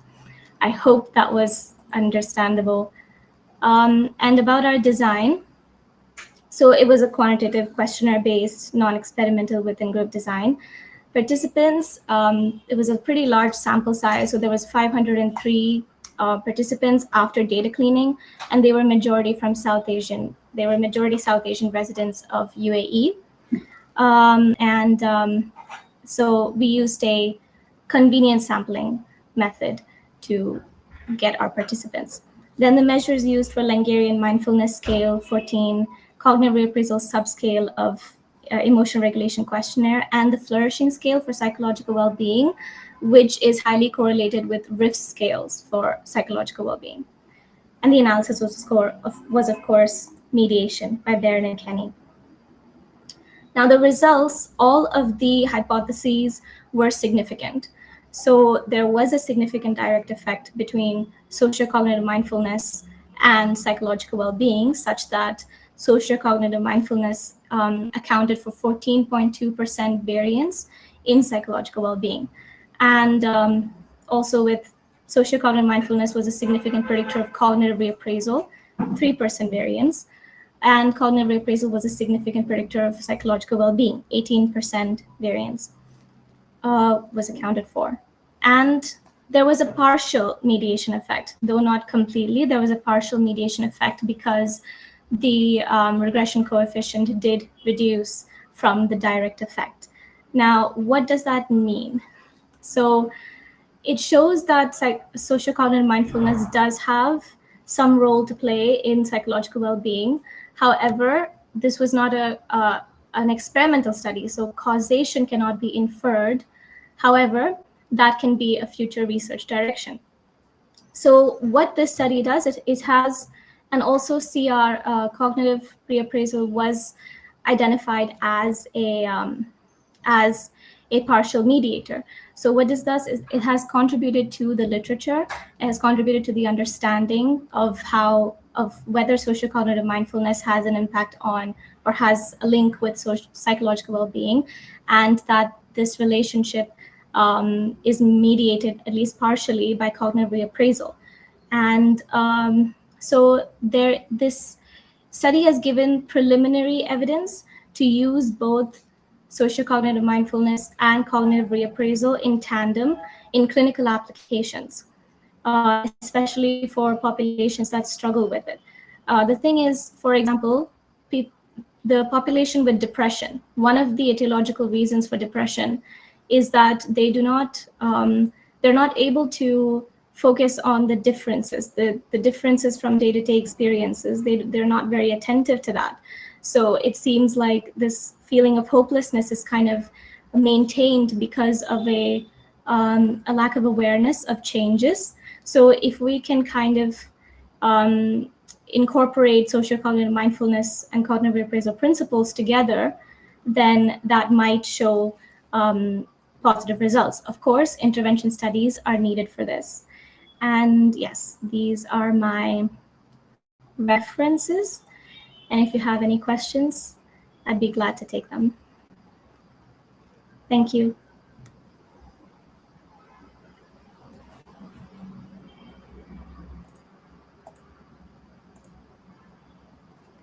Okay, so now we minute to wait to some questions dedicated to you.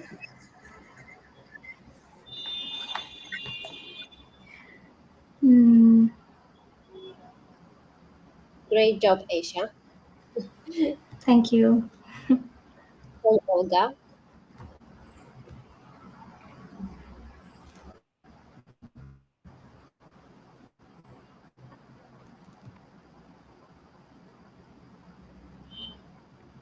Okay, so we're still waiting for questions, but I will use this time to ask my question to you. Do you have your idea, your suggestion about how you can continue this research in the future?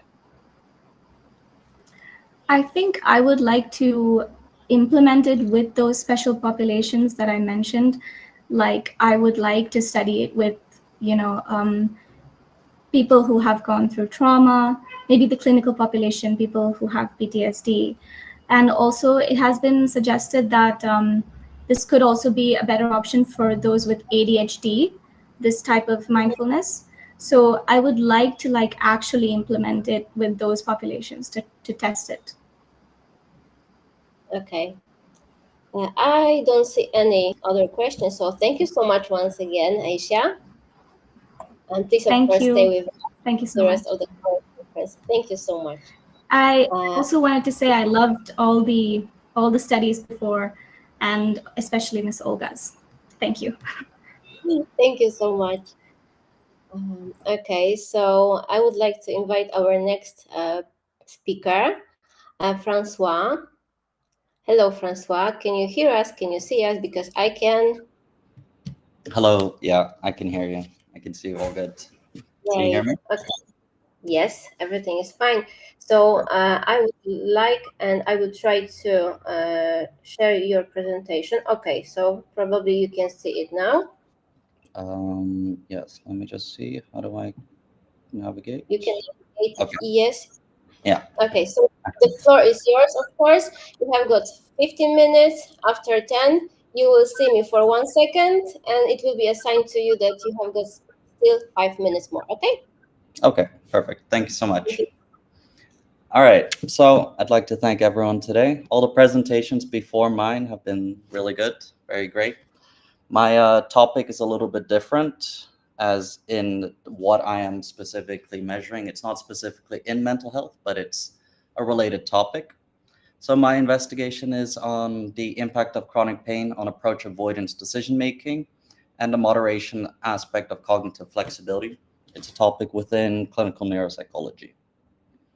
So today we'll be going through the background and the objectives and the literature review, research methodology, the results discussion, and then furthermore. So background. Many of our choices are shaped by underlying physiological and cognitive factors that are beneath our conscious awareness and perceptions.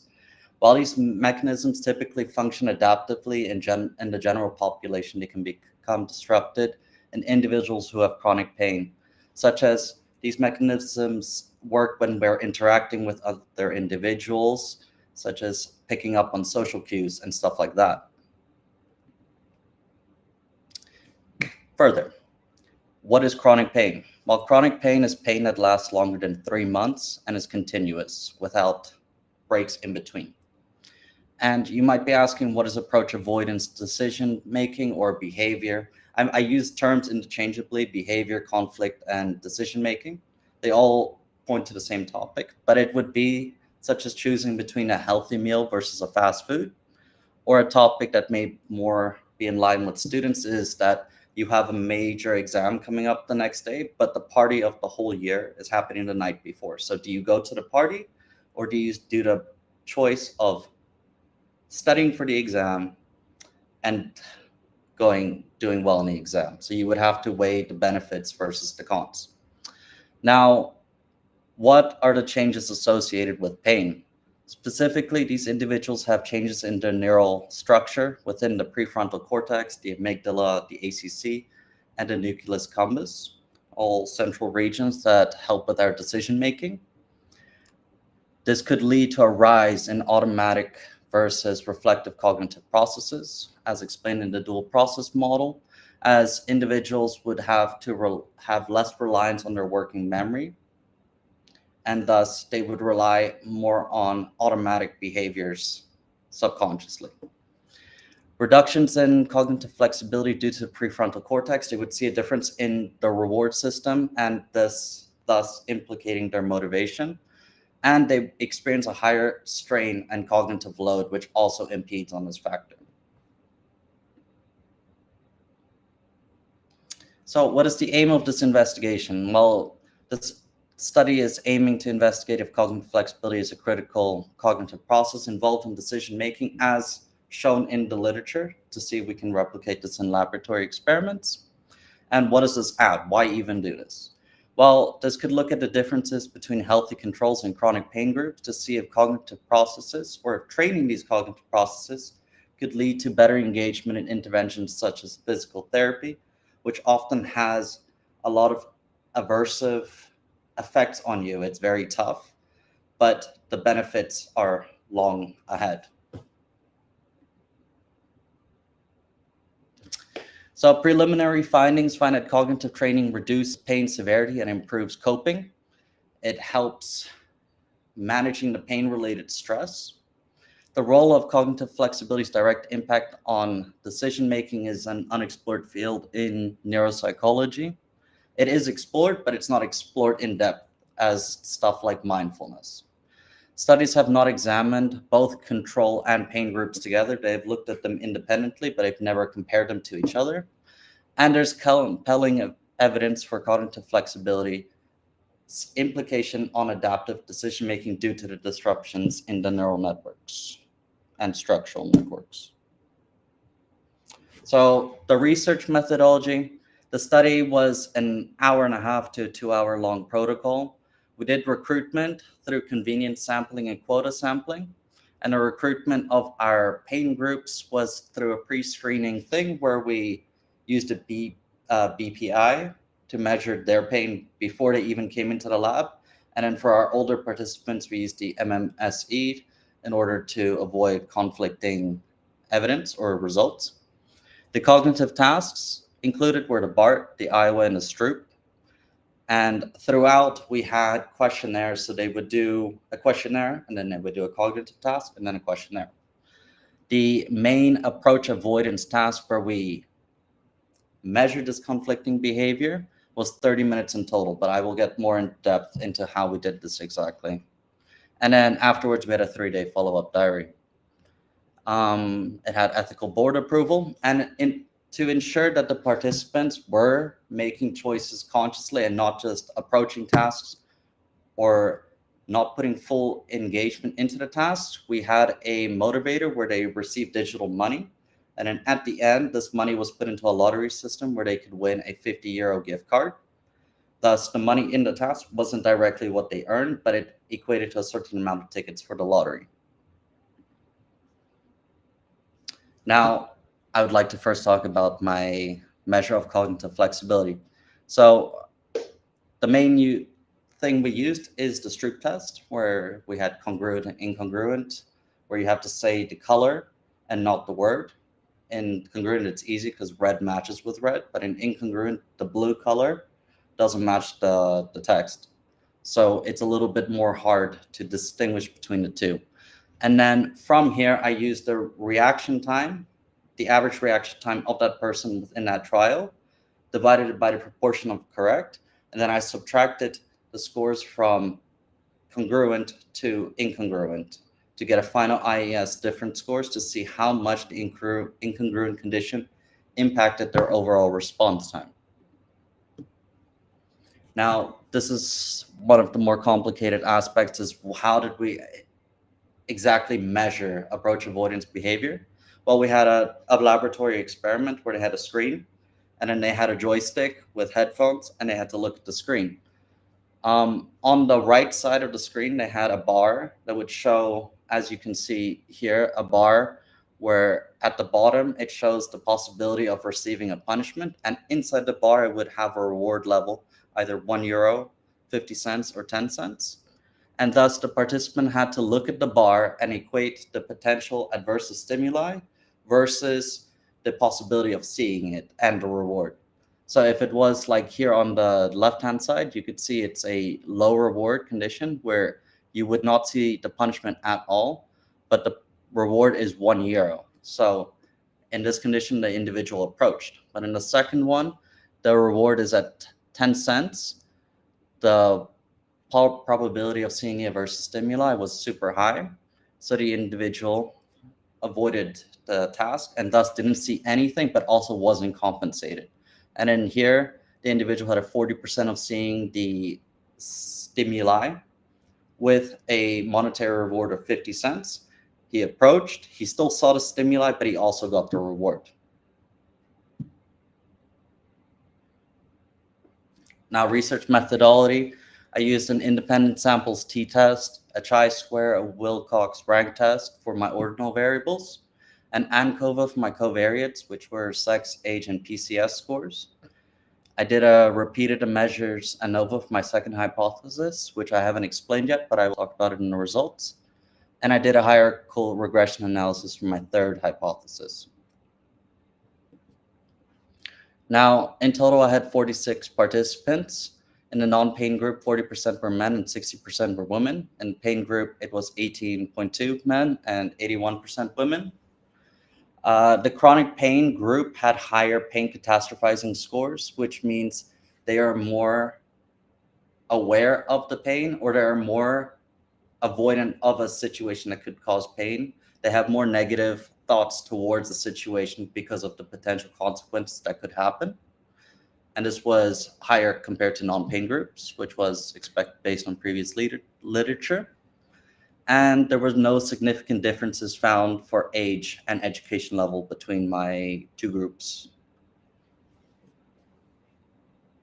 Now, my first hypothesis was differences in cognitive flexibility between healthy controls and chronic pain, that there would be. Overall, the strength of the model was significant. However, pain status did not have an effect on cognitive flexibility. Within the covariates, age had a significant effect, and older age was related to lower cognitive flexibility. Second, there would be differences in approach avoidance choice between non-pain group and pain groups due to the disruptions, as I mentioned earlier, in the neural networks and the processing of reward and punishments. I used the repeated measures ANOVA for this. And I looked at all the levels individually as high, medium, and low. And the level of threat had an effect on the proportion of approach. As you can see here, in the low reward or the low threat level condition, people still approached at a near 90%, even when there was no aversive stimuli. However, here in the low reward section, with a 0% chance of seeing it, they approached at an 80% likelihood. Okay. However, the interaction between threat level and pain status was not significant across the levels. Now, lastly, moderation effects of cognitive flexibility and the relationship between pain status and approach avoidance behavior. There was none. I used a hierarchical regression analysis. The covariates explained 7.3% of the variance in approach behavior. And again, the regression model was not significant. Pain status did not predict approach avoidance behavior across all reward level and threat levels, as this would also implicate that cognitive flexibility was not a moderator. Now, why is this the case? Or what research have I found that could explain why we see these changes? Well, in the first hypothesis, the problem here could be likely due to the differences between healthy controls and chronic pain groups. Not the difference that you would see would not be as great as because executive functioning is compromised as a whole, it would lead to a difference in how they would approach it.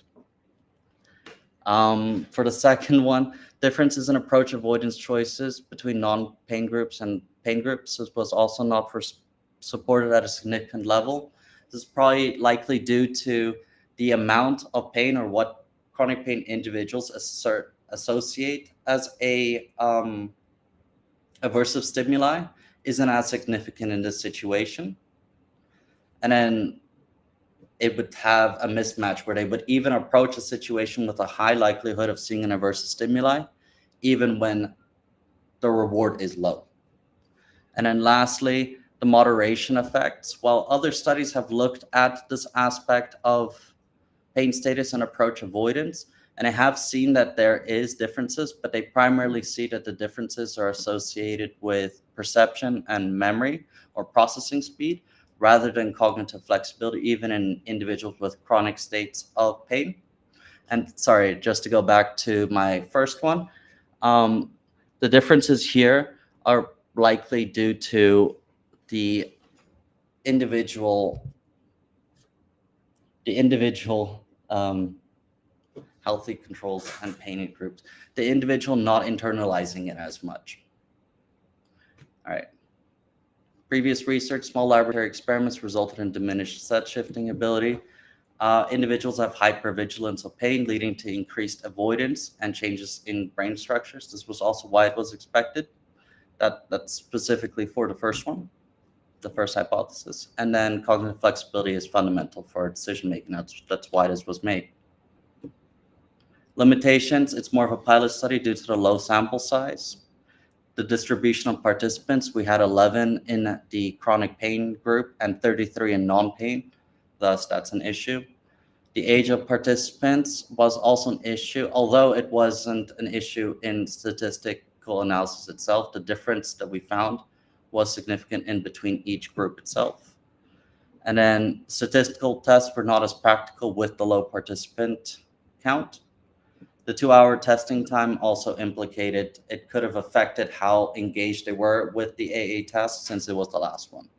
And in future research should try and resolve these difficulties in methodology, investigate the feasibility of breaking the tasks, so doing cognitive tasks one day and then another day do a different task, and then on another day do this task and then do the AA task. And then lastly, we could look at the possibility of making the AA task more immersive, such as using AI. So they're not just looking at a screen, they physically have their entire vision covered by it, and they have the loud sound playing in their ears. And yeah, thank you.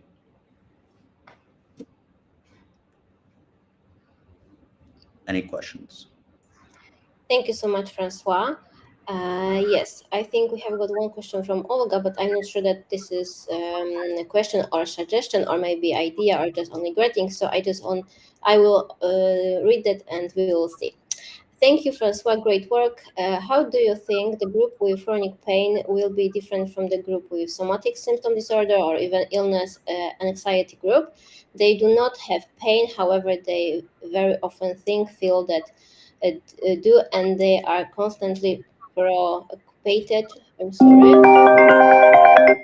sorry. I have got some. Okay. Preoccupied with this kind of worry.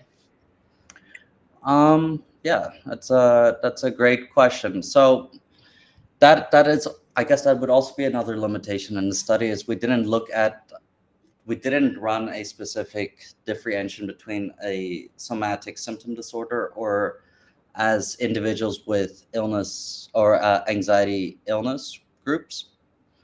How do I think that the group with chronic pain will be different from a group with that? I do think that I would expect to see similar results. I did another laboratory experiment in my internship where we looked at another aspect of cognitive flexibility, specifically with individuals with generalized anxiety disorder.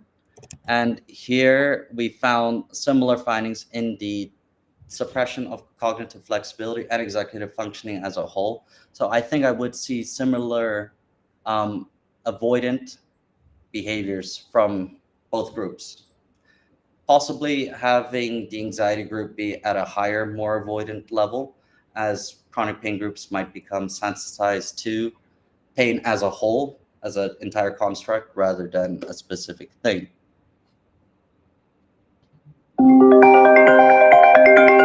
Okay, thank you so much for the answer, and of course, Olga, for your question. Okay, so I think we can continue. Thank you so much, Francois. Thank you. We don't have any more questions, so you are free. But please stay with us, of course. Yeah. And I would like to invite our next speaker, so Francesca. Hello, Francesca.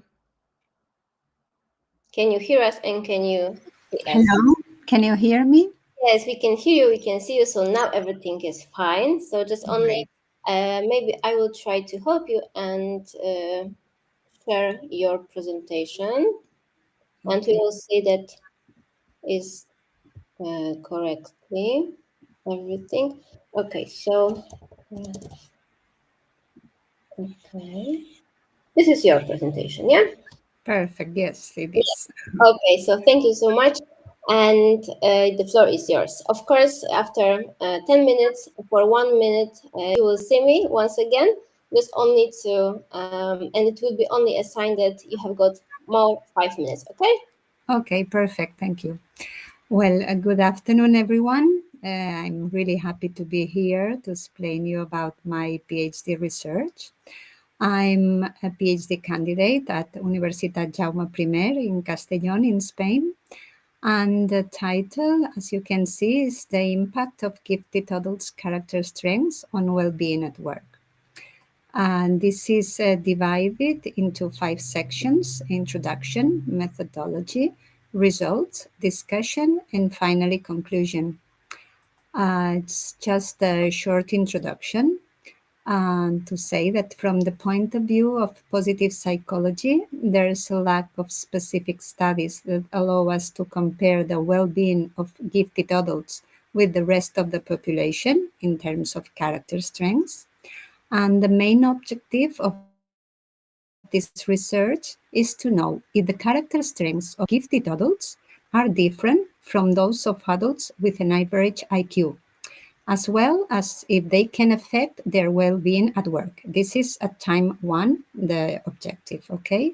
In addition to this one, it's also necessary to verify whether gender and role played have an impact on the character strengths and the perceived well-being at work. And also, it's another question, if the results of a non-face-to-face intervention carried out partially with mindfulness and character strengths use can improve well-being at work. This will be at time 2. To understand better this research, there are some terms we have to define. And the first one is, what are character strengths? According to Quinlan et al., they are ways of behaving, thinking, or feeling that an individual has a capacity for or enjoys doing, or both of them. And there are 24 character strengths, which are curiosity, kindness, perseverance, gratitude, forgiveness, humility, bravery, prudence, hope, fairness, judgment, self-regulation, zest, creativity, honesty, humor, appreciation of beauty and excellence, perspective, spirituality, teamwork, social intelligence, leadership, love, and love of learning. Okay. Another term which is really necessary to understand this research is, what is giftedness? And although not all the authors agree on the same concept, I used one which I thought was the easier one for this research. And it's The one by Lopez and Calero, who say that 2 standard deviation above the mean, that is an IQ of 130 or higher, we can call giftedness. And finally, we need to know as well what is well-being at work. And to describe it, I use the concept made by Hu and written by Michel et al. That define well-being as a state in which the individual realizes his or her own abilities, can cope with the normal stresses of life, can work productively and fruitfully, and is able to make a contribution to his or her own community. So as far as it's referred to work, it would be working productively and fruitfully, okay? About the methodology, we have a sample of 164 people divided into 2 groups, one of gifted adults, 69 people in total, and another one of adults who are not aware of having high intellectual quotient, which are 95 people. And mind that they say they are not aware of having high intellectual quotient. This doesn't mean there cannot be anyone who is a really gifted adult, but obviously they don't know that, okay? And the instruments we use are, first of all, via 120 questionnaire, and also to measure organizational well-being, we used a perceived stress scale to measure stress, BAT12 to measure burnout, PERMA profile to measure flourishing, UBES to measure engagement, positivity test to measure positive emotions, and finally, ISQ to measure emotional styles using the Spanish version validated by Salanova et al., which is not yet published. And also regarding the methodology, we must say that we used a mixed method. And first of all, a quantitative part, that was that after answering the first questionnaires at time 1, participants who are willing to try an intervention to improve their strengths are offered an intervention that consists of mindfulness practice on one side, accessing the MBSR practices contained in a free website that is palosemindfulness.com, and as well another intervention based on personal strengths, which was described by Seligman et al. In 2005, which consists of using one of their core strengths at work for 1 week. Can be only one of them or can be different, okay? And to do so, each participant is informed by email about the core strengths after answering via 120 for first time. Once the intervention is concluded, they must answer again the same instruments I explained you before. So the via 120 and also the organization well-being questionnaire. And that's why we need to assess their well-being at work after the intervention. And also there's a second part, the qualitative one, that consists in interviews that take place with participants to receive feedback about the results of the intervention. About the results, they are analyzed, okay, about the data obtained in relation to the strengths resulting from the VIA 120. The questionnaire is analyzed in order to determine which ones are most common in each group. And also it's analyzed if there's a statistical difference between both groups, using in this last case, the student. And also it's analyzed if there's a difference based on gender and role. And on the other side, the data obtained from the organizational well-being questionnaire is analyzed using persons correlation. And finally, after getting all these results, also interviews are analyzed to get feedback about the overall impression. Let's see in the discussion which are the results. About the character strengths, we have to say that they differ in both groups. However, there's no statistical difference. You can see here a list of the core strengths in the gifted adults group and the core strengths in the non-gifted adult group. In the first one, we have curiosity, kindness, creativity, judgment, and fairness. And in the second one, we repeat fairness, kindness, but we have as new honesty, gratitude, and teamwork. It's not included the list of the 24 because, in fact, I'm only interested in the ones that are correlated with well-being at work, and obviously are not the 24. But I wanted to stress some of them as gratitude in the non-gifted adults group. And then let's say the weaknesses, so the lower results, are in the gifted adults group for humility, prudence, zest, self-regulation, and spirituality. And in the second group, we have bravery, social intelligence, again, zest, self-regulation, and spirituality. The same, these three in both groups. Okay, remember, please, gratitude and zest. Let's see. About these results, you could see that the main character strength in gifted adults is curiosity. But surprisingly to me, it does not correlate with well-being at work. Although the literature is not really thinking about gifted adults, but in general population, curiosity was one of the character strengths that was correlated with well-being at work. In our sample, it was not like that, okay?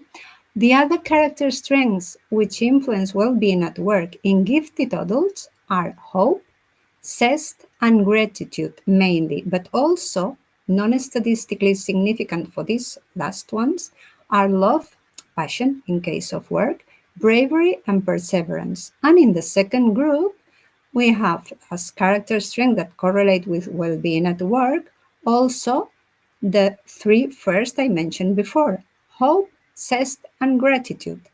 And non-statistically significant, we have also forgiveness, teamwork, leadership, and spirituality. So you can see that there are some differences, but also some similarities. Difference, you could see there are more strengths in non-gifted adults than in gifted adults.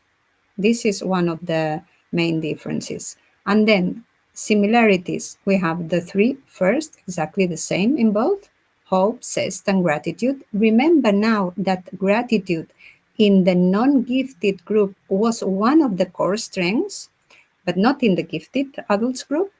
And that zest, as I say, it's something similar, was really low before intervention in both groups. I cannot explain exactly in 15 minutes all the results we got relating correlations, but I will try to explain briefly the main ones. Gratitude. We have a negative correlation for gifted adults with burnout, positive correlations with engagement, and with flourishing, positive correlation with both groups. For zest and hope, we have negative correlations for non-gifted adults, and also negative correlation with burnout for gifted adults. Zest, regarding engagement, in both groups, there's positive correlation, and hope only in gifted adults group. And then in non-gifted adults, we have also positive correlation for zest and hope with emotional styles, and the same with flourishing for both groups and for positivity as well. Then only in the gifted adults group, we have with perseverance, negative correlation with burnout, positive with engagement, and positive with flourishing, not only perseverance, but also love and bravery. Love, remember, passion, please. And then non-gifted adults, negative correlation between stress and forgiveness, and positive correlation with emotional styles and positivity. And teamwork, also positive correlation with engagement, with emotional styles, and with flourishing. The same in this last case for spirituality and leadership. Well, the measurement of well-being at work offers higher results in the second group. And this is one of the most important things for me in this research. Gifted women and men have similar levels of stress and burnout, but not non-gifted women. They have higher levels of stress and burnout compared to non-gifted men. And regarding managers, gifted managers have higher levels of stress, burnout, and engagement. Okay, the non-gifted managers. About intervention, it had a positive impact in both groups. Okay, but the results of character strengths related to well-being at work were better in gifted adults, so in the first group. And this is a difference as well. The use of core strengths is better accepted by gifted adults than mindfulness practice. About the conclusions, this research seeks to know what are the character strengths of gifted adults and if they differ from adults with an average IQ, and the answer is yes, but not with a statistical difference. Also, if there's a difference in perceived workplace well-being, yes, we have to say, of course, there is, and it makes a difference also depending on gender enrolled as well. And as a main conclusion, well-being at work can improve in both groups. So it may be useful to carry out interventions that allow to influence the strength through the practice of mindfulness and the practical application of some of the core strengths with the aim of improving well-being at work, and check after if there are any changes in the well-being after the intervention.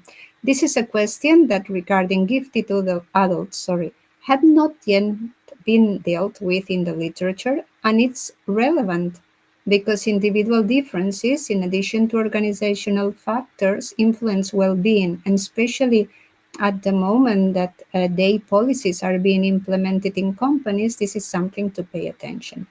And finally, for gifted adults, job crafting could make a positive impact as long as they can use their core strengths at work to flourish.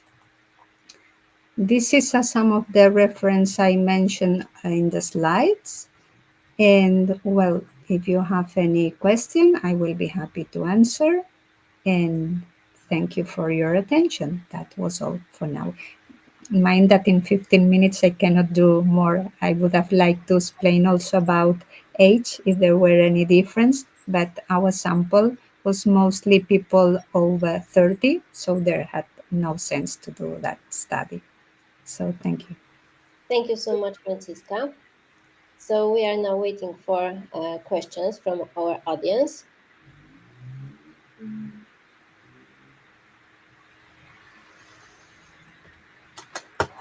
Lindita put some information, so I will read that. A great topic. What included your interventions for both groups?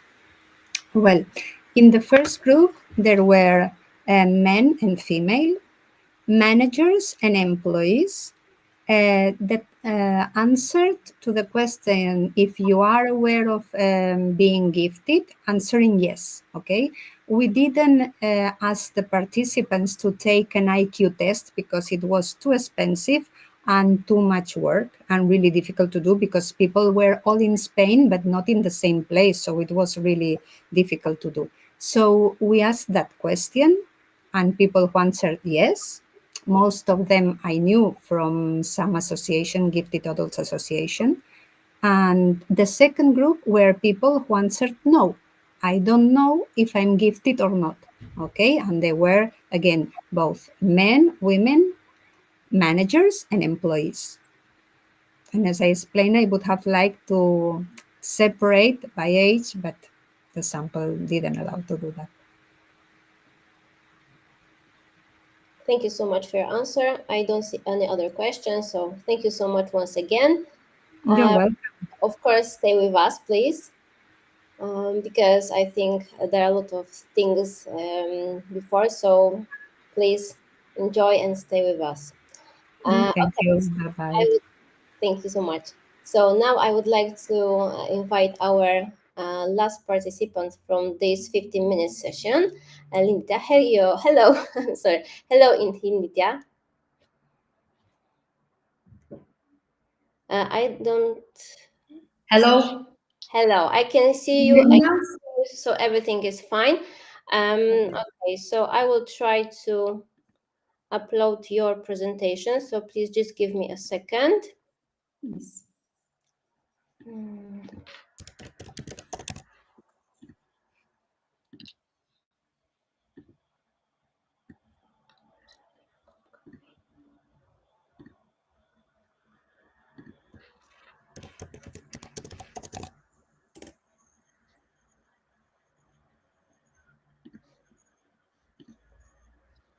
Okay, is this correct? Yeah, this is correct, your presentation. Yes, it's correct. Yes. You can navigate all of your presentation because you're a presenter. Okay, so you can, of course, start 15 minutes. When it will be only 5 minutes, I will switch on my camera just to give you a sign that you still have got 5 minutes, okay? Yes. Thank you very much. It's a pleasure to be here, and good afternoon, everyone. So I'm going to present some of the results from my master thesis, which was dedicated to the intergenerational effects of trauma experience in communist Albania. I'm obviously from Albania, and I will bring here a social cultural perspective on this intergenerational effects. I wrote my master thesis at Divine Mercy University in the US under the supervision of Dr. Julia Klausli. So the content is an opening and rationale, an historical and cultural context, the theoretical methodological framework, my key findings, social cultural interpretation, the implications, and the conclusion at the end. This is a picture from February 1991. It was the day when the monument of dictator Enver Hoxha in Albania was toppled at the main square of our capital.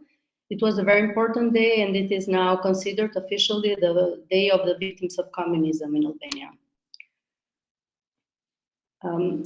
Communist trauma remains understudied in Southeastern Europe, but not only Southeastern Europe. From my study, I saw that this is in general understudied. Albania underwent extreme repression during the time religion was abolished and there was social isolation. The study explores how trauma is transmitted, remembered, and lived through anxiety, attachment, hope, and faith. Then there is a social cultural approach, which interprets trauma as both psychological and moral inheritance. That means that it's an experience that is transmitted not only through emotion and attachment, but also through collective values, silence, and social meaning. An historical and cultural context. So Albania lived for 46 years under communism. There was severe repression, which led to widespread trauma. Some of the main characteristics of the political persecution were the targeting of the intellectual elite, the brutality of repression and crimes against women, confiscation of property and assets, the denial of opportunities, the persecution of clergy, and the atheization of society. Albania was, for around 25 years, the first constitutionally atheist state in the world. Many religious figures were executed, among them many priests, who are now beatified were beatified by Pope Francis in 2016. Faith survived in secrecy. Rituals, whispered prayers, hidden icons. There was a revival of religion post-1990, but it is still in the process of becoming really widespread and really taught and really practiced. The theoretical framework is based on three frameworks. So the first one is intergenerational trauma theory, which conceptualizes the transmission of trauma as a complex interplay of psychological, biological, and social cultural mechanisms. Attachment theory, and the Catholic Christian meta model of the person, which is developed exactly at Divine Mercy University, at our university in the US. So it's a pleasure to present it here. The methodological framework, the participants of the study were adult children of victims of communism. I had 233 people who replied to my and participated to my survey. 148 of them were situated in Albania and 84 in the United States. So they were immigrants living there. The reported measures were anxiety, GD7, parent-child attachment was measured by ECR-RS, hope was measured by adult trait hope scale, religiosity was measured by centrality of religiosity scale. Above that, I measured also the type of parental trauma, so the people could report on the loss of what their parents experienced, loss of life, freedom, or opportunity, and also the faith they inherited from their parents.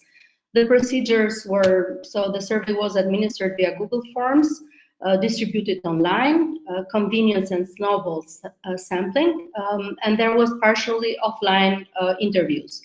The analytical strategy includes intervention, because that's okay. Is it the same? Is it different? Well, mindfulness-based intervention obviously use mindfulness, but go beyond that. There is all kinds of psychoeducation. They might go beyond mindfulness meditation and use maybe loving kindness meditation, maybe gentle yoga, maybe other. So it's wider. But it varies. It's very diverse. So that's why also we might have sometimes different results. But they really, the idea behind designing these approaches, it's obviously to cultivate mindfulness and then eventually incorporate it in their daily practice, right? And the premise, the theoretical premise is by practicing it, we can have less stressful, more pleasant life, if you will. Of course, again, originally mindfulness or other meditations were not designed to decrease stress or blood pressure, or rather were designed to attain enlightenment or satori, or however you want to call it, or awakening, right? But the rest, we often use it in clinical settings.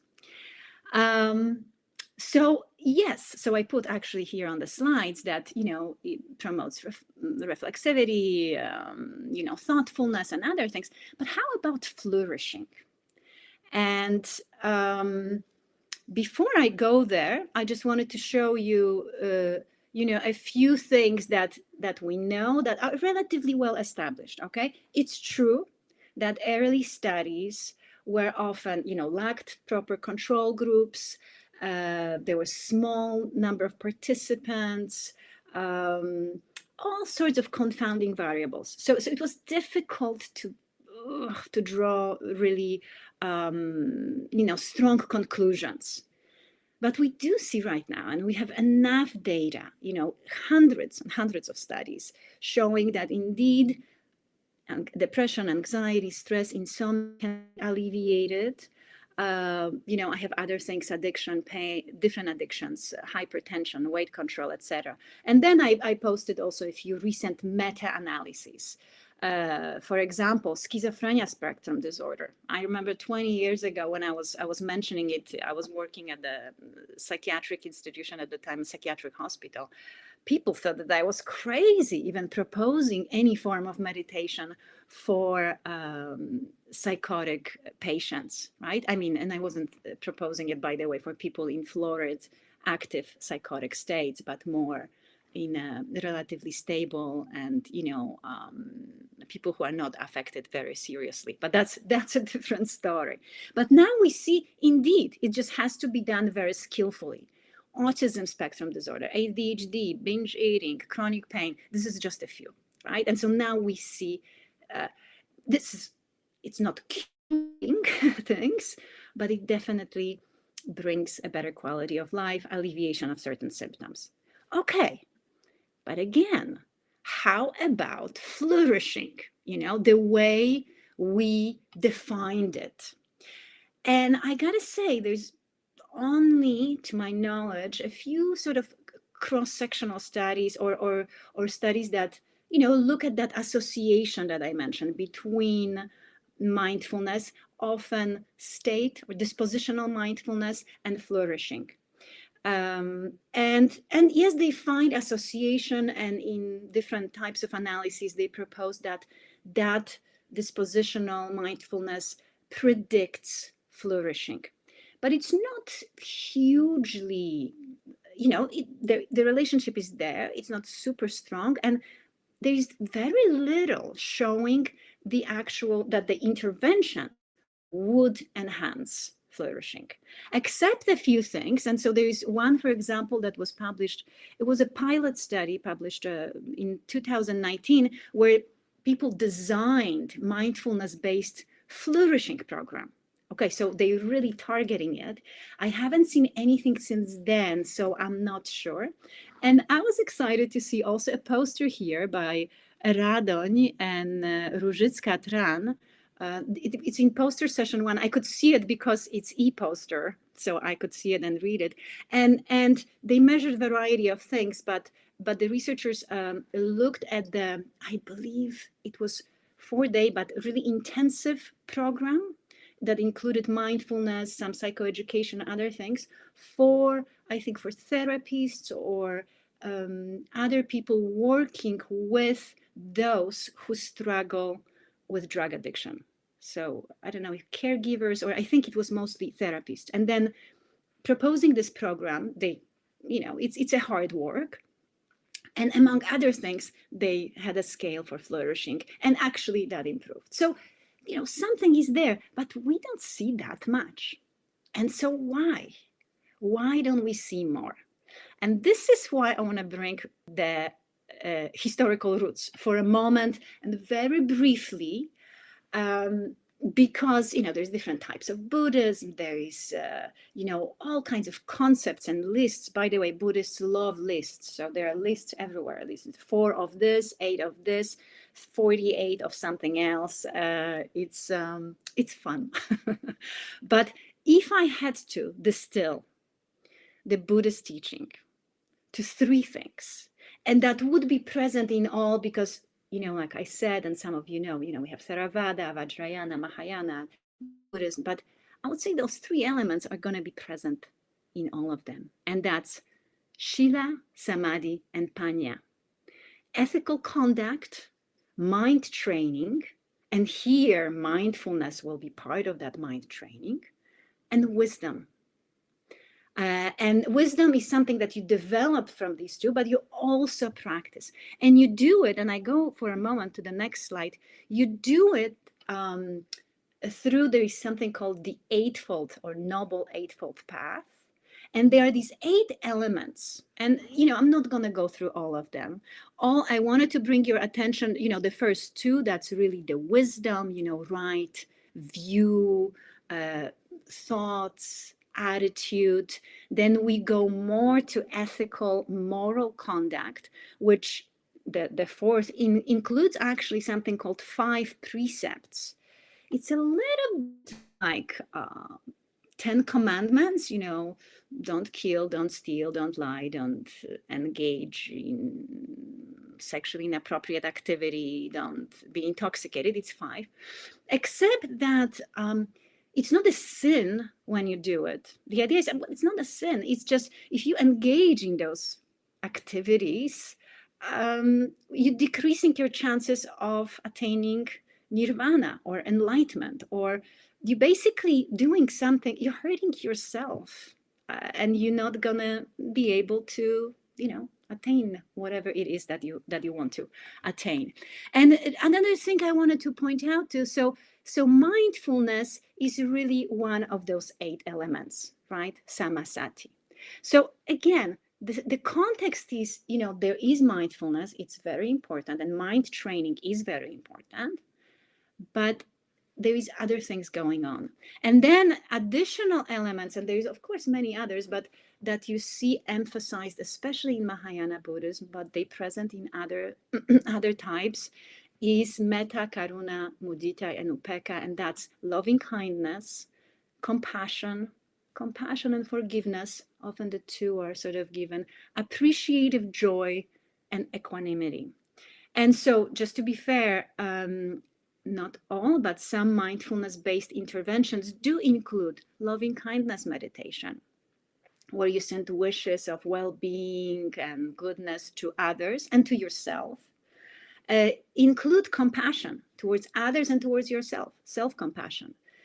Maybe appreciative joy, gratitude, right? So all these elements, or not, maybe some are there, but again, not always. Another thing, I just wanted to throw it here because, because I studied yoga also for decades, and there are some interesting overlaps. So the classical yoga, of course, goes beyond the postures, beyond asana, and it involves, again, interestingly, also like the other one has 8 things. Here we have 8 limbs of yoga. They're somewhat different. But again, you see what we've done in the West. We took the postures and we kind of threw, maybe not everything, because, when you go to a yoga studio, probably there's also some breathing exercises, hopefully also some meditation. But the 2 first, if you look at them, the 2 first sort of elements of yoga, and like I said, there are 8, so postures are just one element, is yamas, and the second niyamas. And that's the first one is this ethical guidelines, and the second more observances. And the first among those ethical guidelines is non-violence, ahimsa.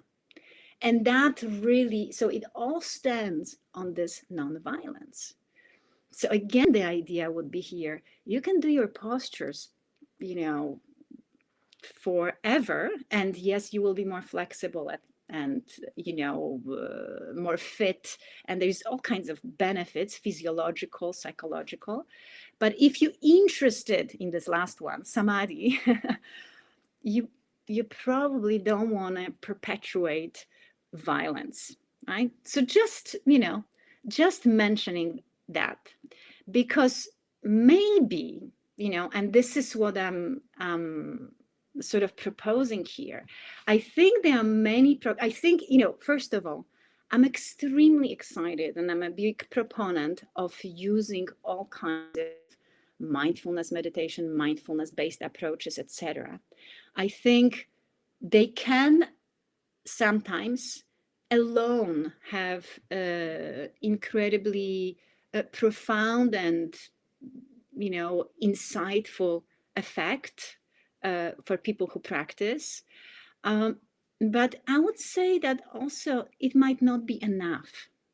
And so if we paid more attention, and I'm speaking for those people who are designing different approaches, who are using them and bringing a little more of that context. And I'm not saying that it doesn't have to be Buddhist. It doesn't have to be Buddhist words. It could be also, phrased within the Judeo-Christian tradition or secular tradition. And I think at this conference, actually, you did discuss a lot forgiveness and gratitude and other things that, and we see clearly they really essential. And so it might be helpful. It might, we might see more studies then showing that indeed mindfulness-based intervention, but I would call them sort of mindfulness-based plus. So we go beyond mindfulness, right? Including ethics. And that can be, including ethics, it's without moralizing, it's discussing certain things. And I will give actually a couple of examples that we, what we do in my lab, and a couple of ongoing, one study that we finished and one ongoing study. Like I said, loving kindness is often included, but not always, and, and other things. And so, so yes, so I wanted to give a, just to tell you a little bit of what I'm doing. I used to do very different studies, more neuroimaging, psychosis, and very sort of neurophysiologically based studies, but shifted about a decade ago to things that interest me also on a personal level. So, for example, one study, we had a postdoc who came from South Africa, and she brought with her this indigenous dance, Zulu war dance, and was very much interested in mindfulness. So we did, a simple intervention. This was with students who were anxious. So we were more thinking about anxiety, thinking about, alleviating the symptoms, but combined it. So it was a dance, just teaching the dance versus teaching the dance together with sort of mindful prompts, with loving kindness meditation.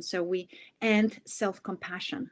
So we included extra elements. It's true, I gotta say, we didn't include any ethical discussions. So so not in this one, but we did see at least some. So this is in preparation, but we did see, it's hard because they both really, both conditions are really beneficial, and people loved both, and they felt a lot of joy in both.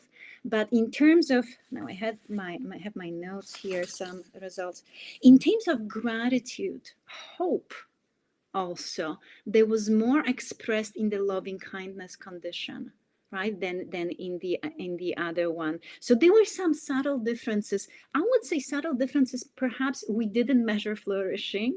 Maybe next time would have a scale measuring flourishing, but some elements that are perhaps part of flourishing. And then another, this is the ongoing, we're just starting, this is yoga, but yoga widely understood yogic practice and philosophy for traumatic brain injury. I have a doctoral student who is working with people with traumatic brain injury, and here we have, yes, we have very gentle, of course it's adapted, it's trauma informed, and very, very gentle yoga on chairs, on wheelchairs, variety of props available, together with some breathing exercises, together with some meditation, and with discussions at the end of those yogic, yamas and niyamas, of those guidelines of observances, and just throwing it out there without necessarily, like I said, the specific yogic lingo. It's just discussing. So we'll see if that's somehow contributes more to appreciating yoga or whatever. So just a couple of examples. Oh, we also, but that's in preparation, that's more working. Another thing I'm interested in is nature therapy, ecotherapy. So again, but combining it more closely. It is already often combined with mindfulness, but again, mindfulness and maybe some ethical principles. So in conclusion, I guess what I would like to say, that I think for some people, mindfulness alone could really just sort of promote this chain of events that lead to great changes in the way you view the world, in the way you understand yourself, in the way you understand your environment and your place in the universe, if you will. But I think for many, it likely needs to be recoupled with those with ethics, with compassion, with other elements to promote optimal flourishing. So it may not be sufficient. That's what I argue. At the same time, I do believe it might be necessary. That it's hard to develop anything else if you don't have that awareness, right? So I will end here. Dziękuję bardzo. Thank you very much for your attention. And I'll be happy to answer questions if we have any, or I don't know how you want to continue. Yes, we have one question on our chat. So now I will read that. What is the attitude of people outside the development, coaching, or psychology industry towards mindfulness in Canada? What is the ethic? No, what is the, sorry, I didn't. The attitude. Oh, the attitude. Oh my goodness, yeah, that's an interesting question. I think it varies. I mean, it's like everywhere. Remember mindfulness, and it became a whole industry. I mean, just like yoga, right? It's commodified. Many people, in the disguise of, you know, proposing all sorts of enlightenments and other things, basically are making a lot of money. And so it's a mixed bag, and it really takes, you know, you need time to explore. Depends on, again, it depends what you're interested in. You're interested, and there's nothing wrong in wanting to decrease your stress or feel more relaxed, or right. So you go and you find a studio and you do that. And but I would say overall, since I, you know, let's say started practicing at 25 years ago, things have shifted into much more commercialized, you know, versions of meditations, yoga, or everything. Doesn't mean it's well-meaning. In terms of academia, like in academic world, great openness. I mean, this is, it's actually interesting that you ask that, because as a neuroscientist, I was trained as a neuroscientist, and I have to tell you, I led a double life for a while, because, you know, I had my yoga meditation practices that I didn't really discuss with my neuroscience colleagues. And conversely, you know, with my yoga people, I didn't advertise, oh, I'm in neuroscience. Like, why bother? And then things shifted, right? A couple of decades ago, and people started combining things. And, you know, a decade ago, sort of, or more, 15 years ago, explosion of the neuroscience studies looking at meditation. So I felt vindicated, and I could, you know, come out of the closet in my new workplace. And so when I proposed to teach courses like Zen and the Brain, there was great enthusiasm, great interest. I teach things like contemplative practicum to undergraduate students, and so there is great openness, I would say, at academic level, much greater than there was, and then out there, you know, the industry, that's a different story. I'm not sure if I, you know, answered exactly the question. It's okay. Thank you so much for your amazing presentation, speech, and of course, energy that you have. Thank you so much once again. Because you was, last but not least, our keynote, but not only keynotes, but presenter of our Congress.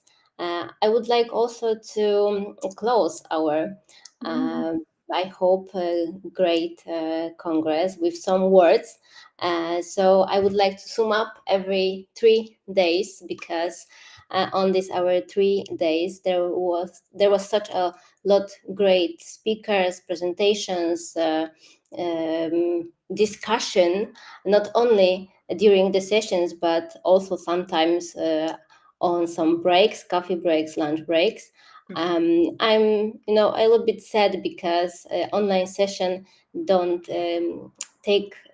give us this opportunity to make this discussion in some other space, like for example on lunch break. But I hope that today, 3rd day, maybe we'll repeat, maybe next year, or maybe on our 2 next years, and with other space, not online but on site. And of course, Professor Adriana, I hope that we will have got opportunity to meet each other once again on site, not online. I hope so. So thank you so much.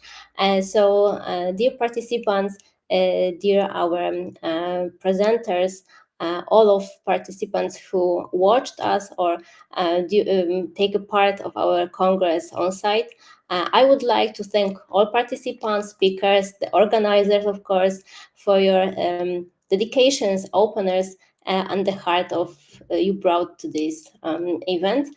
And with deep gratitude and joy, now I would like to officially close the closing ceremony of this year of Congress, of course.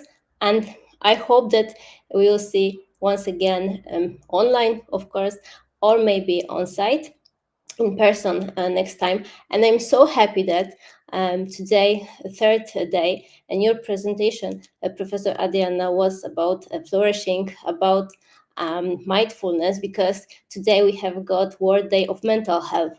And mindfulness, flourishing, I think are very important to have a good mental health, to have a good well-being. So once again, thank you so much, and I hope see you soon, maybe on other conference, or maybe on conference that we take a part together. I hope so too. Thank you so much. Thank you so much. Bye, bye, bye. We're still on live, so we just need to finish. Okay.